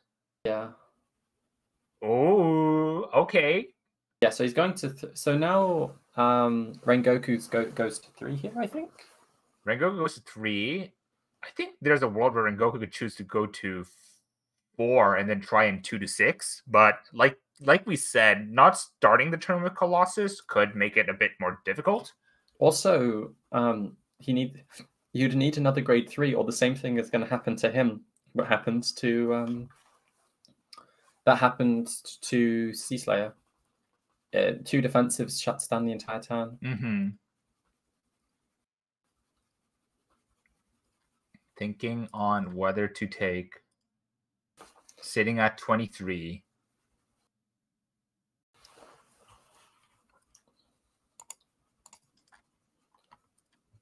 Choosing to G-Guard here. Okay, what's the G-Guard? What's the G-Guard? Going into Ururu, the OG, sending back the heel, sending back the cat. Okay, so keeping another heel back in rotation. Oh, imagine if the OTs were legal here. You could send back an OT. But they're not. Thank you for Vision posting NOverTrigger. Thank you for Vision hosting the NOverTrigger tournament with sponsors by Kingslayer Games at kingslayergames.com, fellow commentator and YouTube content creator Outer Orange at her Twitch, YouTube, and Discord, and also Next Level Gaming for their playmats and design. Don't forget to check them out at the end of the tournament. Thank you for being your sponsors today. See, we say Tony isn't going to become a commentator again for Bushiroad, but when he does plugins like that, who could say no? Exactly. I wouldn't say no. I think I'm actually just a savant when it comes to yeah, I may say some controversial stuff like Cardfight should become communist. Bushiroad card design team sucks, and I should replace every one of them. But I also think that I'm a very good commentator. So exactly. So that's a little bit of skill resolution right there. Resolving the counter charge, then resolving Beatrice, then resolving the grade 2. Oh, I like this a lot. Okay, so setting up the Pat on the rear guard circle that you can G-guard with the Negro Lily, retire the Pat, get your funny haha interruption stuff. But then also, now that Pat is in the drop zone, you can use its skill to call itself out on the Vanguard swing, which will help towards that guard as well. So very cool. I like it. So Pat's actually a card that also snuck up on me on in V Premium for Toronto. I saw him in Vanguard and was like, what the hell is this? Luckily, my Vanguard was really massive because of how much bind I built. So even despite calling Pat out, they needed to guard from hand, and then they had to guard an extra from hand because of Colossus. Unfortunately, though, I still lost that game because he double defensive. Double defensive. So he discarded the Ribble. So I mean, it's pretty pog. Oh, okay, that Ribble kind of huge. Okay. Oh, so we can neg stride and then get value out of it. Oh, okay, yeah. So, but besides that, I don't think. Wait. Huh?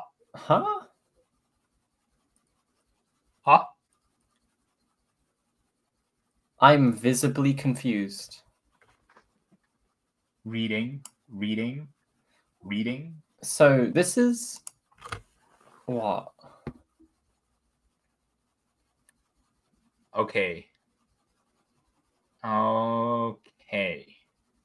So we have what? We have one Shrishma face up because we chose to flip up another copy of History Build. Yeah, I'm just going through the deck now.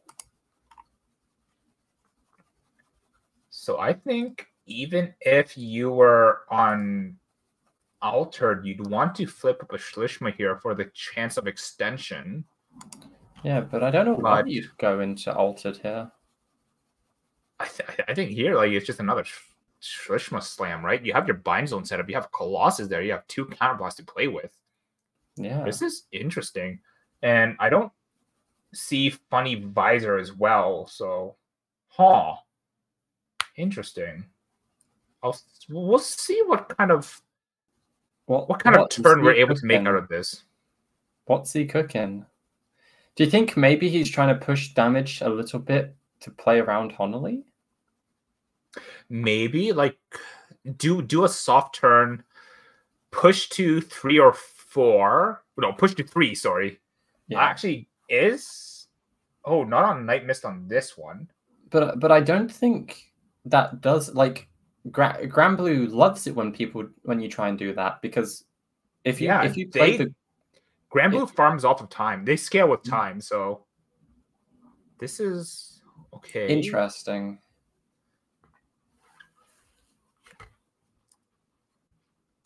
So the 2 face-up history builds give the TikTok an extra 6k, so it becomes an 11k booster. Do we have any other time leap in the deck besides TikTok? No, it's just the TikTok then, right? Because Mellum is rewind. It's rewind time. Okay. So you can attack with the TikTok, but TikTok comes out as rested off of Mellum. TikTok jumps Mellum into Entriana. I'm just kind of curious as to see like what comes out of this turn. What is in the kitchen?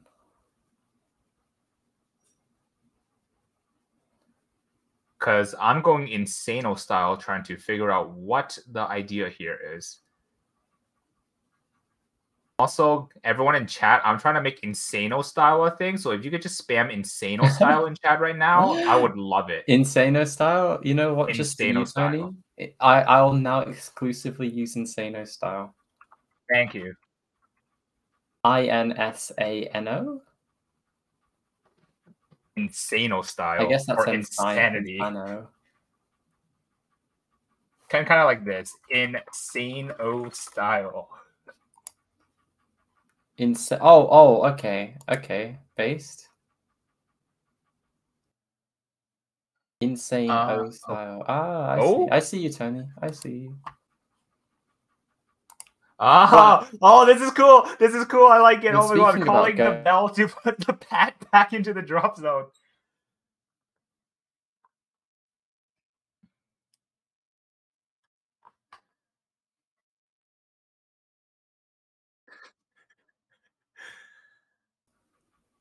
Yeah, I'm not sure I'm a big fan of that G guard. Like that G guard activation there. It was probably better to keep the G guards for when Colossus is live, but maybe that's the play. You don't Colossus now because you know they have a bunch of G guards, but at the same time, like it's like what's happening here? What's happening here? So TikTok, time leap into Entriana, rewind into another TikTok. So TikTok can jump Entriana into LOL or into an attacker. So is this not stuff that you could just do on Schlishma anyways? Or is it the fact that we wanted, I don't know, call 2 off the top 5? Oh, so you bind them. You don't even call them. So my basic understanding of this Granblue list is that this list is a deck that just wants to play for time. Like, this is a very slow Granblue deck. Yeah. I think I saw this list in Toronto, something similar to it, and basically you just mill your deck down until you're guaranteed triple triggers. Yeah. So the longer, the slower you take your time against this deck, the better it gets. So.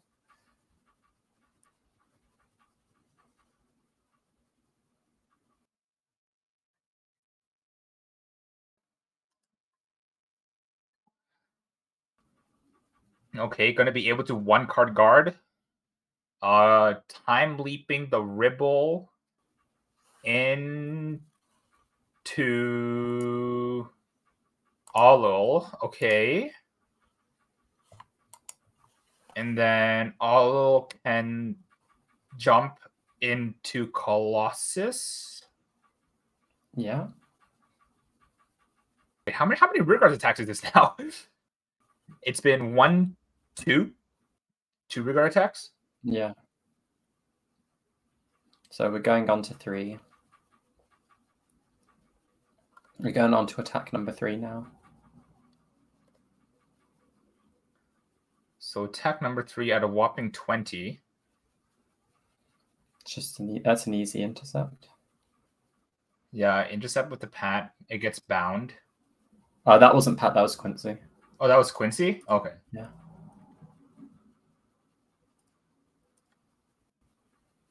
into Colossi. Okay. That's good. Guard all the ones you can before Colossus comes out. And Colossus is going to bind from hand. And Triana. I think this list is trying... Yeah, I think he's just trying to crit, honestly. Fuck it, YOLO.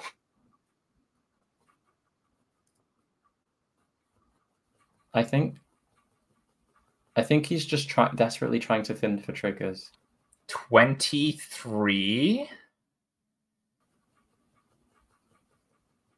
Insanity's hand isn't actually too good either. Like the hand quality. Hand quality, the hand quantity. Like, oh, this is a stinky PG. Oh, I'm not sure I agree with this. This is asking for. That's a stinky PG. Oh my gosh. All right, there's the Vanguard swing. So I think he has a few pats in. So that's not so enough. Double pat is 40K. Intercept with Beatrice, 45K shield. So 57. All right. 2 grade 3s and grade 1. So at least we have a rewrite for the next turn.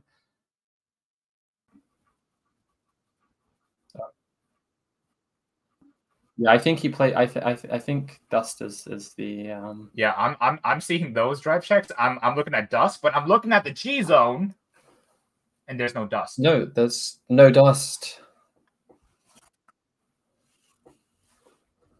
And on the last attack, we get another pat. Okay, so we added a crit off of the Entriana. Okay. All right, Insano style. Insano style needs to be needs to, I think, win here. Yes. 1 card in hand. Your G guards are pretty much used up. That's not going to win the game. Go to win the game. That's not a stride winning stride. That's a you think you can live another turn stride, but you have 1 card in hand. You drive check. You have no cards in hand. You have no NOverTrigger to defensive for. I think this is a prime example of playing too passively.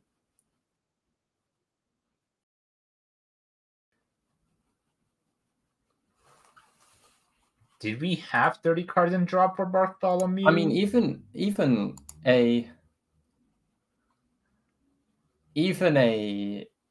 like a bad bounty would be good here. Like, yeah, bad bounty. Discard, reride, call. Yeah. This one is definitely an interesting line. Yes, we can thin our deck down some more. Yes, we're stuck at 3, so we can still heal trigger here. But you'll have 3 cards in hand. So maybe more if you call cards that draw. I can see calling maybe the bell again to put those pats back in the drop. Yeah, for sure. But what else? So skeleton, presumably skeleton for another draw. Skeleton for a draw. And then the retires. Now the problem is we only have like 4 slots to like really put, because we don't really want to call over the Honolulu unless we can call it back during our phase. I mean, you can call it back with Night Storm if you wanted to. For it, and then okay, that is true. I feel like Bad Bounty was the play here, because then you get to go back onto Beatrice, and then you can do the Beatrice jumping stuff. Yeah, Steam Maid is at home, but unless like Insano style knows that, like, the deck is like still full of triggers and getting a heal here, and then no guard is triple defensive, then you go for like Bartholomew OTK. But that's not really a card that you want to use if you're thinning for triggers. This is definitely interesting line. It's an interesting one. Maybe the line is I don't know. Because like we're looking over at Rengoku's hand, and that hand is very large. Like maybe even going bad bounty here wouldn't like do as much damage as we had hoped. And having to farm, having to bait your opponent into expending resources again, maybe bait your opponent into taking another hit this turn to try and Bartholomew for game the next. It's hard to say, right? I think a lot of this game just came down to the Granblue player played way too passively and just didn't push when they needed to. Maybe that'll work out for them because the deck is quite compressed in theory. But so retire it, counter charge, attack, 16, 5 to guard. Like these are not scary numbers. Like I think if we did have 30 in drop, like Bartholomew here would like really annoy people. But yeah, so this is Beatrice most likely going to go into. What can we call off of Beatrice? That Bell or Columbard? Bell to recycle, Columbard to call Bell over Beatrice. 1, 2, 3, 4. Thing is, I think that Beatrice was kind of wasted because of the Honolly. What's the point of Skull Dragon here? Double crit? Is that you're out? And even if double crit, I'm pretty sure there's a PG in hand. Like 4 draw PGs, like there's 1 PG right there.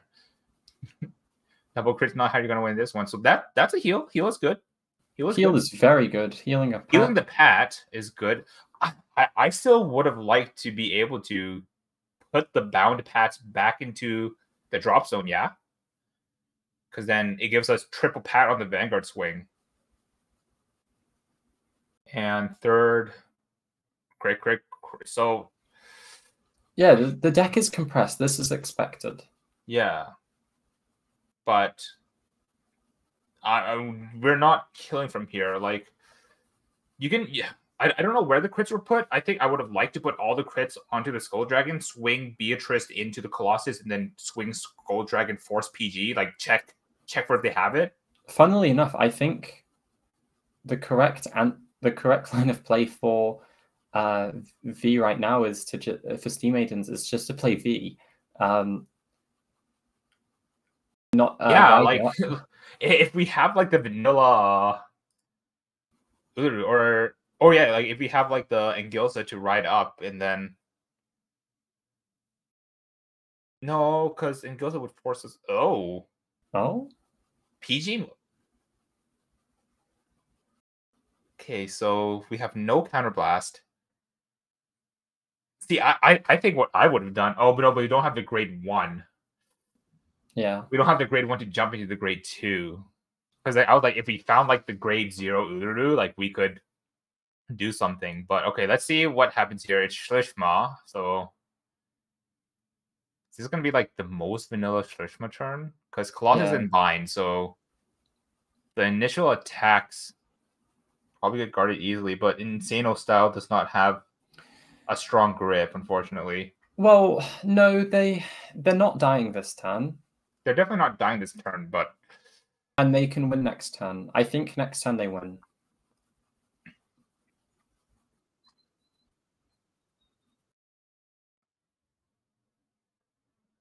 Oh, so we just got word that we are now in overtime. So both of these players, unfortunately, kind of playing too passively.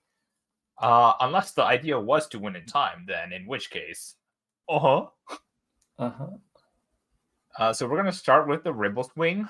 a whopping number without Bowser. Oh, I just realized Rengoku's running low on hand as well. I think if Insano Style can live this turn, Bartholomew wins the game. Bartholomew wins the game. I think heals have been happily used. Now, we do know that whatchamacallit. There is a G guard, yeah. There is another Lily which I think will get G guarded. Yeah. So there's a Denial Griffin coming. I don't know why you're actually I think if there was a time to Denial Griffin, it was on that first attack. Because then there would be no rear guard for Slishma to bind for its skill. You can bind the back row. Can you? Yeah.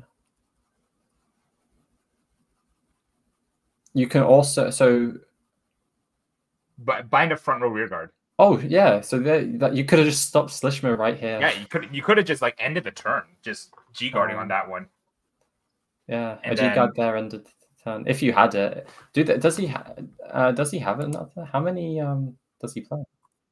Yeah, he checked the heal last turn, and so yeah, definitely that should have been G guard Denial Griffin on that first attack. No, never mind. They only play 2 Lily.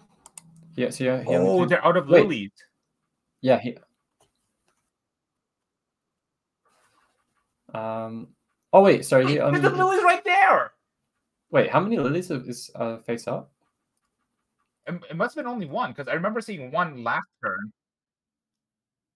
So 2 lilies, 2 Noras. Yeah, this would be the second lily then. So yeah. Definitely should have just G guarded and sniped the attacker, and that would have the attacker ended the turn.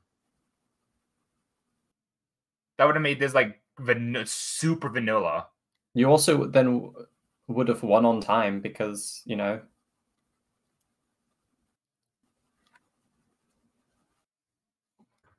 Okay, let's see if he snipes the right thing.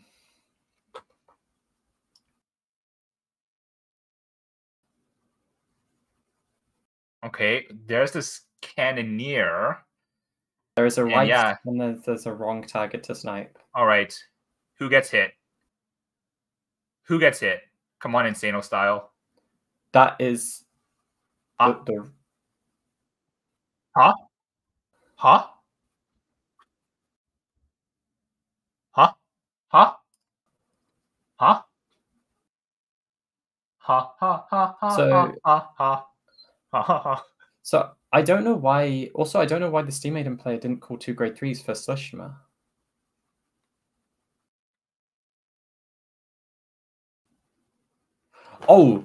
Oh, damn! The heal. Is this going to be a double loss? Oh!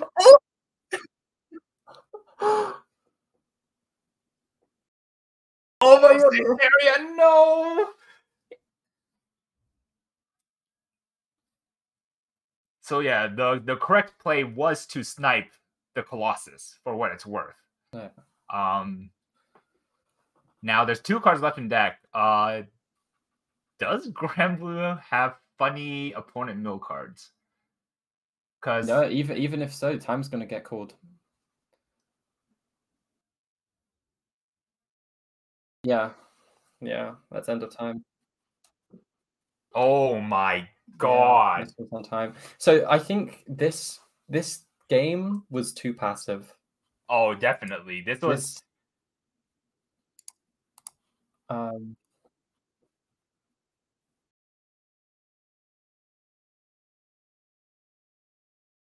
So yeah, holy moly! Let's hop into.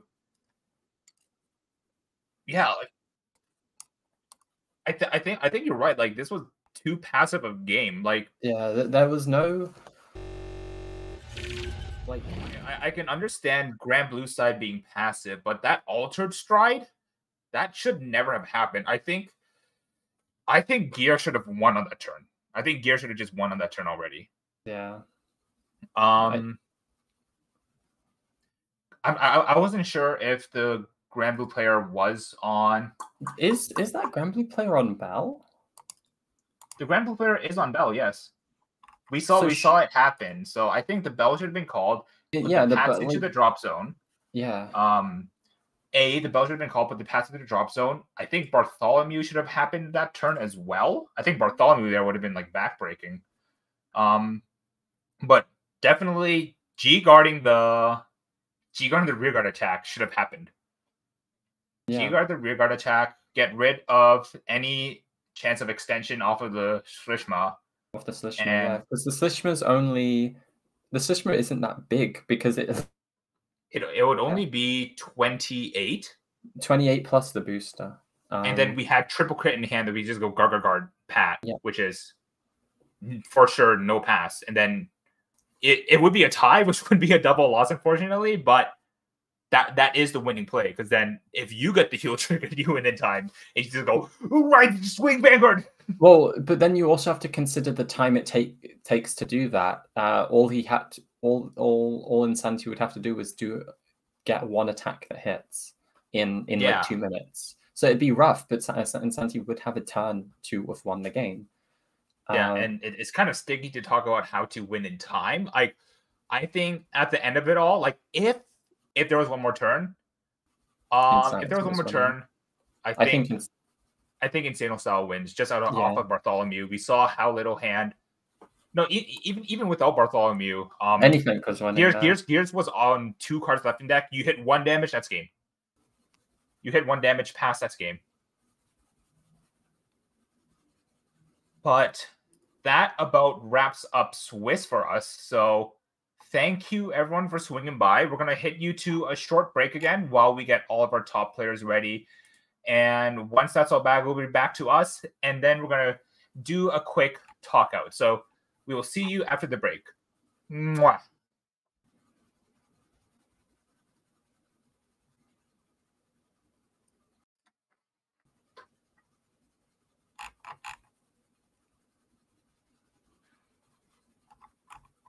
All right. Are we on break? Are we on? Probably.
And welcome back from a bit of a longer break than we had expected. Yeah. We are back at the end of Swiss. And what a fun 6 rounds of Swiss for no overtriggers this format. Yeah. Completely different to my experience having casted Bro. I think we saw the overtrigger a bit too much in Bro that I'm happy to see like a lot more less random variation, random games being lost due to variation. So I'm very happy to have done this, have been a part of this. Same as somebody who's never commentated before. It was really fun not having to go, and here is the overtrigger, ending the game. Okay, yeah, that's overtrigger. But as you're the more seasoned commentator, Tony, how is this different to Bro as a commentating experience? You know, it's not too different. It's very similar. We have production, we have the commentators. We're all trying to like make everything flow very nicely. But like if I was to talk about like the Bro premium experience versus like this premium experience, the main difference is definitely the format, the existence of overtriggers. A lot of the Bro games, though not decided by overtrigger, there was always that like looming thing in the back of our head where like we could always talk about like, oh, this should be this person's game. However, there could be an overtrigger.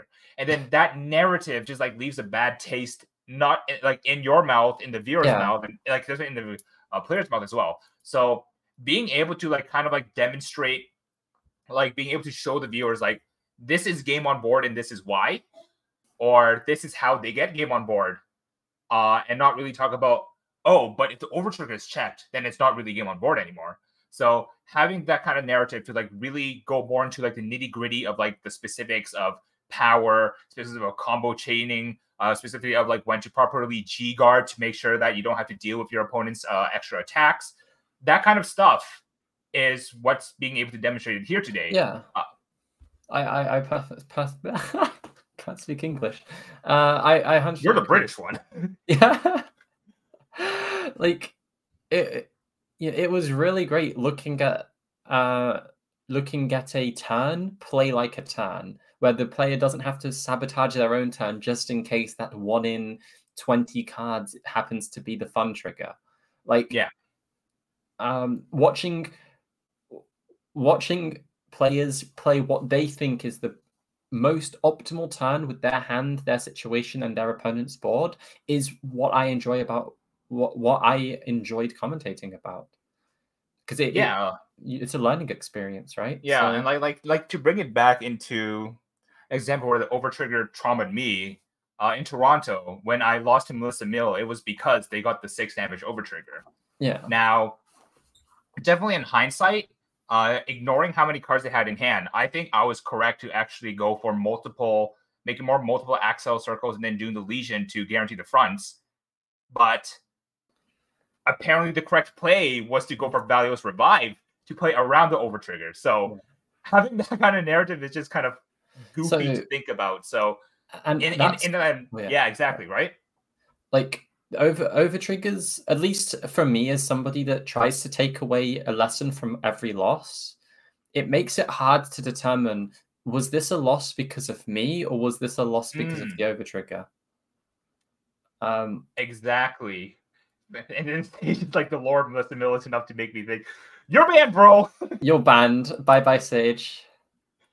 No, but yeah, so I think it's really nice to see being able to like more critically think about it. So what I saw that like really demonstrated like I'm not afraid of the overtrigger anymore was basically when we saw Michael do so many of those like calling down the triggers from hand, just like no pass, no pass, no pass, no pass.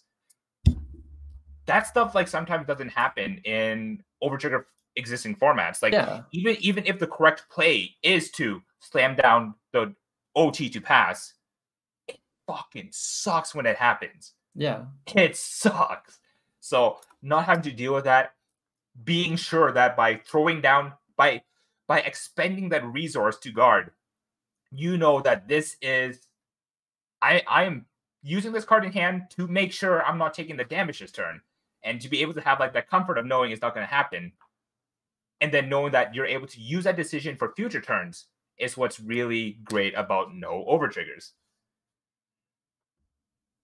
No, I 100% agree. It makes, and then from I guess from a caster's point of view, it creates more, back and forth. Like, we can actually talk about back and forth without going, okay, this opponent just checked the overtrigger. And being able to talk, like, at the end of each game when we talked about what happened, we actually had something to talk about. Yeah, I think that's like one of the main important things too, because like just like you said before, being able to reflect on a loss and seeing, why did I lose here? Did I misplay at a certain stage in the game, or did it just happen? Oopsie, overtrigger, haha. We'll chalk it up to 1%, and like it really throws like testing pools into like a rut when, like, even though it's 1 card in 50, because of how aggressively thinning, how aggressively deck thinning premium is, how aggressively drive checking premium is, it happens more than expected. And being able to like chalk your losses now to definite like misplays, definite like decision makings is what will improve you as a player. And that's why I was happy to be part of the NOverTrigger tournament that Vision was able to host today. Sponsored by Kingslayer Games. You can visit them at kingslayergames.com. Also sponsored by Outer Orange, and you can check her out on her YouTube, Twitch, which I think she's live right now, as well as her Discord. And finally, thank you to Next Level Gaming for your playmats and designs. Thank you for the sponsors. It's been great running this event. It wouldn't be possible without your support. And thank you for the viewers as well. You helped notice some plays that we didn't see. And hopefully you enjoyed watching some no overtrigger experience for when Bushiroad eventually bans them. Next ban list, Copium. But with that, that's about it from us. Exactly just like what Noto said. Thank you everyone for watching. Thank you production team for being so patient with us, especially with that one little goof. Just like kept talking about Aqua Force for a really long time. But with that, for you viewers wanting to know what's in the top 8, tune in tomorrow, because that's when Megatrick, your BRONA champion, as well as Outer Orange, will be able to cast top 8 for you. As for wanting to know who's in top 8, stay tuned on Twitter and Discord. But as always, this has been Toku from Yellowcard Vanguard, and I am joined by... This has been Noto from Twitter. And I stream on Twitch occasionally at NotoriousSet. Give a follow if you like Fate Grand Order and Vanguard. I'll be with you, and we'll see you soon. Ciao. And we will see you soon. Mwah. Mwah.